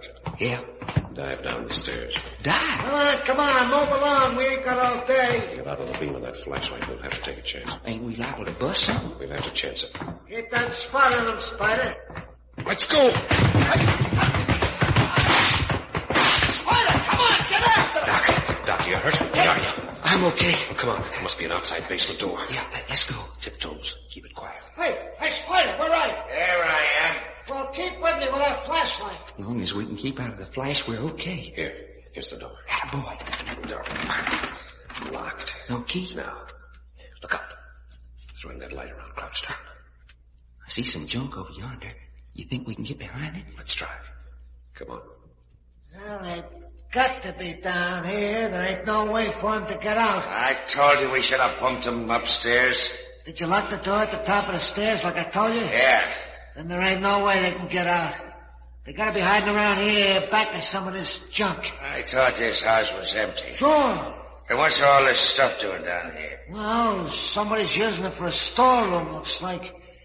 Let them have it the minute you spot them. Yeah, like hunting jackrabbits in the brush. Hey, swing your flash over that way. Door. Must be another room. Yeah, furnace room, maybe. Let's have a can. Ooh, practically standing right on top of us. Yeah. Now we got a minute breather while they're in there. Can you do anything but opening that door? Well, I can try. Well, hurry up. Make it quiet. Yeah. You stay here. Wait. Huh? Too late. Here comes the flashlight. Hey, fella, what we gonna do? Just lie here under this stuff and let them dig us out? Got any suggestions? Well, I don't aim to be shot down without a fight. Hold it. Here they come. Let's jump them when they get close enough. All right. Wait until the last minute, though. Well, there's nothing to do but kick around in this junk until we find him. Wait till the boss hears about this. He ain't gonna hear unless you shoot off your mouth. Them guys are here and we're gonna find them. Giving us a splendid... Jack, what was that? Who done that? Someone shot through that basement window. Shot our two gunmen? Looks like it. See if you can find Spider's flashlight. Yeah. Well, what do you suppose happened? A gang war? Oh, never mind that. Help me find that flashlight. Yeah. Dag-nabbit. Now what's the matter? Oh, I fell over one of them gun toters. Hey, here it is. Well, you got the flash? Yeah. Okay to turn it on? Well, let's chance it. Here, give it here. Yeah. There. Holy jumping toad frog. Looky at him. Hold that flashlight. Uh-huh. Hey, fella. Those two look like they've been shot with a box of tacks. Sawed-off shotgun from a distance. Sawed-off shotgun, huh? Yes, from that distance they were sprayed with shot. Neither one of them's badly hurt. They sure are unconscious, though. They won't be for long. Get some of that rope over there and help me tie them up. You gonna take them with us? No, we can't be bothered. Yeah. Here's some rope. All right, go to work. Yeah. How far is Sonny's house from here, do you know? Oh, middle of the next block over, way I figure it. Good. Hey, coming with your man. Yeah, I got his feet tied up. Working on his hands. Step on it. Yeah. Hey, what do you want to know about Sonny's house for? That's where we're going. We are? Well, there he is. All right, come on. We've wasted too much time now. Hey, didn't you hear Spider say that he had locked the door at the head of the stairs? I've got the key. Hurry up. Wait a minute. Come on. What we in such a hurry about? I'll tell you later. Outside with you.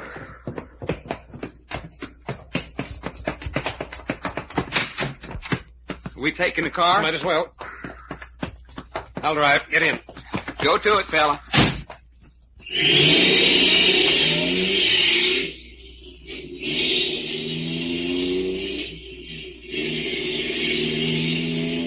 Turn here, Jack.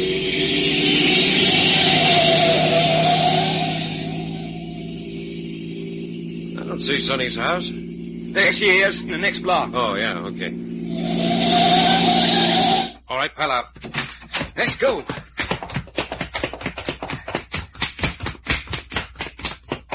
I got the key, fella. Where to now? Upstairs to Arthur's room. To Arthur? Well, what's the kid got to do with this? He's in bed with broken arm. Maybe he is, maybe he's not. Come on.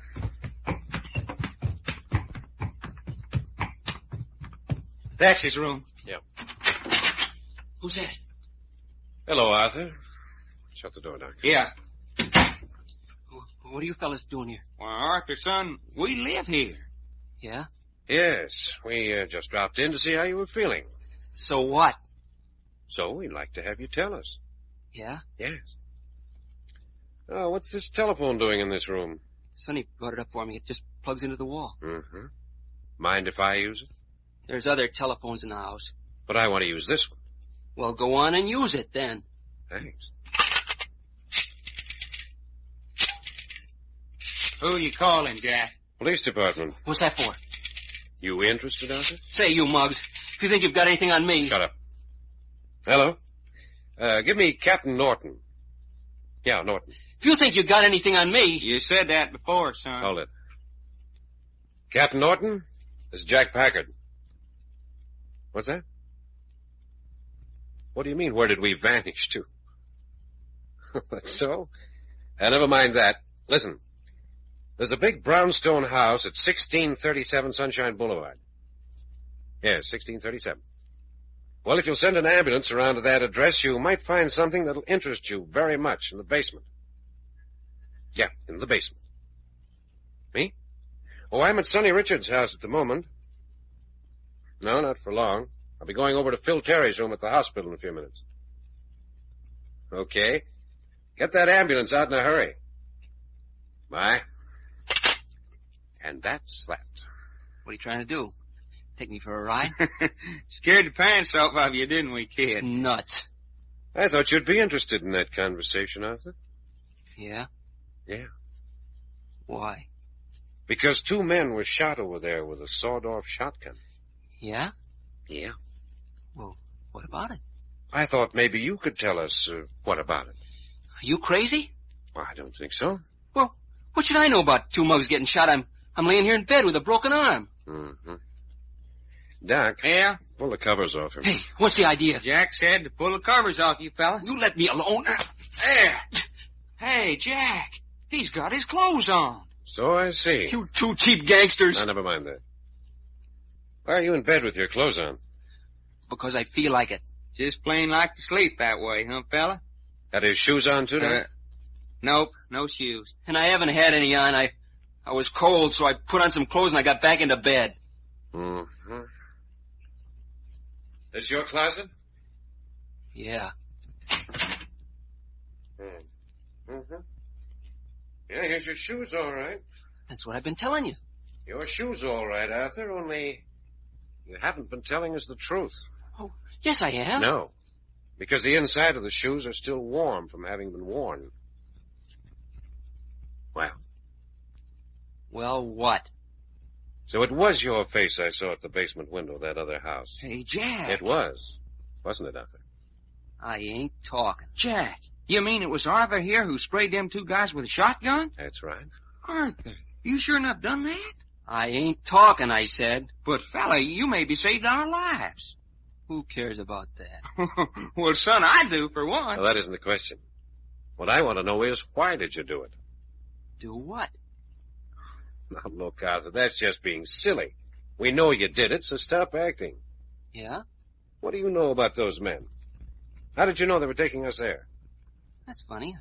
Sounds just as though I hear somebody talking. Well, doing what you done made things a lot easier for us, fella. Why don't you come clean, and maybe we could make it easier for you. I tell you, I don't know what you're talking about. Well, I guess there's nothing else to do. What do you mean? We thought maybe you'd like to keep this a secret. Yeah? Yes. But if you're not going to talk, we'll have to discuss it with Sonny and your brother Phil. No, you ain't telling nothing to Sonny and Phil. You don't want them to know? That's all I asked. Don't tell Sonny and Phil. Why not? You heard what Phil said to me. You heard him say if he ever heard of me with a gun again, he'd turn me over to the cops. But, fella, you said you didn't know nothing about it. I don't, but if you tell Phil, he'll think I did. Son, it looks to me like you're almighty afraid of your brother Phil. Yeah, I'm his brother. I know.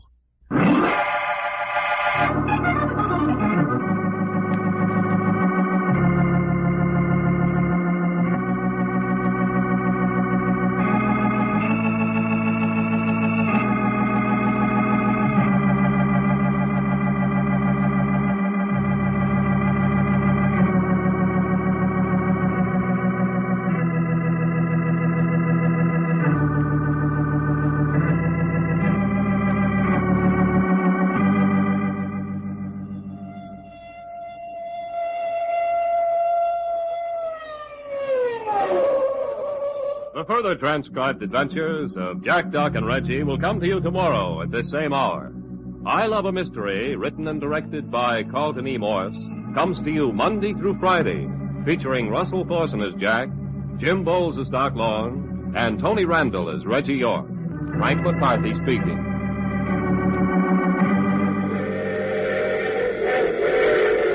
The Mutual Broadcasting System presents I Love a Mystery.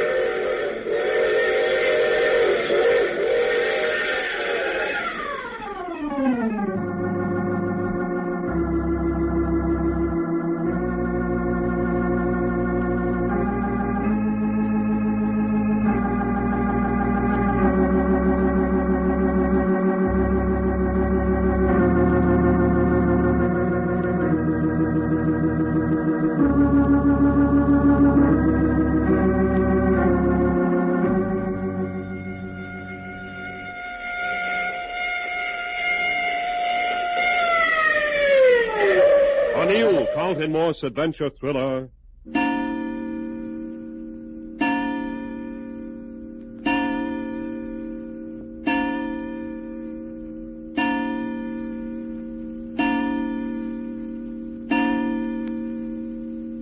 I hope you don't mind us using your room for a conference hall. The pleasure's all mine, Packard. Anything to break the monotony. As long as we don't tire you. When I get tired, Sonny, you'll hear about it. That's a promise. Arthur? Yes, Phil? Where's the wheelchair? I'm through with that baby carriage stuff. Yeah? How's the arm? It's in a cast. How do I know?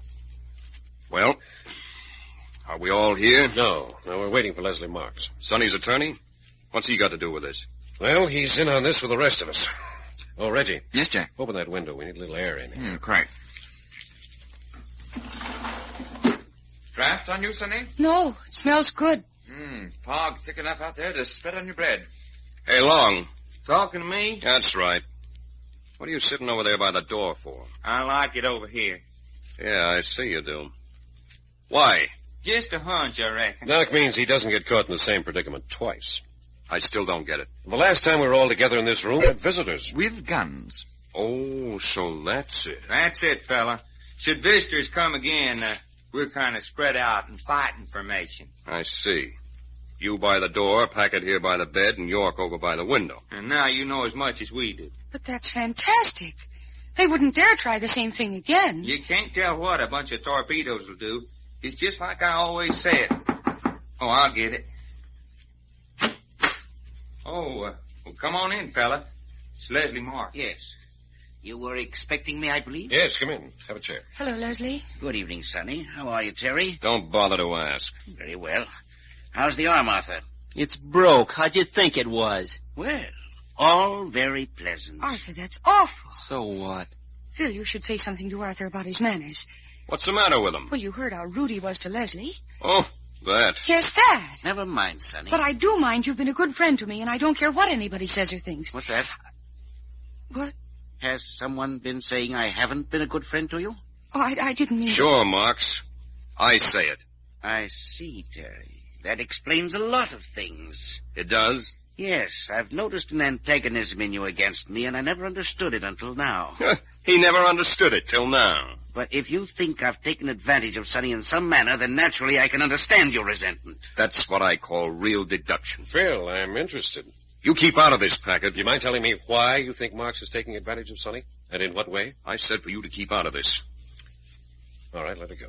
But, Phil, you're wrong. I'm not wrong. Leslie, do you know what Phil's talking about? I think so. Well, for heaven's sake, let's hear it. Phil's disliked me ever since I refused to give you extra money from the estate to maintain him here in this hospital. Oh, no, Leslie. Marks, you said the one thing that you shouldn't ever have said. Nevertheless, Terry, I believe I'm stating facts. Sonny has paid every expense you've incurred since you were injured a year ago, and I might state that there were plenty of expenses. Leslie, I forbid you to say another and word. Furthermore, Terry, Sonny's been keeping this lazy, good-for-nothing brother of yours. What did you call me? Arthur, you shut up. What did you call me, Marks? I called you a lazy, good-for-nothing... Arthur! Arthur! Water glass came within an inch of my hip. I intended for it to brain you. Arthur! I'll kill that tin horn lawyer. Arthur, I'm talking to you. What do you want? Come over here to the bed. Phil. Come over here to the bed. Now then. Phil, don't hit me. Don't hit you. Why, you little baby-faced punk, I got a notion to smear your nose all over your face. You hear me? Phil, let go of my collar. You're choking me. What do you mean saying you'll kill anybody? Answer me. What do you mean by it? Phil, you're choking me. Oh, Phil, Answer please. me, punk. You heard what he said about us. And I told you to stay out of it, didn't I? But you can't do anything. You're a cripple, Phil. Oh, Phil. Don't ever say that to me again. You hear? Yes, Phil. Now go and sit down. Yeah. Yeah, so that's what everybody thinks. I'm a cripple. Well, supposing I am. Oh, no, Phil. I said supposing I am. Here, Arthur, drink this. Make your throat feel better. All right. Well, isn't anybody going to answer me? Phil, we're getting entirely away from the matter we gathered here to discuss. What do I know about what you came here to discuss? You called the meeting? Yes, but I haven't had a chance to get a word in edgewise so far. Well, you got the floor now, haven't you? All right.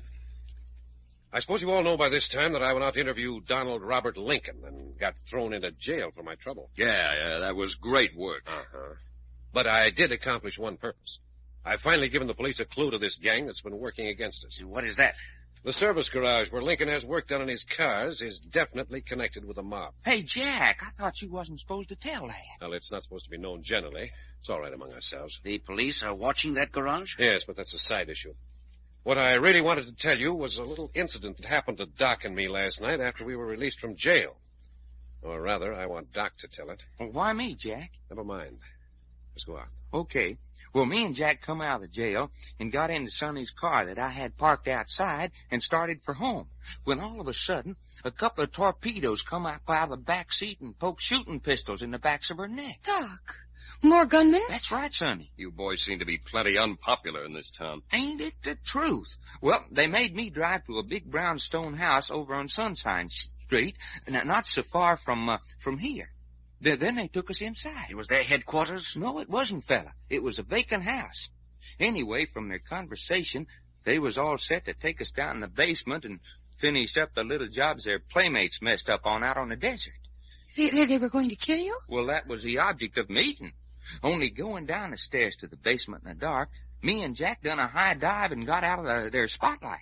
You did what? They had a flash on us. We dived down the stairs. But you might have been killed. Well, shucks, a broken neck or hot lead in your gizzard, you're just as dead either way. Anyway, after that we played hide-and-go-seek for quite a while with them, when all of a sudden, bam, and somebody let them have it with both barrels of a sawed-off shotgun. There was somebody else in the basement, too? No, they shot from outside through the basement window. He killed them both? He was too far off. He just sprayed them with buckshot. But it's good enough. It laid him out long enough for me and Jack to put ropes on him and call the police to come and get him. So now the police have 7 members of the gang. Yeah, the 5 we picked up on the desert and these 2 mugs. That's an interesting point, don't you think so, Marks? What's that? I don't follow you. I mean, if the big boss isn't careful, he's going to just about find himself out of gunmen. Why do you address that to me? I just thought you might have an opinion. There seems to be an insinuation behind your remarks. You haven't an opinion? No. I have. Well, good, Terry. Let's hear it. I'd say offhand the Richard curse that's been giving Sonny here so much trouble has turned into a gang fight. Doesn't it? In which case, the more gunmen the police round up, the less trouble Sonny's going to have with the curse. I differ with you there, Mark. Why? Because no matter how many mugs we round up, Sonny's not going to have any peace until we put our finger on the leader. Oh, yes, the leader. How do you figure that, Pagan? Well, this riffraff we picked up aren't important. They're just doing what they're told. The man we want is the boss, who knows why. The man who knows why it's important that every man who comes closely associated with Sonny must be killed off. Yeah, that's the guy we've got to get. You really believe that's at the bottom of all this trouble? Someone is trying to keep men away from Sonny? I know that's it. But why? That's the thing I can't understand. Why, what difference does it make to anyone who I see or know? Well, if we knew that fella, then we'd probably know who the buzzard was. Wait a minute. Well, Marks? I'm beginning to understand your insinuation a moment ago, Packard. Yes? Anyone interested enough in Sonny to want to keep men away from her would have to be someone close to her. I think so. Don't you? Yes. As her attorney and executor, I'm closer to Sonny than anyone else. Right. I'm the only man who has been close to her over the past year who hasn't been a victim of the curse. Let's say the victim of the gang. That's more accurate. Yes. Therefore, I'm the logical man to suspect. Now, that's what I call a beautiful analysis. However, you're wrong. Maybe. And I'll point out the flaw in your reasoning. Go ahead. What have I to lose or gain by Sonny's association with other men? That doesn't prove anything. Somebody's guilty and somebody's got a reason. You may have a secret reason just as much as anyone else. But I haven't. That's what you say. I say, Jack. Yes, Reggie. You say it has to be someone close to Sonny. It seems logical. Well, who is there closely associated with her? I mean, besides Marks here. Well, there's Phil Terry here. Yeah, I'm a great candidate. I got the worst deal of anybody so far. At least the others are dead and out of their misery. Phil, dear. And don't call me dear. Don't call you dear. No. But why? Well, you're going to marry Packard, aren't you? Yes. That's why. To get back to the subject. After Phil comes Arthur here. Yeah. He'd make a great leader for a mob, wouldn't he? I'm just naming over possibilities. Little Arthur here sure has all the makings. He won't have when I get through working on him. I'm doing all right. Listen, kid, I'm going to make a man out of you if I have to kill you doing it. Yeah. We're drifting again. I've got one more candidate. Well, who's that, Jack? Donald Robert Lincoln. Oh, but that's absurd, Jack. Mr. Lincoln isn't close to me. He was very close to your father. Supposing this thing reaches back. Lincoln, Packard, I think you've got something there. What do you mean? I just remember something about Donald Robert Lincoln. About 6 months before Sonny's father was killed, Lincoln and Mr. Richard had a deal. Leslie! Jack, the shot came through the window. There he goes down the fire escape. Go get him. Doc, go with Reggie. You bet you. Here, let me see. Leslie! What does anybody care? Arthur, you mustn't say that. Yeah, that mug's had it coming for a long time.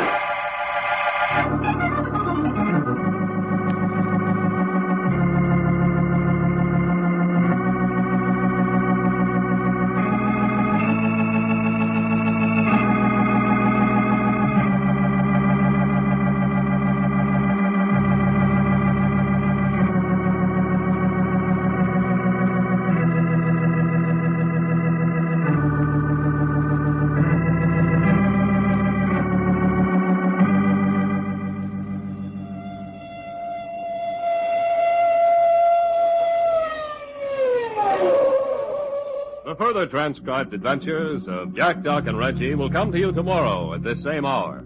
I Love a Mystery, written and directed by Carlton E. Morse, comes to you Monday through Friday, featuring Russell Thorson as Jack, Jim Bowles as Doc Long, and Tony Randall as Reggie York. Frank McCarthy speaking.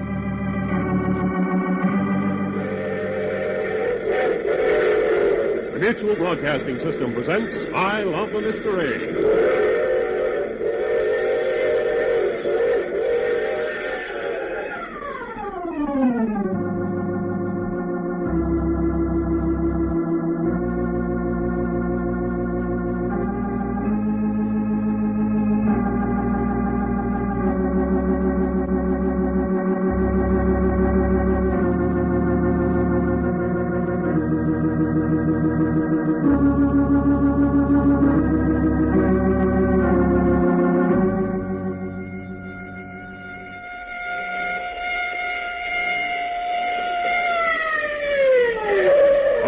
Carlton Morse adventure thriller,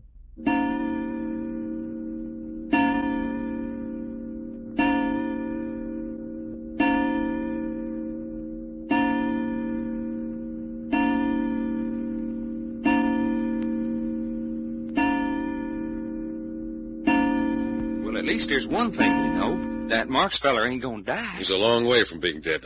Close that door, will you, Reggie? It's quiet. But now that we got the library to ourselves, let's give this business a quick going over. I'd say it was about time. Yeah, I don't know which end I'm standing on half the time. Now, before we get into that, what about that torpedo? The feller that shot Marks? Yeah. Well, he got clean away in the fog. I know that. Either of you got a good look at him? In this weather? Well, feller, the fog's so thick outside. How about you, Reggie? No, not a bit of it. Right on top of the shooting, I looked out the window and saw the bally blighter going down the fire escape. If I'd had a gun, I could have potted him easily. Didn't see his face at all? No. Mm-hmm. Well, that shooting brought to light a couple of interesting possibilities. Yeah? Yeah, do you recall what Marks was saying just before he was shot? Yes, quite. You had just mentioned Donald Robert Lincoln as a possible leader of the mob that's doing this dirty work. Oh, yeah. And Marks had just remembered something. Something about a deal between old Moneybags Lincoln and Sonny's papa, just before he is shot. Exactly. Could it be that the gunman shot at that particular moment to prevent Marks from finishing what he was about to tell us? Hey. But if that's true, then that would just about prove that Lincoln is the chap they were looking for. Yeah, gunplay to cover up something in Lincoln's past. That's one of the possibilities. Another one is the fact that Leslie Marks was only shot in the shoulder. Huh? What does that prove? Well, doesn't it seem a bit odd that Marks wasn't shot dead? Marks was sitting less than 15 feet from the window. I could have done a better job than that with a slingshot. No, fella, I don't think that proves anything. If all the bad shots in this world was laid end to end, besides that, he was standing on a fire escape and anxious to make his getaway. No, I don't think bad shooting proves a thing. Well, maybe you're right, but listen to my theory anyway. Well, spill it. Well, this is built on the assumption that Leslie Marks is the mob leader. I say, and one of his own men shot him? Yeah. You mean they're turning on him? No, it was a plant. We've talked so much about Marks being close to Sonny and not being bothered, he had to do something about it. So what does he do? He plants one of his men on the fire escape with instructions to shoot him in our presence. Joe, what a chance he was taking. Not if he knew his gunman. Some of these torpedoes can shoot the eyes off a fly. Oh, boy, it'd sure be an alibi hard to beat. Exactly. We saw him shot down, so naturally he'd be the last man in the world we'd suspect as the gang leader. So now we've got our choice between Lincoln and Marks. Yeah, and I put my money on Lincoln. You don't like my theory about Marks, huh? Well, fella, if you want the truth, I don't. Well, why not? Well, I don't know. I just don't. Sounds just a little bit like something they'd think up in the movies. Mm-hmm. You get what I mean? Yeah. Well, maybe you're right. I'd still like to know why the gunman didn't kill Marks at 15 feet, though. Yes, quite. Or why didn't he step into the room and finish up the job proper? None of us was armed. I mean to say, he took a bally chance making his escape down 4 stories on the fire escape. Well, don't get me wrong. I still think Marks is a good possibility. And now there's something else that's stuck out in our conversation over there like a sore thumb. Either of you get it? I guess I slipped up. Reggie? Yes, well, as a matter of fact, there was one thing. Yes, I thought you'd get it, because you weren't with Doc and me when we were taken to the brownstone house. Well, I still don't get what you're talking about. Well, you told the story of how the 2 gunmen held us up and took us down in the basement of the house. Then you said all of a sudden, bam, somebody shot him with a sawed-off shotgun. Yeah, I remember. Well, Phil asked, was there someone else in the basement? And you said no, the shot came from the basement window. Yeah? Well? I guess I'm just plain dumb. Don't you see, Doc? The subject was dropped right there. Not a single person in the room asked who fired the shotgun. And all the time, that was the thing I wanted to know most. I wasn't there, so naturally I wanted to know if you and Jack knew who fired the shots. Oh, yeah, sure. But don't you see? It was just as though everyone in the room knew who shot those 2 gunmen. Yeah. Well, even Sonny didn't ask. Not only Sonny, but Phil Terry and Leslie Marks. And Phil's brother, Arthur. Well, there was a good reason why Arthur wasn't curious. There was? Yes, we haven't had a chance to tell you before, Reggie, but Arthur wasn't curious because it was Arthur who did the shooting. Oh, look here, you're sure? Well, we practically caught him red-handed. But will you tell me why Phil and Marks and Sonny didn't ask? You think they knew? Well, they knew something. But looky, you trust Sonny, don't you? Well, naturally. Well, couldn't we just get a hold of Sonny and get it out of her? Well, we might try. I don't like it. You don't like what? Why should Sonny be keeping anything from us? Why should she be keeping a secret with Marks and Phil Terry? Well, of course, she has known Marks and Terry much longer than she's known us. Yeah, but we're the ones who are trying to get her out of this mess. Yeah, it does kind of make you wonder, don't it? When are we going to be able to see Marks? Well, the doctor said not before tomorrow. Shock and loss. Hey, we ain't expecting no telephone calls, are we, Jack? Hello? Yes? No, this is Reggie York. Yes, he's here. I say Donald Rupp. Hey, Reg. It's quiet. Yes. Yes, I'll tell him. Righto.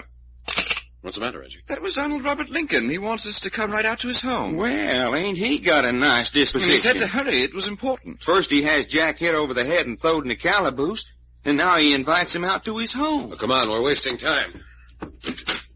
You mean we're going? Well, certainly we're going. Grab your hats. Well, shouldn't we leave a note for Sonny? Well, she's over at the hospital with Phil, isn't she? Yes, quite. Well, we needn't bother. We'll have to use her car, though. Yes, down in front. All right, we're all set. Well, what do you suppose this Lincoln feller's got on his mind? It'll be interesting to see. No, I still think we ought to leave word where we're going. Why? Oh, I smell a trap. Well, what of it? Yeah, we don't want the Marines galloping up to get us out of a hole. Righto. Well, here she is. You want me to drive, Jack? All right. Oh, here, just a minute. What's the matter? Well, let's make sure there aren't any torpedoes planted in the back seat on this ride. Hey, they wouldn't have the gall to try the same trick twice. I guess you're right. Up in the back, Reggie. That's right. Go ahead, slide down the middle, Doc. Yeah. We're not going to a fire now, so take it easy. Just a backseat driver at heart. Get out! Get out of the car!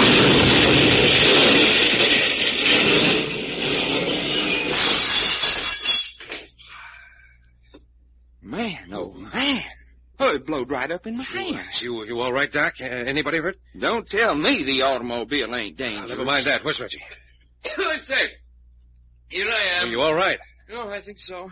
I got out of the car, but the explosion knocked me flat. Will you tell me what done that? Certainly I'll tell you. One of our playful friends put a load of dynamite under the hood and wired it to the ignition.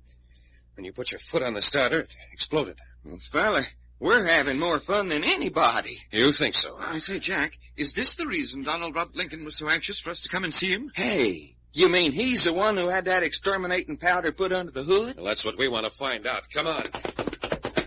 Where are we heading for now? Across the park to the hospital. But hadn't we ought to get out to Lincoln? Well, this way's shortest.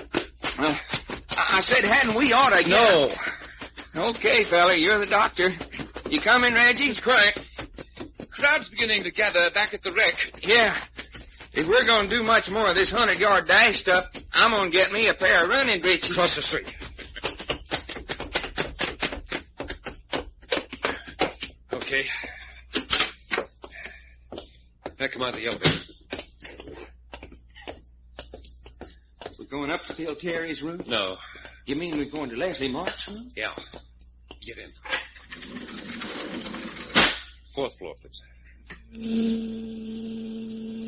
But if the doctor said Marks wasn't to be disturbed... I still say Marks was too slightly hurt for all the fuss that was made. You sure are set on making Marks the villain, fella. All right, come on. You know which room Marks was taken to? Yeah, 432. Yeah, this is it here. Well, now we're here, what? Not a word. I'm going to see how quietly I can open this door. Uh-huh. Got it? Uh-huh. Going to open it, crack. Keep your ears cocked. The situation is more desperate than it's ever been. He's talking on the phone. Shut up. That's what I've been telling you all along. We've got to fight fire with fire. We've got our backs right up against the wall, and there's only... Doc, you fool. Who is that? Who's that in the hall? I couldn't help it. I'm sorry. Yeah, a lot of good that does. Who is that out in the hall? Come on. Hello, Marks. How's the shoulder? What's this? What are you doing here? We just came up to see how the latest victim of the Richard curse is doing. You were standing outside my door listening. Were we? And that's pretty dirty politics. Got a fever, there's no telling what a man might say when he's light in the head. Oh, you're light in the head. A bullet in your shoulder is nothing to take lightly. I've caught myself talking to myself several times. You were talking to yourself, huh? What do you mean? It sounded to us as though you were talking over the telephone. That's ridiculous. I haven't the strength to lift a telephone receiver. You, know what happened to us just now? Will you go away and leave me alone? I'm in no condition to have visitors. Someone put dynamite under the hood of Sonny's car. We started to take a ride in it, and it blew up. How did you escape? Well, we saw it coming, rolled out of the car. Marks, why are you pretending to be so much worse off than you really are? I'm not pretending. Yes, you are. Well, Packard, I'm scared. Scared? So scared, I'm going to stay right here in this hospital with this superficial wound until this mob of gunmen is wiped out. Well, spank me for a baby. Yell. I've been a target for a gunman once. That's plenty. Mind if I use your phone? Now, go ahead. Outside, please. Who were you, talking to on the phone? I wasn't. Huh? Hello? Donald Robert Lincoln residence? This is the police department. I want to talk to Mr. Lincoln at once. Thank you. Why are you calling Lincoln? I'd rather know what you were about to tell us about Lincoln when you were shot. And I've changed my mind about that. You're not going to talk? No. Oh, hello, Lincoln? This is Jack Packard.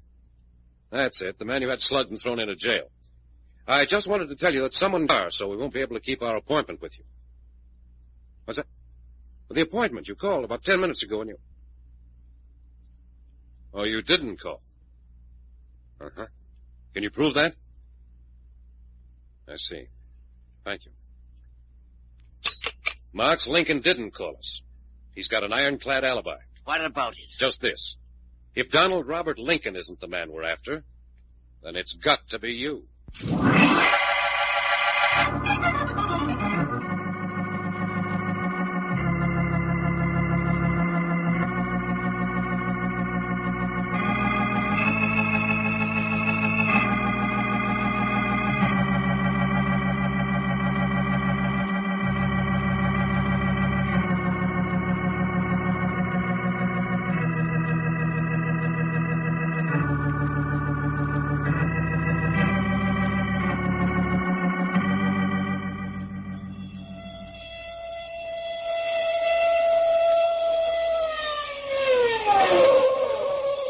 further transcribed adventures of Jack, Doc, and Reggie will come to you tomorrow at this same hour.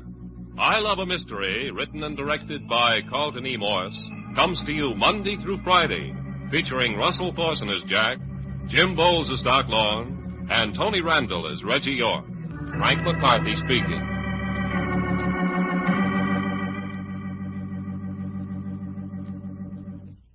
This program came from... The Mutual Broadcasting System presents I Love the Mystery.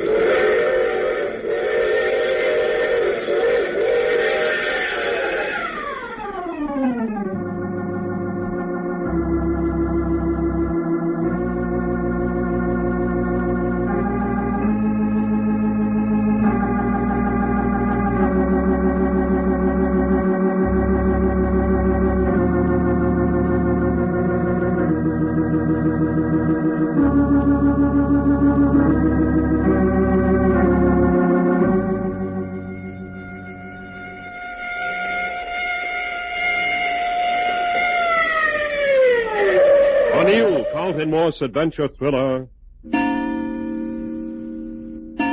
Tell you, Captain, we've got our man. It's got to be the man. You haven't got a thing on Leslie Marks, and you know it, Packard. He's still the mastermind behind this mob. Just the same, Jack, the captain's right. We ain't got nothing on him. Well, looky, the way he acted when you accused him face to face of being the gang leader... How did he act? Well, he just plumb laughed in our face. Naturally. I'm not through with him yet. I've got Reggie planted up on the fire escape outside his window. If he tries to pull anything while he's lying in bed pretending to be badly wounded, we'll trip him up. If we can only pick up the gunman that shot him, it may help. You know it won't. We've got 7 of the mob down behind bars now. Have you been able to get any information out of them? No. Certainly not. They just won't talk. And I still say Leslie Marks had himself slightly wounded to turn suspicion from him. Hey, Captain, not to change the subject, but you got any line on them fellas that put that dynamite under the hood of Sonny's car? We've got a dragnet out. Man, was that an explosion? No, that's not essential here. They get back to Marks. Haggard, why are you so sure it's Marks? Well, he's the logical man. Why is he the logical man? You can't bring forth one single reason. There's not one way in which he benefits by keeping men away from Sonny Richards. Well, there must be a reason. That's what's driving me nuts. The why. Why is he doing it? Why doesn't he want men around Sonny? Why is he trying so hard to get rid of Doc and Reggie and me? You tell me why, and I'll personally go up and put handcuffs on him. Wait a minute. Maybe we're getting somewhere. Doc. Yeah? Go up to Phil Terry's room and ask Sonny to come down here. Yeah, okay. Oh, and Doc. Now what? If Phil's brother Arthur's up there, bring him down, too. Only park him outside until we're ready for him. Why not? Now what do you think you're going to do? Look, Captain, we're going to stop looking for the man. You're going to do what? Yeah. For the moment, we're going to forget all about a mastermind.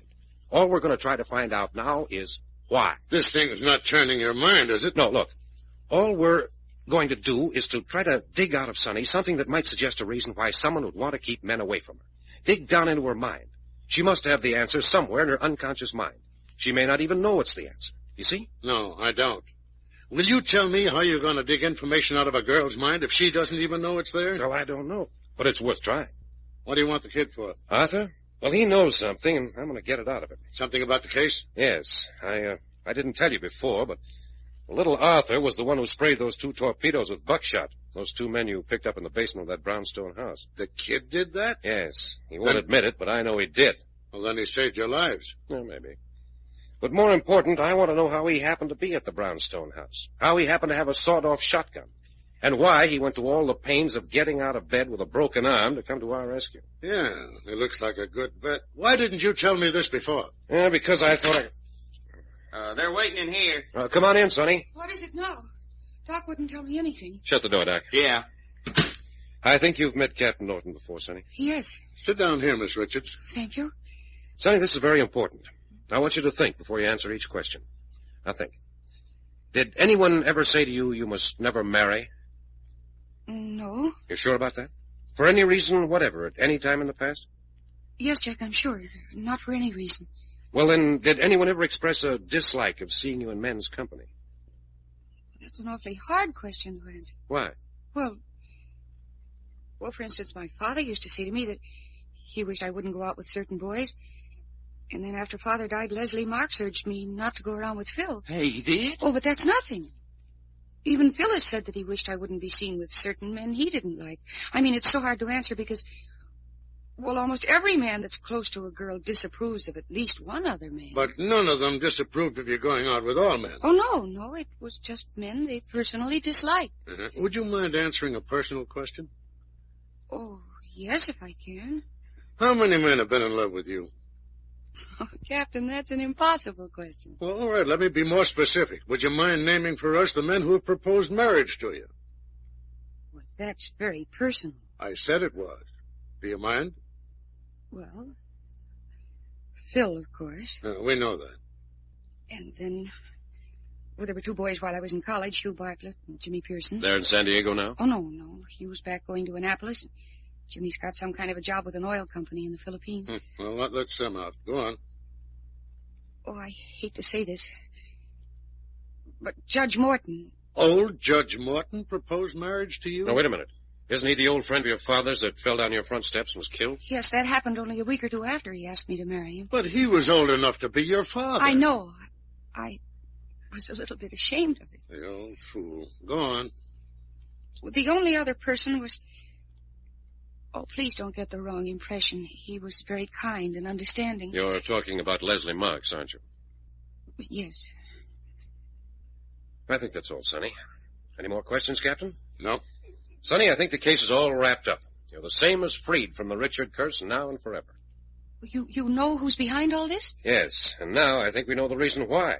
But who is it? Wait just a little while longer, just a few minutes. Well, may I tell this much to Phil? Sure, why not? Oh, I hope you know what you're talking about. Let her out, Doc. You are telling me the truth, aren't you? Positively. Oh, that's wonderful. That's wonderful. You want Arthur? He's outside. Shut the door for a minute. Well, there you are, Captain. There's your reason why. Leslie Marks wanted Sonny for himself. When he couldn't have her, he went a little crazy and determined to keep everyone else away from her. It's a reason, all right, but it's not good enough. Not good enough? How are you going to prove it? I don't need any more proof. Well, the courts do. You haven't got a single thread of evidence. Well, Doc, bring Arthur in here. You bet you. All right, Arthur. Come on in, son, and meet the law. It's all right, Arthur. Come on in, sit down. This is Arthur, Phil Terry's brother, Captain. Yeah, I've heard about you. How are you, Arthur? I hate cops. Oh, do you indeed? Yeah. Oh, no, that's just too bad. What have we ever done to antagonize you? I just don't like you, see? Yeah, I'm beginning to. Okay, now we got that straight. What do you want? Arthur, why did you take the trouble of shooting those two thugs in the basement of the brownstone house last night? I don't know what you're talking about. You're going to tell us if it's the last thing you do, so you might as well open up and make it easy for yourself. How did you know those gunmen were going to take us there? What gunmen? Where? Where did you get that sawed-off shotgun you used? I've never even seen a sawed-off shotgun in my life. Where did you get that shotgun? I tell Where you... did you get that shotgun? Oh, go take a jump at yourself. You see, Arthur, we know more than you think we know. We know who the head of the mob is now. No, you don't. We not only know who he is, but why he's been carrying on this reign of terror. I don't believe it. We certainly do. All we're trying to get out of you is your part of it. Everything else is all tied up. Now I know you're lying. What's that? Sure, because if you knew the head of the gang, you'd know where I stood. Know everything, huh? You don't know nothing. Hackett, I think you better let me take this boy down to police headquarters. You ain't got anything on me. Shooting two men with a sawed-off shotgun? I think we got plenty on you, son. I didn't. That's not true. Unless you want to come clean, you're going to go with me. Yeah? Yeah. Well, I don't know nothing, see? Under those circumstances, young man, you may consider yourself... You expecting a call, Captain? No. Well, I'll take it. Hello? Reggie, where are you? What's that? Well, stay right where you are. We're coming. Captain, that was Reggie. Leslie Marks has been shot to death in his bed. Hey, what you talking about? Murder, shot in the hallway. Come on. Hey, where did you say that girl Sonny was going? Well, Sonny, well, she said she was going to Phil's room. What's that? Yeah, Sonny's up in Phil Terry's room. And Phil, the best news in the world. I've just come from Jack and Captain Norton. Captain Norton? Yes, he's from the police department. He and Jack and Doc are questioning people down in the hospital waiting room. Well, so Packard's called in the police, huh? But Philly's been working with the police all along.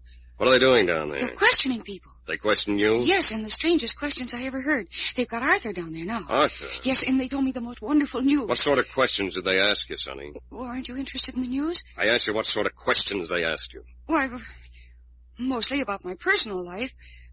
First, did anyone ever forbid me going around with men? Ask you that, huh? Yeah, and then they asked me for the list of all the men who'd ever proposed marriage to me. Makes quite a list, don't it? With Jack Packard's name at the head of the list. Oh, Phil, I've got something to confess to you now. I mean, it's all right to tell it now. What's that? I'm not in love with Jack Packard. What's that? No. I'm sorry I had to hurt you by pretending that I was.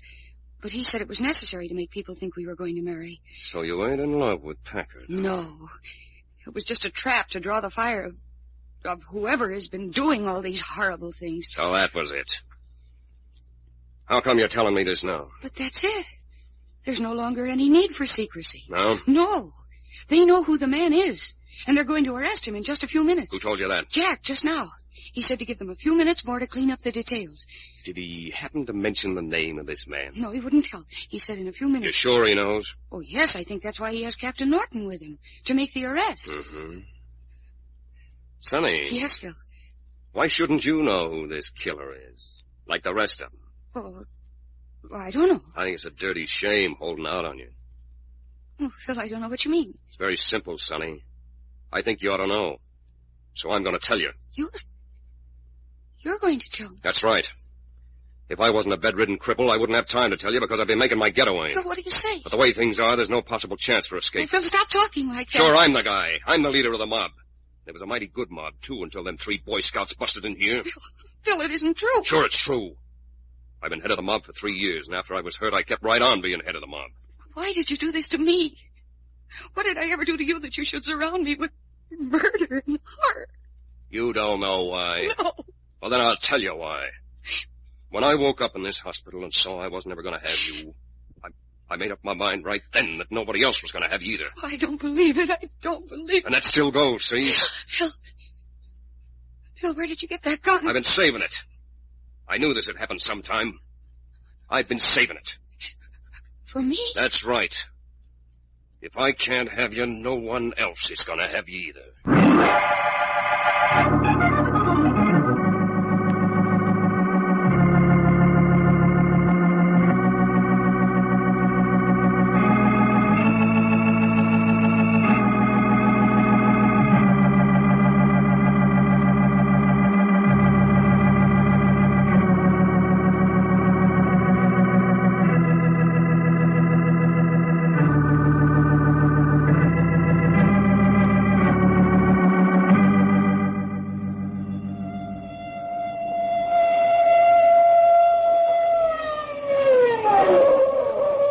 Further transcribed adventures of Jack, Doc, and Reggie will come to you tomorrow at this same hour.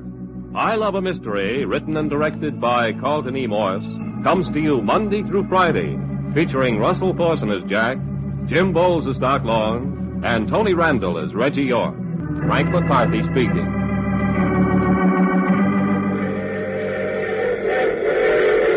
The Mutual Broadcasting System presents I Love a Mystery.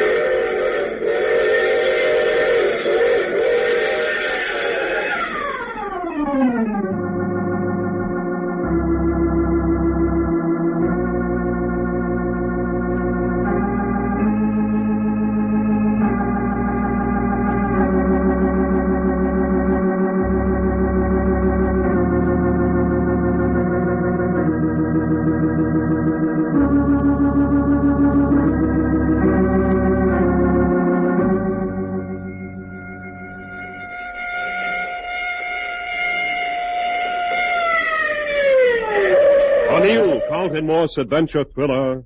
Boy, Leslie Marsh sure is dead this time. How did it happen, Reg? It was so fast it was all over before I knew what was going on. I was watching outside his window on the fire escape. Marks was sitting up in bed talking on the phone. Well, suddenly the whole doorway there whipped open, and a hand holding a revolver poked through and... Well, that's all there was to it. You didn't get a look at him? No, Captain. Nothing but the fist with the gun in it. Well, the hospital's surrounded. No one who can't be positively identified is allowed through the police lines. Well, what's the matter, Jack? Mark's kicking off seems to have knocked you all in a heap. Yeah, it has. I never thought he was such a good friend of ours. Friend nothing. I'm up a stump. All my theories been knocked into a cocked hat. That's right. Now we know Marks isn't the mob leader. Careful, Packard. I wouldn't touch anything until the medical examiner arrives. Yeah, wait a minute. Well, what's the matter, fella? Captain Norton, there's an envelope in Mark's pajama pocket. What's that? Might throw some light on the situation. How about getting it? Letter, huh? Yes, of course. You'll have to turn the body over a little. Not any more than necessary. All right. Easy with him, Doc. Yeah. There. Hold it. I can reach it. Hold it. You got it? Yeah, let him roll back. I say, it's a sealed envelope. Well, we'll see about this. Yeah, what about it? Well, listen to this. To whom it may concern. In case of my sudden demise, be it known that the estate of Sonny Richards is intact and in good condition, as the records in my office will testify. If I have in any way appeared violent and desperate of late, it was for no other reason than sheer nerves. I'm not a brave man, and for the past 6 months it has seemed to me I've been staring death straight in the face. I've seen those close to Sonny die right and left and always expected we might turn next. I don't know why this has happened or who is doing it. My first impulse was to turn Sonny's estate over to the court and get out, but I couldn't. I was afraid to stay on, but more afraid to admit I was a coward. Since I've been attacked once before, there's every reason to believe I'll be attacked again. Next time, probably fatally. So I write this letter. Leslie Marks. Valley pathetic. Well, Jack, you sure enough had Leslie Marks all wrong. It looks like it. I wonder if... I'll get it. Hello? Who's quiet? Yes, he's right here. Captain Norton, it's one of your men. Oh, thanks. Hello? Yeah, you got him. Good, bring him right up here. Yeah, to Mark's room. Fine. What's that? I see. Cleaned out the place, huh? That's good. Tell Mahoney to book him incommunicado. All right. Caught our gunman? I'll say they caught him, got him trying to get through the lines in an intern's white uniform. We're trying to play it smart, huh? But that's not all. The plainclothes men raided the service garage. The garage where Donald Robert Lincoln's car was stolen from? Picked up 4 men wanted by the police for a long time. Hey, you police boys are doing all right. That should just about round up the whole mob, Captain. You already have 7 in the clink. This torpedo you picked up downstairs and the 4 at the garage make 12. It's a pretty good-sized gang in itself. I'll say all except the leader. Yeah, a man we really want. Look, Captain, you don't need us for the moment. I'd like one of you to stay. Now, how about it, Reggie? I don't. All right, come on with me, Doc. Sure. Where are we heading for now? Down the hall to Phil Terry's room. Sonny's there. I know. I hate to have to break the news of Mark's death to her. Yeah, she believed in him right straight through. Well, the quicker she knows about it, the quicker she'll get over it. Well, this is it. Yeah. Hey, Sonny's crying. Come on. Hey, Jack, Phil Terry's got a gun. Yeah, so I got a gun. No, you don't. Come away from that door. What's all this about? Close that door, Packard. Sure. And don't try to run for it, because if you do, I'll drill Sonny right through the heart. You'll kill Sonny? Yeah. Now close the door. Come over and line up alongside Sonny at the foot of the bed. Both of you. Yeah, sure. So you know who the leader of the mob is. Who told you that? Sonny did. Told me everything, didn't you, Sonny? I wish I were dead. I don't want to live. Well, don't worry, Sonny. I'm going to take care of that, too, along with your 2 boyfriends here. So Sonny told you that we knew the mob leader. Yeah, what's so funny about that? Nothing. Only it looks like you've gone off half-cocked. Yeah? Yes, you see, when we told Sonny that, we thought that Leslie Marks was the man. Marks, huh? Yes, it never occurred to us that you were the man until we walked into this room just now and found you so hot and bothered. I see. So I played it dumb. Yeah, that's always the way it is with the smart boys. Sooner or later, they make that one big mistake. And that's the end. Okay, I can take it. Curtains for me. But curtains for a lot of other smart guys, too. Oh, going to shoot us like dogs, huh, fella? Oh, that amuses you. Not very much. But looky, Phil, I can see why you might be mad at Jack and me. But what did you want to go bothering Sonny for? You ain't never had no better friend than Sonny. Oh, please. What do you think all the shooting's been about? How you mean? When I came to in this hospital and found I was never going to have Sonny, I promised myself nobody else was going to have her either. And that just about explains everything. Yeah. Now that I'm washed up, I'm still going to see that no one else has Sonny. Uh-huh. I get you. Tell me something, Phil. Well, did you organize your gang after you were brought to the hospital? That's a pretty dumb question. How can you organize a mob in a hospital? Then you were in the business before. That's right. But Sonny said you was a pro at the golf club. Sure. Swell blind and put me right next to the best people. One more question. The death of Sonny's parents in that plane crash was none of your doing? No, it was an accident as far as I know. And your own auto wreck was an accident? That's right. But all the rest of the deaths were the work of your gunman? Correct. Mm-hmm. Well, guess that's all. You got any more questions, Doc? Nope. Sonny? No. Well, here we are, Phil. Yeah, as you say, here you are. All lined up in a row. I ain't shot a rod since I've been in this place. But I guess I'll do all right. Yeah, and at 6 feet, you should ought to be terrific. Who's that? Hello, Phil. Arthur.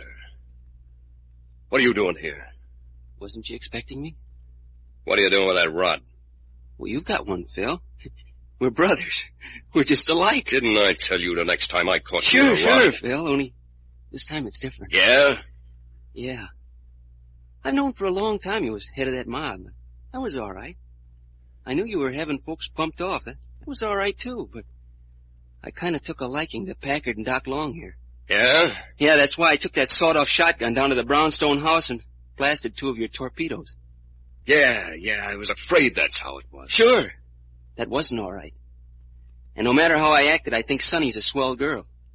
So what you got in mind now ain't all right either. Why, you little sawed-off meaty mouth. You ain't ever gonna slap me around or choke me again, Phil. I don't hate you, Phil. I wish I wasn't gonna do what I'm gonna do.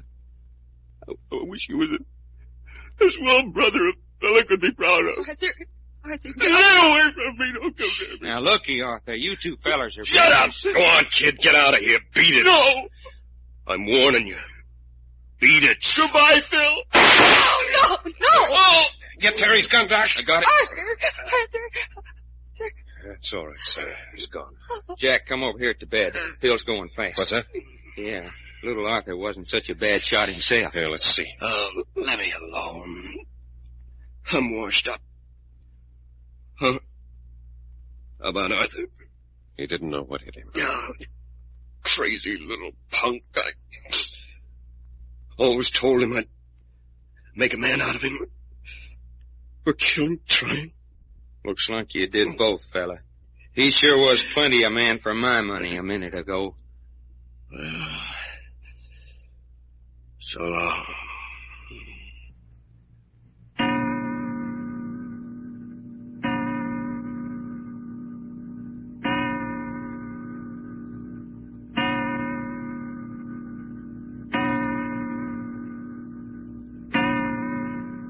Turn those propellers over again, Reggie. Righto. All right, hold it. Fella, this is what I call an airplane job. Boy, if it ain't. Well, that's all we can do this afternoon. What time is it? About 6 o'clock. Let's call it a day. Come on down, Reggie. Righto. Well, here she is. Our very own airplane all ready for us. Why, it don't seem any time since we was grousing around because we had to wait 2 weeks for the factory to get it ready. Yeah, these last 2 weeks have passed in a hurry, haven't they? Well, roll your sleeves down, Reggie. That's all for tonight. I think we'll be ready to take off by tomorrow afternoon. Don't you, Jack? Then look out, Central America. Well, we can't get out of San Diego any too fast to suit me after what happened last night. You mean Phil and Arthur using each other for shooting targets? Yes, quite. Forget it. We're going to have a busy time if we get away tomorrow. Reggie will have to finish up the work on the plane. Suits me. Doc, it's up to you to get our clearance papers for the ship and see to our passports. Yeah, I'll get 'em out and dust 'em off. Feller, I don't know when I've been so head up. Central America, doggone. Does promise a bit of adventure, doesn't it? Yes, sir. If it don't... What? Say. Hey, that's Sonny's boy. Well, what's she doing out here at the airport? Hey, Sonny, here we are. I thought I'd catch you out here. Jove, I hope there isn't any more trouble. Hello, boys. How's the plane coming? Fine. We're pulling out tomorrow. Oh, I see. Why? Is there anything the matter? Very much the matter. Yeah, well, what? Me. Well, what you mean, you? What do you think I mean? You're going to pull out and I'm stuck here. You think I like this place any better than you do after what's happened? Phil and Arthur and Leslie Marks? Fine. A bit like a morgue. Yes. Well, you three have been so swell to me. I know it's an imposition, but I just couldn't help asking one thing more. Well, let's have it, fella. What do you want? Well, take me with you. Oh, look here. Hey, we're going down into the Central American jungle. I can't think of any better place to forget, can you? Won't you please? I'll pay my way and I won't be any bother. I mean, just because I'm a girl won't matter. Anything goes. What I don't like, I won't see. Well, now, I don't know about that. What do you say, Jack? Well, we could use some more money. Yeah, we are going to be kind of short of dough when we get all our equipment. Oh, look here now. Oh, please. You mean you'll consider it? Why not, if Doc and Reggie agree? Well, it ain't the way we planned it, but as you say, why not? Reggie? Oh, I say, a girl. Oh, Reggie, are you going to... Oh, I say you're not going to cry. I am too. I'm so disappointed. But I haven't said you couldn't go. Oh, look here, will you stop those valley tears? Then I can go? That's fine, but I bloody well don't like it. Oh, Reggie, you're wonderful. Reggie, son. Well, what? Doggone feller. But you sure are a sucker for women.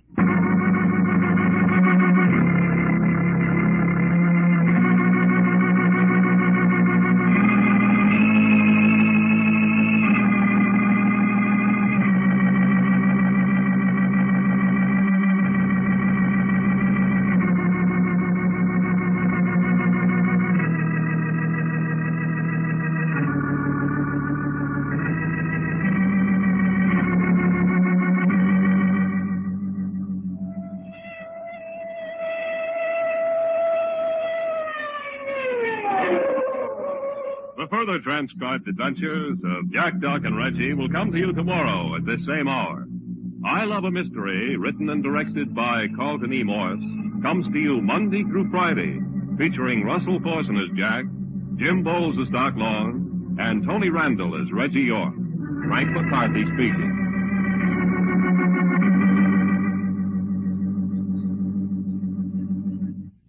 This program came from New York.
I'm E.G. Marshall, Dean of this College of Macabre Knowledge.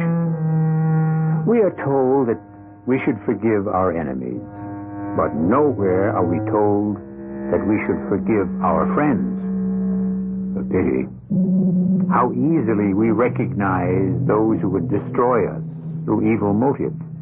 How difficult to perceive those who will ruin us for love. But why is this so surprising? Isn't the road to hell paved with good intentions? So you see, my dear, we're talking about at least $3 million. And that's why you hired me. So I could cheat Mr. Gillespie. Oh, no, cheat is a harsh word. But it's true. And what will you do with me afterwards? Why, we shall give you your share. Won't you just kill me the way you killed everybody else? We killed the others because they forced our hand. Give us no motive, and we'll let you live. Aren't you afraid I'll go to the police? No, because we will have evidence to show that you were the one who poisoned Mrs. Daimler. But that's a lie. Oh, I don't want any part of Oh, this. my dear Miss Watson, what are we proposing? Only to make you fabulously wealthy. Why are you being so difficult about it?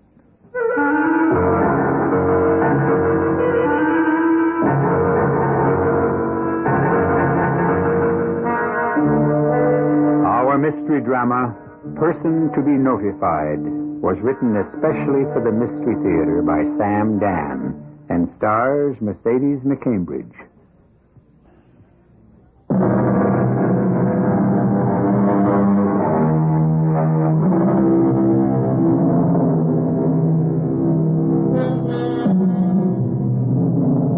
What is love? That's the oldest question in the world. And why? Because no one has ever been able to answer it to the universal satisfaction. Therefore, we keep asking and asking. There is a young man named James Morton. There is a young lady named Sarah Watson. They have nothing in common.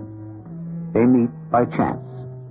And if they will fall in love in our story, they will be completely unaware of it until, well, we're still almost an hour away from the answer, so let us begin at the beginning. James Morton is the manager of an employment agency. Please sit down. Have you filled out the application, Miss... Miss Watson. Yes, I see. Sarah Watson. You were previously a secretary for Starrett Valentine, Inc. Oh, why'd you leave? The company went bankrupt. Oh, yeah, well, that's, 2 years of college. That's all to the good. Well, unfortunately, there's very little stirring at this particular time. Are you saying that you have nothing for me? Well, not at the moment. Perhaps, well, you know how things are job-wise. We'll hold your application on file, and if... Thank you. Goodbye. One moment. You didn't fill out the application completely. I'm sure I did. Well, no. You see the last line where it says person to be notified? Yes. No, you left that blank. I know.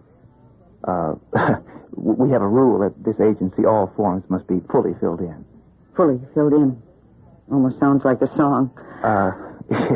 There's a state regulation to that effect. So would you mind putting down the name of someone? I can't.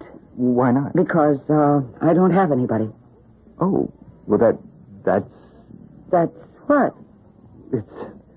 Well, everybody has somebody to notify. Well, I don't.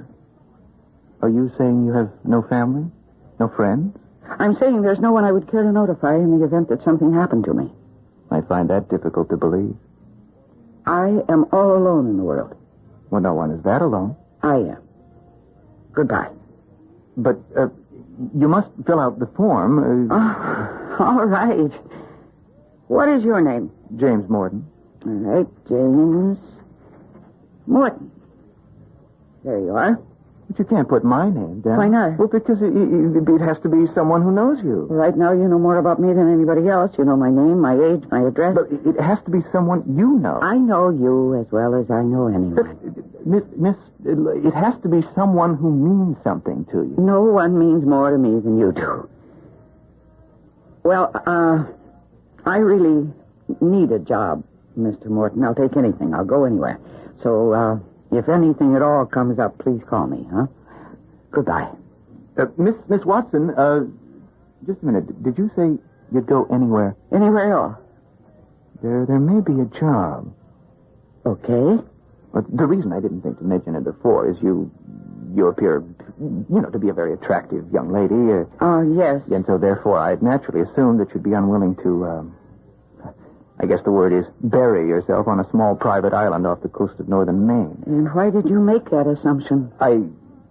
Well, looking at you, I would assume that you would have a very active, busy social life here in the city. And... I could leave today. One of the qualifications for this job is that the lady must have no ties or connections. I'm qualified. As I understand it, an elderly gentleman is writing a book. He requires a secretary. It would be rather dull. Most jobs are. And he wouldn't want a young lady who would be bored after a while and quit. Well, I couldn't afford to quit. Mm-hmm. Well, aren't you going to ask how much the job would pay? I would expect it to pay as much as my last one. Mm-hmm.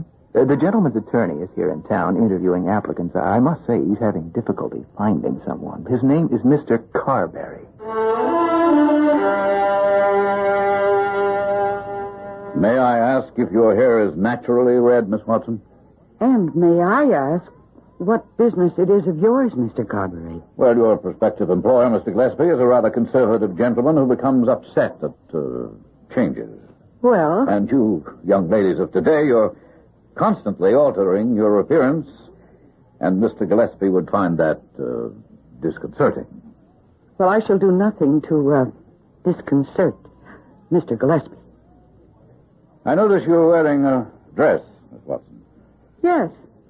I believe it's the prescribed female attire. No, only at dinner in the evening. In the daytime at Rotherwood, young ladies are expected to wear... Oh, are there other young ladies? Oh, no, you'll be the young lady. And Mr. Gillespie is accustomed to seeing young ladies attired in shirtwaists and skirts. Shirtwaists? Well, I believe you would call them blouses. Yeah, well, I don't think I have any. Well, then you'll be supplied with some. You see, Miss Watson, Mr. Gillespie lives in the past. He chooses to isolate himself on his estate and create an ambience of a bygone era. When young ladies wore shirtwaists. Precisely. Now, if you're afraid that might prove dull... Oh, no, really, I have no objection. I'm not looking for excitement. One other question. I asked the agency, of course, to screen out applicants, but one should always double-check for oneself. Have you any relatives? No. They're alone in the world? Completely. Now, the salary, you will admit, is rather generous. We will pay you $15,000 a year plus room, board, and expenses. I will require you to sign a 2-year contract. Do you object? Not at all. Well, then, it's settled. Can you leave on the 15th? I can leave sooner. Oh, well, you'll need the time. Now, here's a check for $1,000. You'll have to purchase a suitable wardrobe. Oh, what are all those papers? Well, this is a list of the clothes you should buy to guide you on color and style. And, here are some photographs. Oh. Oh, I don't think any of this is, my taste. But then again, none of it is to be bought with your money. I see. Well, we shall all get along just splendidly. Now, 9 o'clock the morning of the 15th, you'll go to the airport to gate 116. Mr. Gillespie's private plane will be waiting for you. How does that square with his old-fashioned attitude? It's the only concession he makes to reality.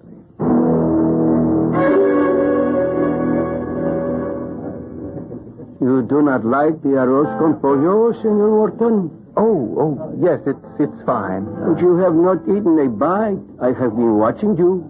You seem to be a thinker tonight. Yes, young lady came into my office looking for a job today, and she filled out the usual form in the usual way, until she came to the last line. You know what the last line requires her to state? No. It asks her to list the person to be notified in case of, in case of. I know. Well, she said she had no one to notify. I couldn't believe it. Why is it so difficult to believe? Well, because everybody has someone, a relative, a close friend. Everyone? Well, of course, everyone. Do you, Senor Morton? Do you? How do you ask such a question? How do you answer it? You come in here almost every night for dinner. Also, on many a Sunday afternoon, you come alone. So, you do not live with a family. You are not married. It is obvious you are not keeping company with a young lady. So, who is there for you to notify? Well, my partner. Why do you say, didn't you say my partner? Well, because outside of the business, we don't know each other. We don't see each other. He's a much older man. We have nothing in common except the fact we seem to be able to, run a profitable business. If, and I pray it shall never come to pass, you should meet with a misfortune, who would grieve for you? Who would miss you? Well, now that I think of it, Senor Spinola, if I had to fill out that form, I would put down your name. Tell me about the young lady. Whose name did she finally put down? Well, she insisted she didn't know anyone. I said we had to have someone, so she wrote down my name. Ah, and she fell in love with you. That's ridiculous. Why else would she write your name down? Well, because she had to write down something, and I was sitting there. No, Senor Morton, no. She looked at you, and suddenly her heart was lost. Oh, come on. She may not know this yet, but that is why she wrote your name.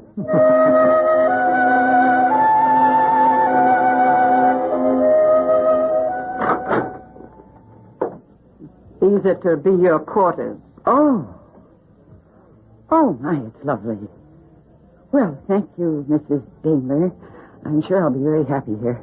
Are you? Of course. I expected a room, but this is the whole suite. Now, don't let it go to your head. Well, Did they say you were to have dinner in the main hall tonight? Well, frankly, No, don't be frank with me. Because I'm not going to be frank with you.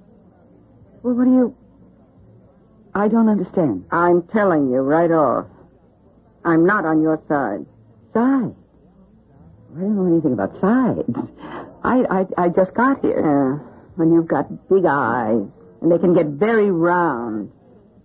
But I don't think it'll help you any more than it helped all the other girls. What other girl? Oh, he's coming here now. I can hear his steps in the corridor. Who's coming? Pontius Pilate. Who? Ah, welcome to Rotherwood, Miss Watson. I see you've met our Mrs. Daimler, probably the best housekeeper in the entire state. Now, will you excuse us, Mrs. Daimler? Is she going to eat in the Great Hall tonight? No. Yeah, I can see why. She isn't ready yet. I believe that will be all, Mrs. Daimler. I give her a week. You are excused, Mrs. Daimler. She'll get wise to you. The old man will get wise Mrs. to her. Daimler? All right. I'm leaving. Well, did you have a pleasant flight? Yes. Find your quarters satisfactory? Oh, very. We want you to be comfortable. Will you answer a question, Mr. Carberry? Oh, of course. Would you tell me just what is going on around here anyhow?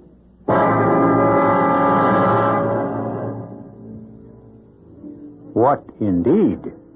Now, you must admit we've given you several basic facts to chew on.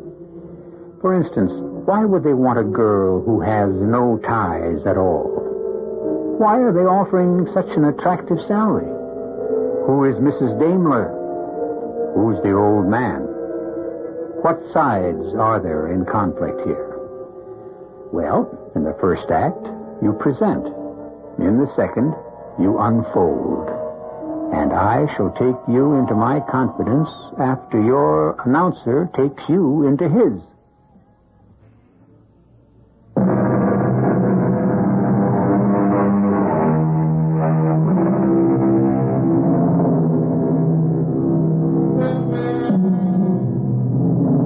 Why would a girl, an attractive, desirable girl, cut herself off from all social opportunities and take a job in a mansion on an island off the coast of Maine? Why would her employer insist on a girl whose absence would, in effect, cause no concern to anyone? Well, that's how jobs are filled, no? By employers and employees who fill each other's needs.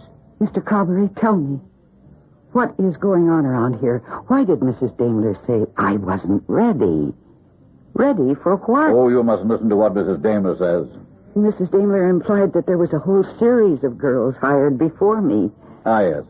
Unfortunately, none of them proved satisfactory. Why?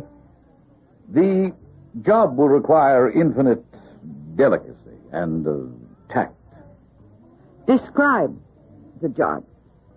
You're to help Mr. Gillespie with his book. When do I meet Mr. Gillespie? Miss Watson, Mr. Gillespie must be humored at all times. Well, I'm not sure I'm willing to. It's part of your job. Now, when you are introduced to him, he will call you Regina. Why? Because that's who he will think you are. Again, why? Because you look like Regina. Regina who? Miss Regina Trumbull. Tell me, Mr. Carberry, is that why I was hired? Yes.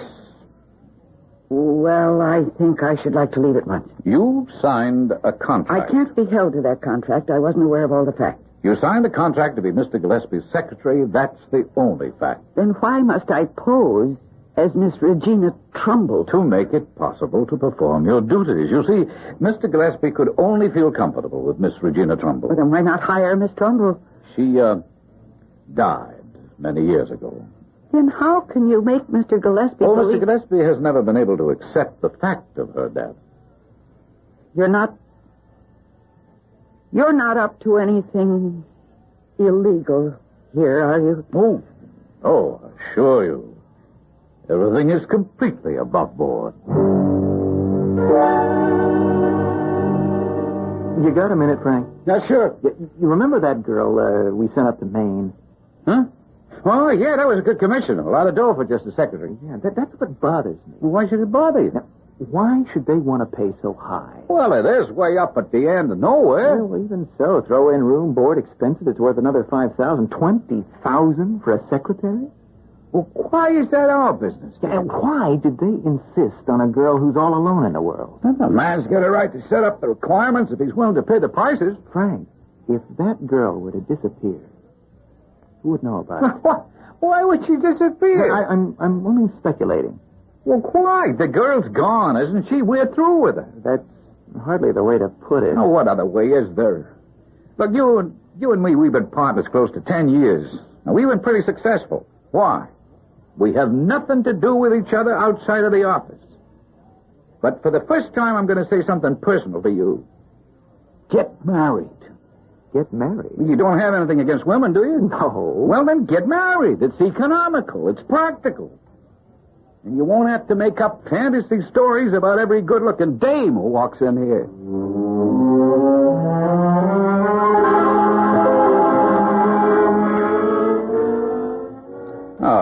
Good morning, Miss Watson. Good morning. I'm sure you slept well. The ocean air here is so invigorating. As a matter of fact, I slept poorly. Oh, no, I'm sorry. Why? This morning, before breakfast, I went for a walk. Now, that's an excellent practice. We're on an island, completely out of sight of the coast. Of course. Privacy is essential for Mr. Gillespie. And the only way off is by boat. There are several boats tied up to a dock, and a man is there. And he has a gun. Oh, yes, that's our Mr. Spencer. And I told him that I wanted to take a boat out for a while. Why did he refuse me? Those are his orders. Why? You'll understand them in time. And then, when I returned to the house, I picked up the telephone. Did you? Yes. I wanted to call the sheriff and tell him that I'm being held here. But I couldn't get an outside line. I know. There's only one outside line, and it's locked. Am I a prisoner? Oh, of course not. Then why do you refuse to let me leave? You will leave at the proper time. And when will that be? When the job is finished. Then how can you say I'm not a prisoner? Oh, my dear young lady, the job has certain conditions. Why weren't they explained to me? They were stated in the contract. It's no one's fault but yours if you didn't read it. And suppose I refuse to perform any service. That would not be in your best interests. I would advise you to do as you're told. Or else? Oh, now, why do you insist on proposing all these hypothetical conditions? Well, if we're finished with breakfast, would you care to meet Mr. Gillespie?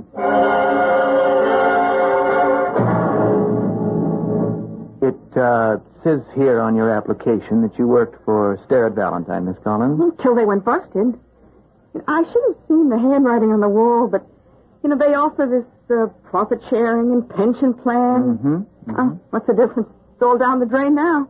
Would you, did you know a Miss Sarah Watson? Sarah? Oh, sure. What type of person was she? I don't know. I mean, she worked the next desk to mine for 5 years, but I never got to know her. Why not? The rest of the girls and I, we figured it out finally. She was a loner. A loner? Well, there are some people in this world, they're just loners. They won't or they can't make friends, you know? Yeah, I know. Well, I had to bring her form over to personnel. And you know that place where it says person to be notified? Yeah. Well, she left it blank. So I reminded her, and she said she had no family. Was it true? Well, yeah, I guess. And she had no friends that anybody knew. I don't know, some people just can't seem to reach out and connect with other people. Maybe it's the way they were brought up, or weren't brought up. You know what I mean? Yeah. I know exactly what you mean.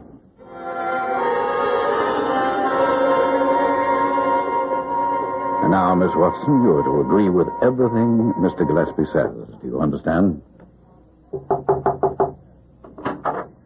Good morning, sir. Good morning. Look who's here. Regina. Yeah. You always say you found Regina.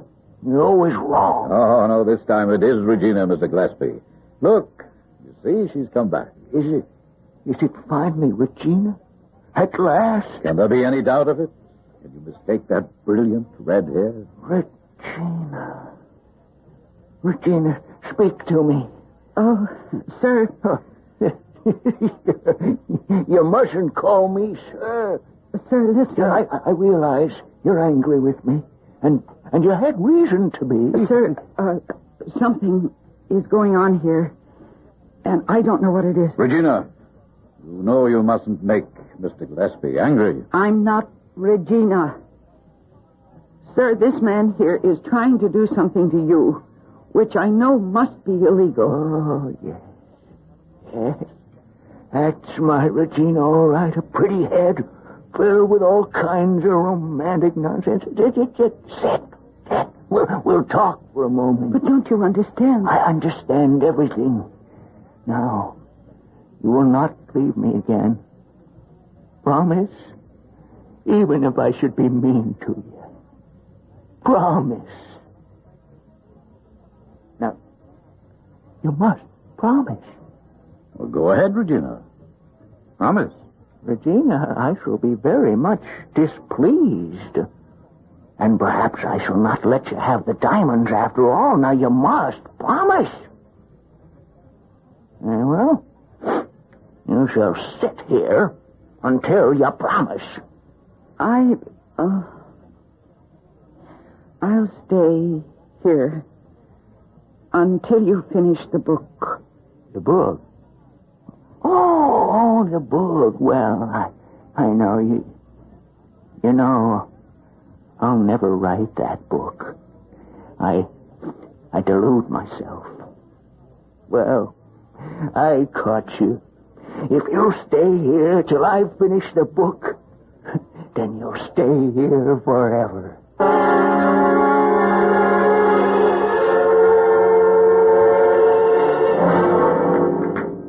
Where is everybody this evening, Mrs. Damon?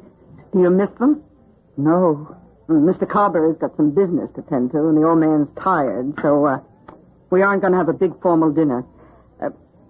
Listen, I was wrong about you. Oh? I heard how you spoke to the old man this afternoon. I didn't notice you. Oh, I get to hear everything. You're all right. You aren't in on it. In on what? Whatever it is Carberry's got in mind. And the other girls who came here, they must have been willing to go along. What do you mean by going along? Look, I've been working here 30 years. Now, maybe, 10 years ago, Mr. Carberry gets to be the old man's lawyer. Suddenly, the old man goes crazy. You see him, he's off the deep end. Well, he's senile, isn't he? He must be well over 80. He was a young man the day I came to work here. He was no older than me. He can't even be 60 yet. Oh, but that's hard to believe. Oh, I figured it out. Carberry's got him on some kind of a drug. Oh. Well, what are we going to do? We'll have to get out of here. And how? The boats are locked up. I have a key. Here, you take it. What are we going to do? And we'll go to the town, try to talk to the sheriff. Will he believe us? I got a bottle of the drugs that Carberry's been using. He'll have to believe us. Why did you wait so long? I wasn't sure until just now. Now, look, we'll wait till, about midnight. Then you come by my room, and we'll head for the dock.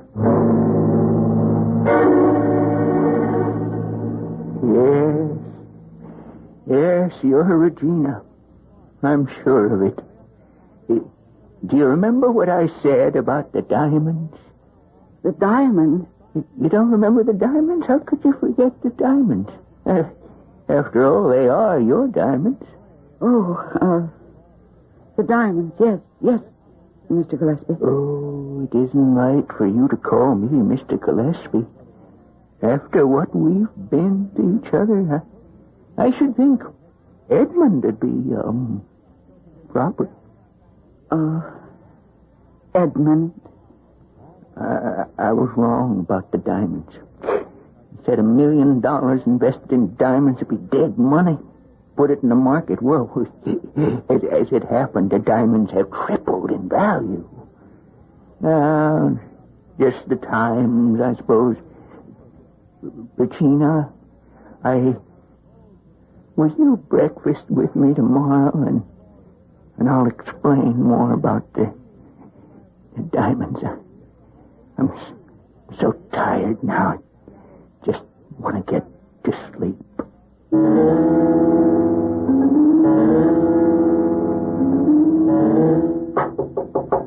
Mrs. Daimler. Mrs. Daimler, are you ready? Mrs. Daimler? Mrs. Oh! Mrs. Daimler! Are you all right? Obviously, my dear. What? She is not all right. What are you doing here? I think poor Mrs. Daimler is dead.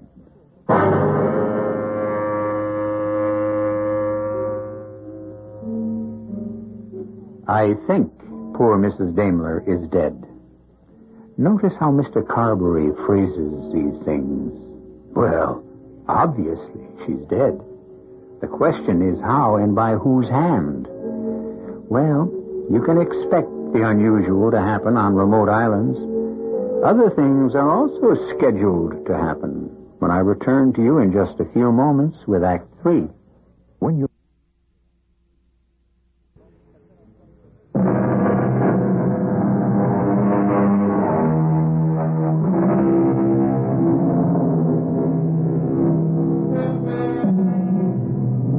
Our Miss Sarah Watson finds herself virtually alone on a small island off the lonely coast of northern Maine.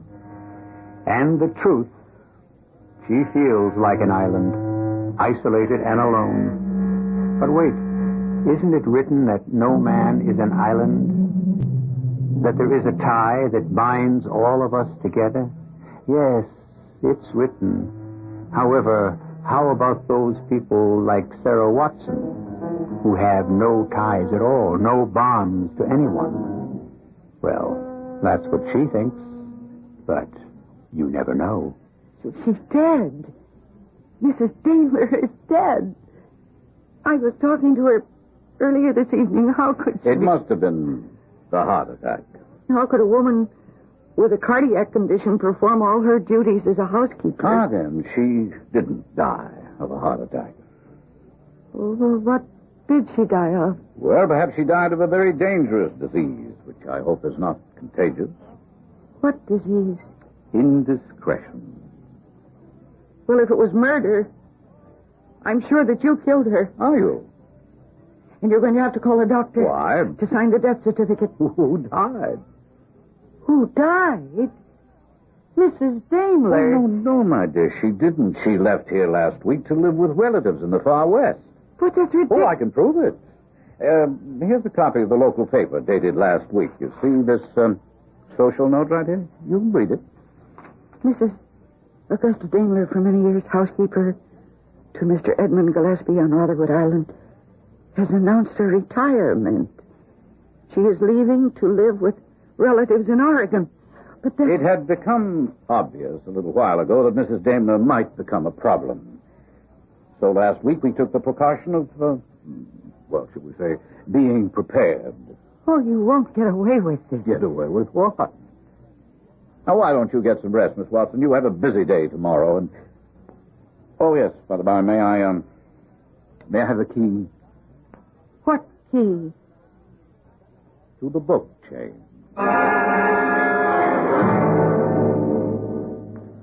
Let me see. I think I'll have, what do you suggest this evening? Nothing. Nothing? It is a sin to waste good food. For the past weeks, you order, I serve. You do not touch. You are in love. I have a feeling that she's in danger. If you have a feeling, then it is true. But I don't even know what to do about it. You have no choice. You must save her. You have grounds for suspicion?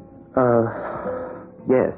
And you sit here while your loved one is in peril. Who says she's my loved one? Why do you keep thinking about her?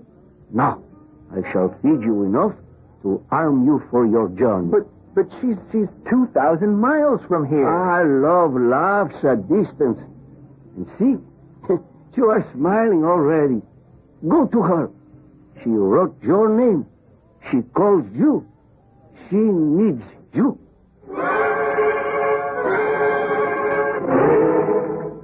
A dazzling morning, isn't it, Miss Watson? I watched you and Mr. Spencer and those other men. And I saw you bury Mrs. Daimler.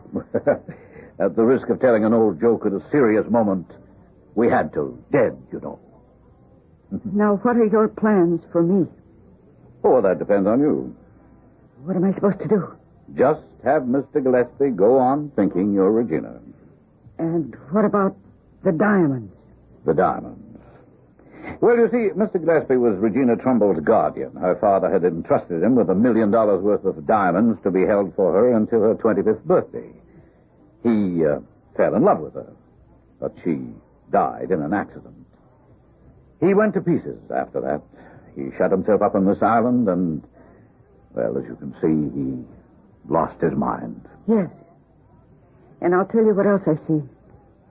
I see that after a while, he started to get his mind back. But then you came into the picture. And you are making sure that he doesn't recover his sanity. Why would I do that? Because if you could get him to believe that I am Regina, he'll give me those diamonds. And then you can get your hands on them. I must say, Miss Watson, you have an incisive mind. The diamonds are hidden here somewhere. He won't tell you, and you can't force it out of him.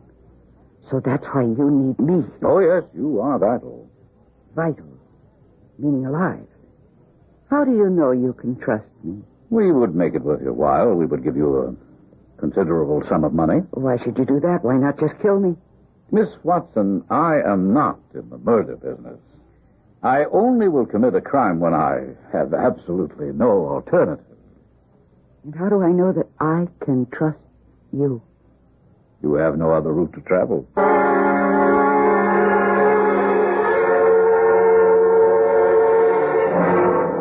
So, you think there's something going on over to Rockwood Island? That's exactly what I think, Sheriff.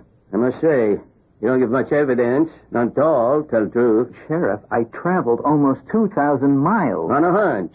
Well, what do you want me to do? Find out if she's all right. How? Well, search the place. Son, you've been watching too many movies.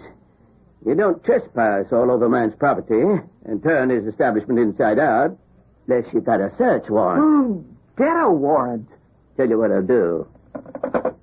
Agatha, connect me with Rockwood Island, please. Thank you. What'll you accomplish by that? We'll find out where we stand. Hello? Yes, sir. This is Sheriff Tate, to whom I'm speaking. Mr. Carberry? He's the one who interviewed her in New York. Do you have a Miss Sarah Watson working for you?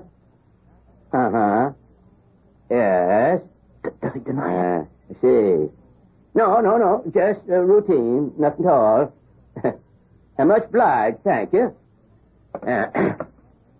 She ain't there. Well, she has to be there. She left. How could she leave? She had a 2-year contract. She decided she didn't like the place. Too lonely. When does he say she left?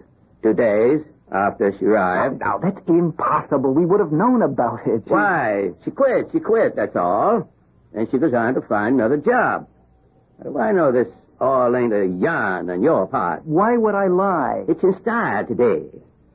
How do I know you're who you say you are? Here is my card, and here's a copy of the contract that she signed. Well, son, you let me study this here document. But meanwhile, she can Meanwhile, it's dark. And if I do decide to go to the island, I can't do it till morning. But... Okay, forget it. Thank you very much.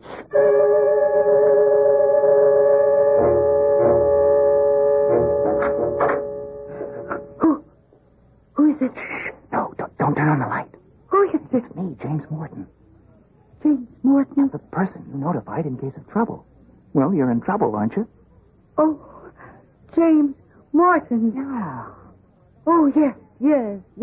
I am in trouble. Here I am. How did you know? I got a boat. I waited till dark, then I sneaked ashore, made it to the house. I watched her through the window, and I figured out which room was yours. Now, we are going to get out of here. James Morton. Oh, I don't know what to say. Don't say anything. Let's hurry. It's a miracle. That's what it is. A miracle never happened to me before. Well, to me neither. Well, it's about time. I'm sorry to interrupt. Don't move and don't talk. Mr. Spencer is an excellent shot, and at this range, how can he miss? I think you're finished, Mr. Carberry. That's the sheriff. Why would the sheriff come here? Because I spoke to him earlier. Ah. Well, then he won't find you here. He'll find my boat. No, Mr. Spencer already has it well hidden. And don't scream, Miss Watson. Mr. Spencer would shoot you immediately. Now, Mr. Spencer, suppose I see who is at the door. You have your instructions? Why, no, Sheriff. I haven't seen the young man. Funny. I could have sworn he'd have come out here. Oh, for what reason? I wouldn't know. You say this Miss Watson left right after she got here? That's right. We were completely incompatible. How's Mr. Gillespie these days? We never see him. Oh, poor old man. Still completely senile. Yeah. Well... Is there, anything else I can do for you? Yeah. You can produce both the girl and Mr. Morton. Oh, wait a minute, Sheriff. I told you Lem Powers told me the young fellow rented a boat off of him just a while back and took off headed this way. Well, I assure you he never got here. Oh, he got here, and the girl's here, too. There ain't no one here, huh? Okay, break it up now. Break it up. That man! He tried to shoot me. Well, looks like Mr. Spencer won't be able to say anything for a while. I jumped at him. He fired. They were going to kill us. I know, but it's all going to be fine. Mr. Carberry, where's Mr. He's probably figuring he can make a run for it. But he's got nowhere to go. I left a deputy on the dock. What made you come here, Sheriff? Well, sounded like a wild yarn. Then I read that contract you left me, the one your agency signed with Mr. Carberry. Well, the contract, all it defined was what Mr. Carberry owed us in the event we filled his job. It's a standard agreement. According to the agreement, he had to pay you 6% of $15,000. That's $900. If for any reason the applicant lasts less than a week, you have to refund him 2/3 of that amount. Now, if Miss Watson left what he claimed after a couple of days, you'd have owed him $600.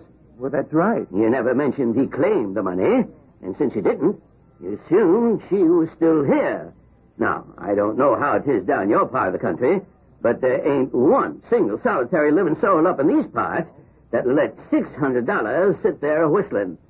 Well, I'll clear things up downstairs and give you a chance to talk to your girl.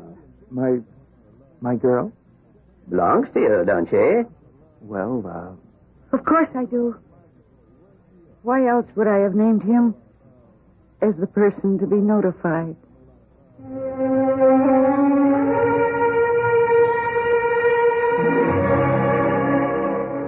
Department of Loose Ends. An autopsy was performed on Mrs. Damer. It was established that she was poisoned. Mr. Carberry and Company will stand trial for that one. Mr. Gillespie was placed in a hospital where, with good care and treatment, he has a chance to recover all his faculties. At this writing, he still cannot remember where the diamonds are hidden. If I have to tell you what happened to Sarah and James, then you don't have an ounce of romance in your soul, and I give up. But only for a few moments.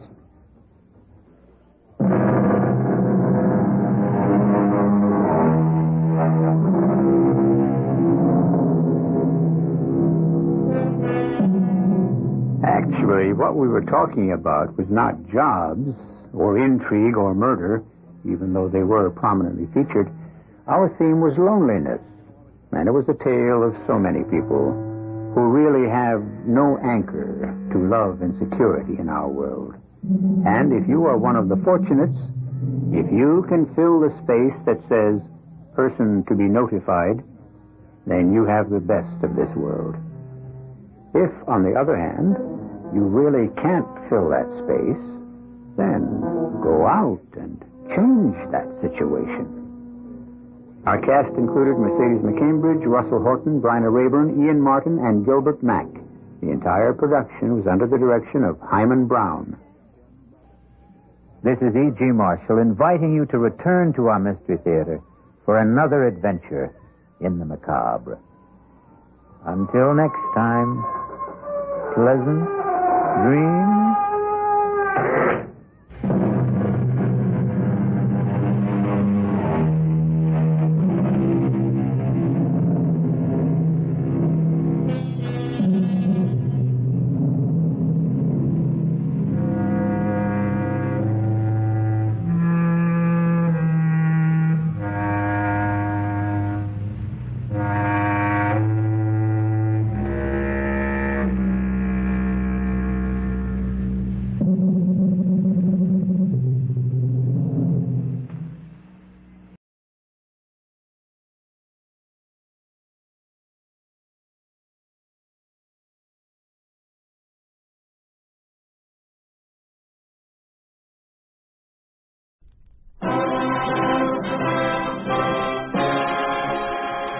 If freedom fails.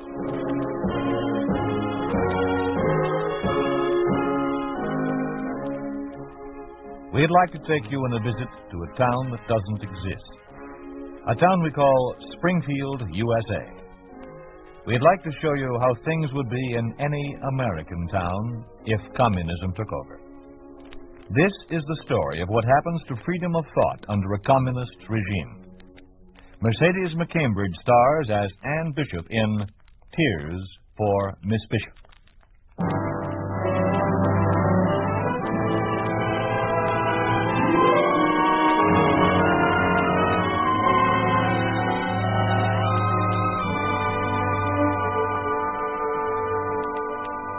Anne, where are you at? Out in the garden, Father.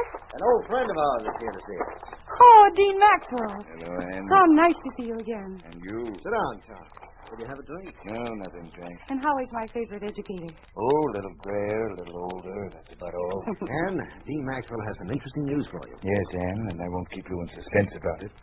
I put in the request for you to join our teaching staff at Midwestern, and it's been approved. Oh, wonderful. Here's your certificate and the note of approval from the communist leaders in charge of education. Oh, when do I begin? 3 weeks. The start of the fall term. May God have mercy on your soul. Oh, Dad doesn't have much confidence in my ability as a teacher. But I have to be doing something. Oh, no, it's not that. You know it isn't. But what? Anne, honey, I've tried to protect you from what's going on. I've been pretty well able to do that up until now. But now, for almost the first time in your life, you're going to be on your own. You'll see things and you'll find out about things that... Henry, I'll give our girl all the help I can. You know that. Yes, I know. If it weren't for you being there, I'd be a lot more frightened. Well, I, for one, don't understand what all the fuss is about. I speak 5 languages and speak them well, thanks to you, Father. I can certainly teach them to others. So stop pulling those long faces, you two. All right. And now I have 1,001 things to do to get ready. So if you'll excuse me, Dean Maxwell. Certainly. I'll be upstairs if you want me for anything, Dad. All right, dear. Tom, please take care of her. Promise me you will. Yes, Henry. I promise.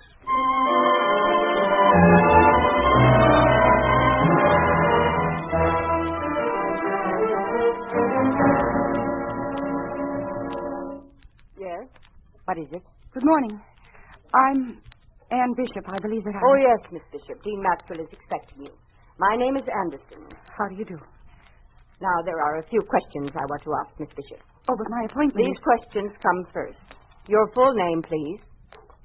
Anne Marie Bishop. Other names by which you are known? I beg your pardon? Other names, aliases, names used in party work, etc. No. None. Mm-hmm. Now, your party number. I'm not a member of the Communist Party. Really? Well, this is most surprising. You have your certificate, do you? Oh, yes, everything's in order. But I don't understand. We've never permitted a non-party member to teach here. Does Dean Maxwell know about this? Yes. Did he have anything to do with securing your appointment here? I believe he put in the initial request. I see. My language experience has been entirely practical. My father and I traveled a great deal before the communist... That is, before travel was restricted. Your father? Miss Bishop, are you related to Commissar of Culture for this district? Henry Bishop? He's my father. Oh, well. Well, of course, that explains a great deal. Please go right in, Miss Bishop. I'm very sorry that this took so long, but you know how it is. rules and regulations and everything. Yes. I know how it is. Thank you, Miss Anderson. Miss Bishop to see you, Dr. Maxwell. Come in, Miss Bishop. Thank you. Please take a chair there. There are several things that are required of me in meeting a new teacher at Midwestern People's University. First, in the name of the people and of the Communist Party, may I welcome you to this school of learning. Second, I have a statement to read. Here it is. Every teacher in this institution must study thoroughly the broad, many-sided, and extremely significant science of society, which is communism, in order to work with maximum consciousness and clear purposefulness for the cause of communism. This is the society of the laws of the development of society, of the laws of the development of the proletarian revolution, of the victory of communism. Above all, remember, political orientation and loyalty to the work of communism are the principal traits of the good teacher. Now, Miss Bishop, do you understand everything I have said so far? Well, not quite, Doctor. You see, I thought that I was... Miss Bishop, I will repeat the question. Do you understand everything I have said? And answer yes. Yes, Dean Maxwell. I understand. Very well. And now, Miss Bishop, this concludes our initial interview. If you will come with me, please, I shall show you your office and classroom. All right. Miss Anderson? Oh, yes, Doctor. I'm taking our new teacher on a personally conducted tour. I'll be back within an hour. Oh, but have you forgotten I'm about... sure that rules and regulations would require this action for the daughter of Henry Bishop. Don't you agree? Of course. I thought you would. Come along, Anne. Let's get some fresh air.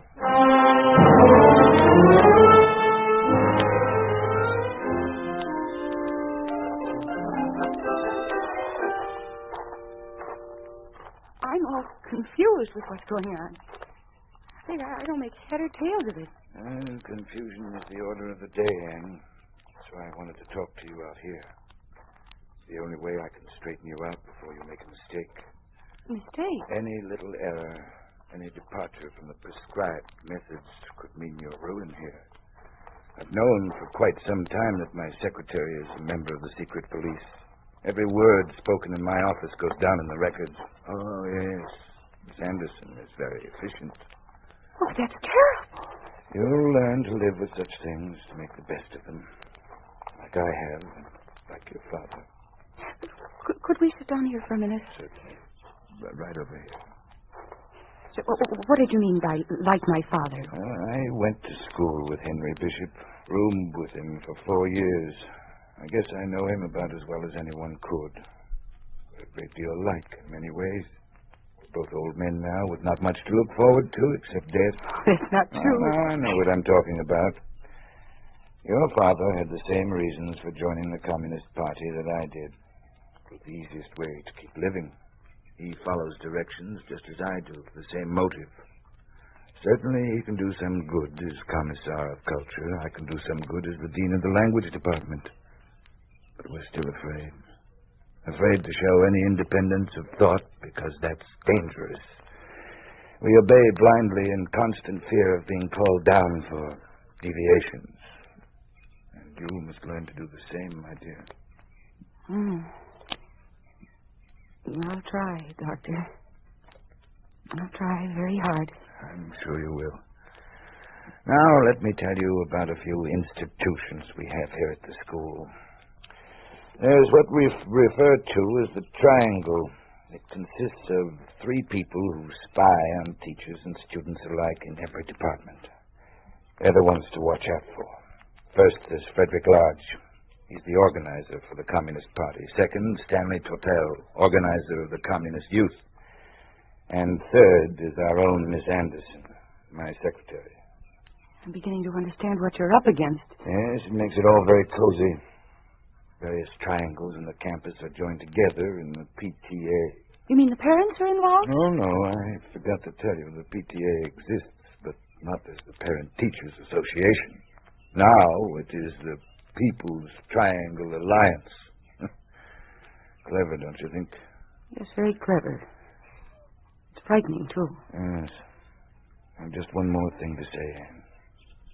I know how much you think of your father. My mother died. I know that. But remember this. Your father is a big man as far as the communists are concerned. A man with an important position. They need him because the people respect him. His name alone will help you a lot. But anything that you do will reflect on him also, for good or bad. If you make a mistake, he'll have to answer for it along with you. Do you understand? Yes, Dean Maxwell. I understand a lot more now than I ever did before. And thank you. Well, then, let's show you to your classrooms now.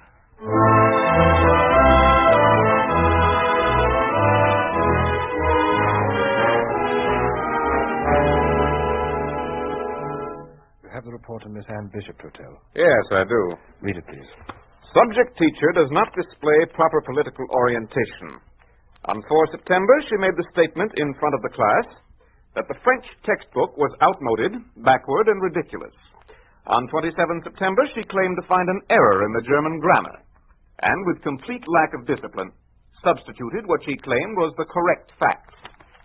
That's the end of it. You've been very thorough, Miss Anderson. I have one more thing to report. One day in Dean Maxwell's office, the subject made this statement.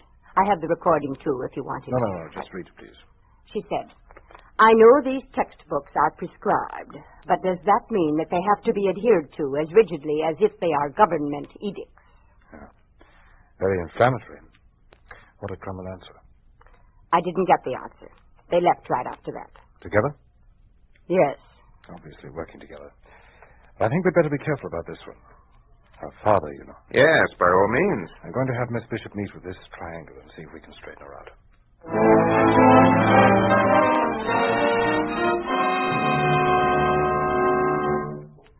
You have a chair, please, Miss Bishop. Thank you. This is Mr. Tuttle. I'm Frederick Lodge, and I believe you know Miss Anderson. Yes, I do. Out of consideration for your father, we've decided to permit you to appear in person to answer certain grievances which are held against you. So may I ask exactly what these grievances are? We're informed that in some of your classes, you no longer use the textbooks that are recommended. That instead, you're using your own methods of teaching. That's true. Can you explain this? When I find a mistake in a grammar, it's a mistake, no matter who wrote the book.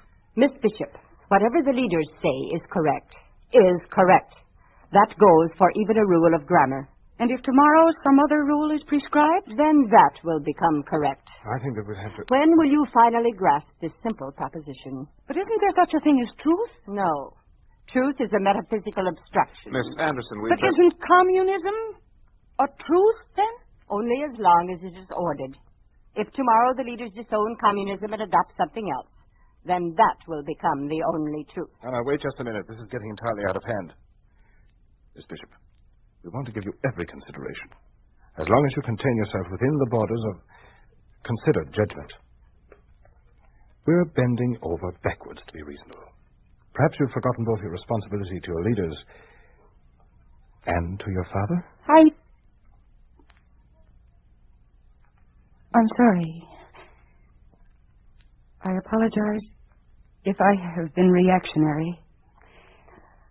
I shall try to conform in the future. No, that's more like it. Your remark just now shows an entirely different spirit. We'll be examining your future work with interest, Miss Bishop.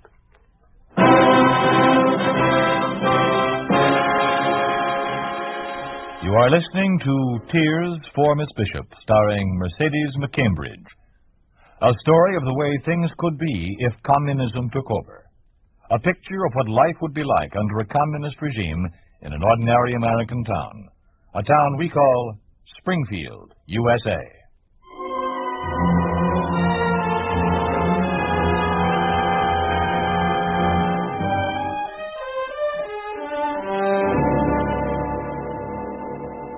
Traduisez l'exercice, s'il vous plaît, Monsieur Martin. Oui, mademoiselle. L'histoire américaine. La traduction, je vous prie. Pardonnez-moi. The American history. The colonies were settled as an outpost of capital, of British capitalism. During the colonial period, 2 exporting classes. C'est correct? 2 exporting classes appeared in the new land. The capitalists of the North and the slaveholders of the South. Thus, at the time of the War for the Independence, the War of Independence, the people were subjected to a triple exploitation by the English bourgeoisie, by the northern capitalists, and by the southern slaveholders. Très bien. La phrase suivante, mademoiselle Turner, s'il vous plaît. En anglais ou en français? En anglais, comme Monsieur Martin. The slave system was deteriorated. Classe? C'est bien, encore, mademoiselle. The slave system was destroyed, but the people did not win freedom. Following the death of Mr. Lincoln, or following the death of Lincoln, who was killed by an assassin, bribed by capitalists and slaveholders, the northern bourgeoisie established a dictatorship, which was continued until it was overthrown by the Communist People's Government. C'est bien. Enfin, mes élèves. Pardon, mademoiselle. Oui, monsieur. Puis-je parler en anglais? Yes, go ahead. You have a question. Well, go ahead. Well, not about the translation, but about what it says. I have some books at home that cover the same material, and there's nothing in there about a dictatorship of the northern bourgeoisie. It talks about the Bill of Rights and the Constitution and several other things. Please, s'il vous plaît. Mr. Martin, I believe that you should check with the authorities to see if your books are on the approved list. As you know, times change, circumstances change, things, viewpoints change from time to time. And what we think is right today may prove wrong tomorrow. I know that you have asked these questions because of an honest desire to find the truth. All I have to say is that this quotation on American history is taken directly from an approved book. And I wouldn't think too much about it. After all, it's only an exercise in grammar. And now back to the French. Enfin, page 75, nous trouverons une promenade dans les rues. Si vous avez souvent visité une ville...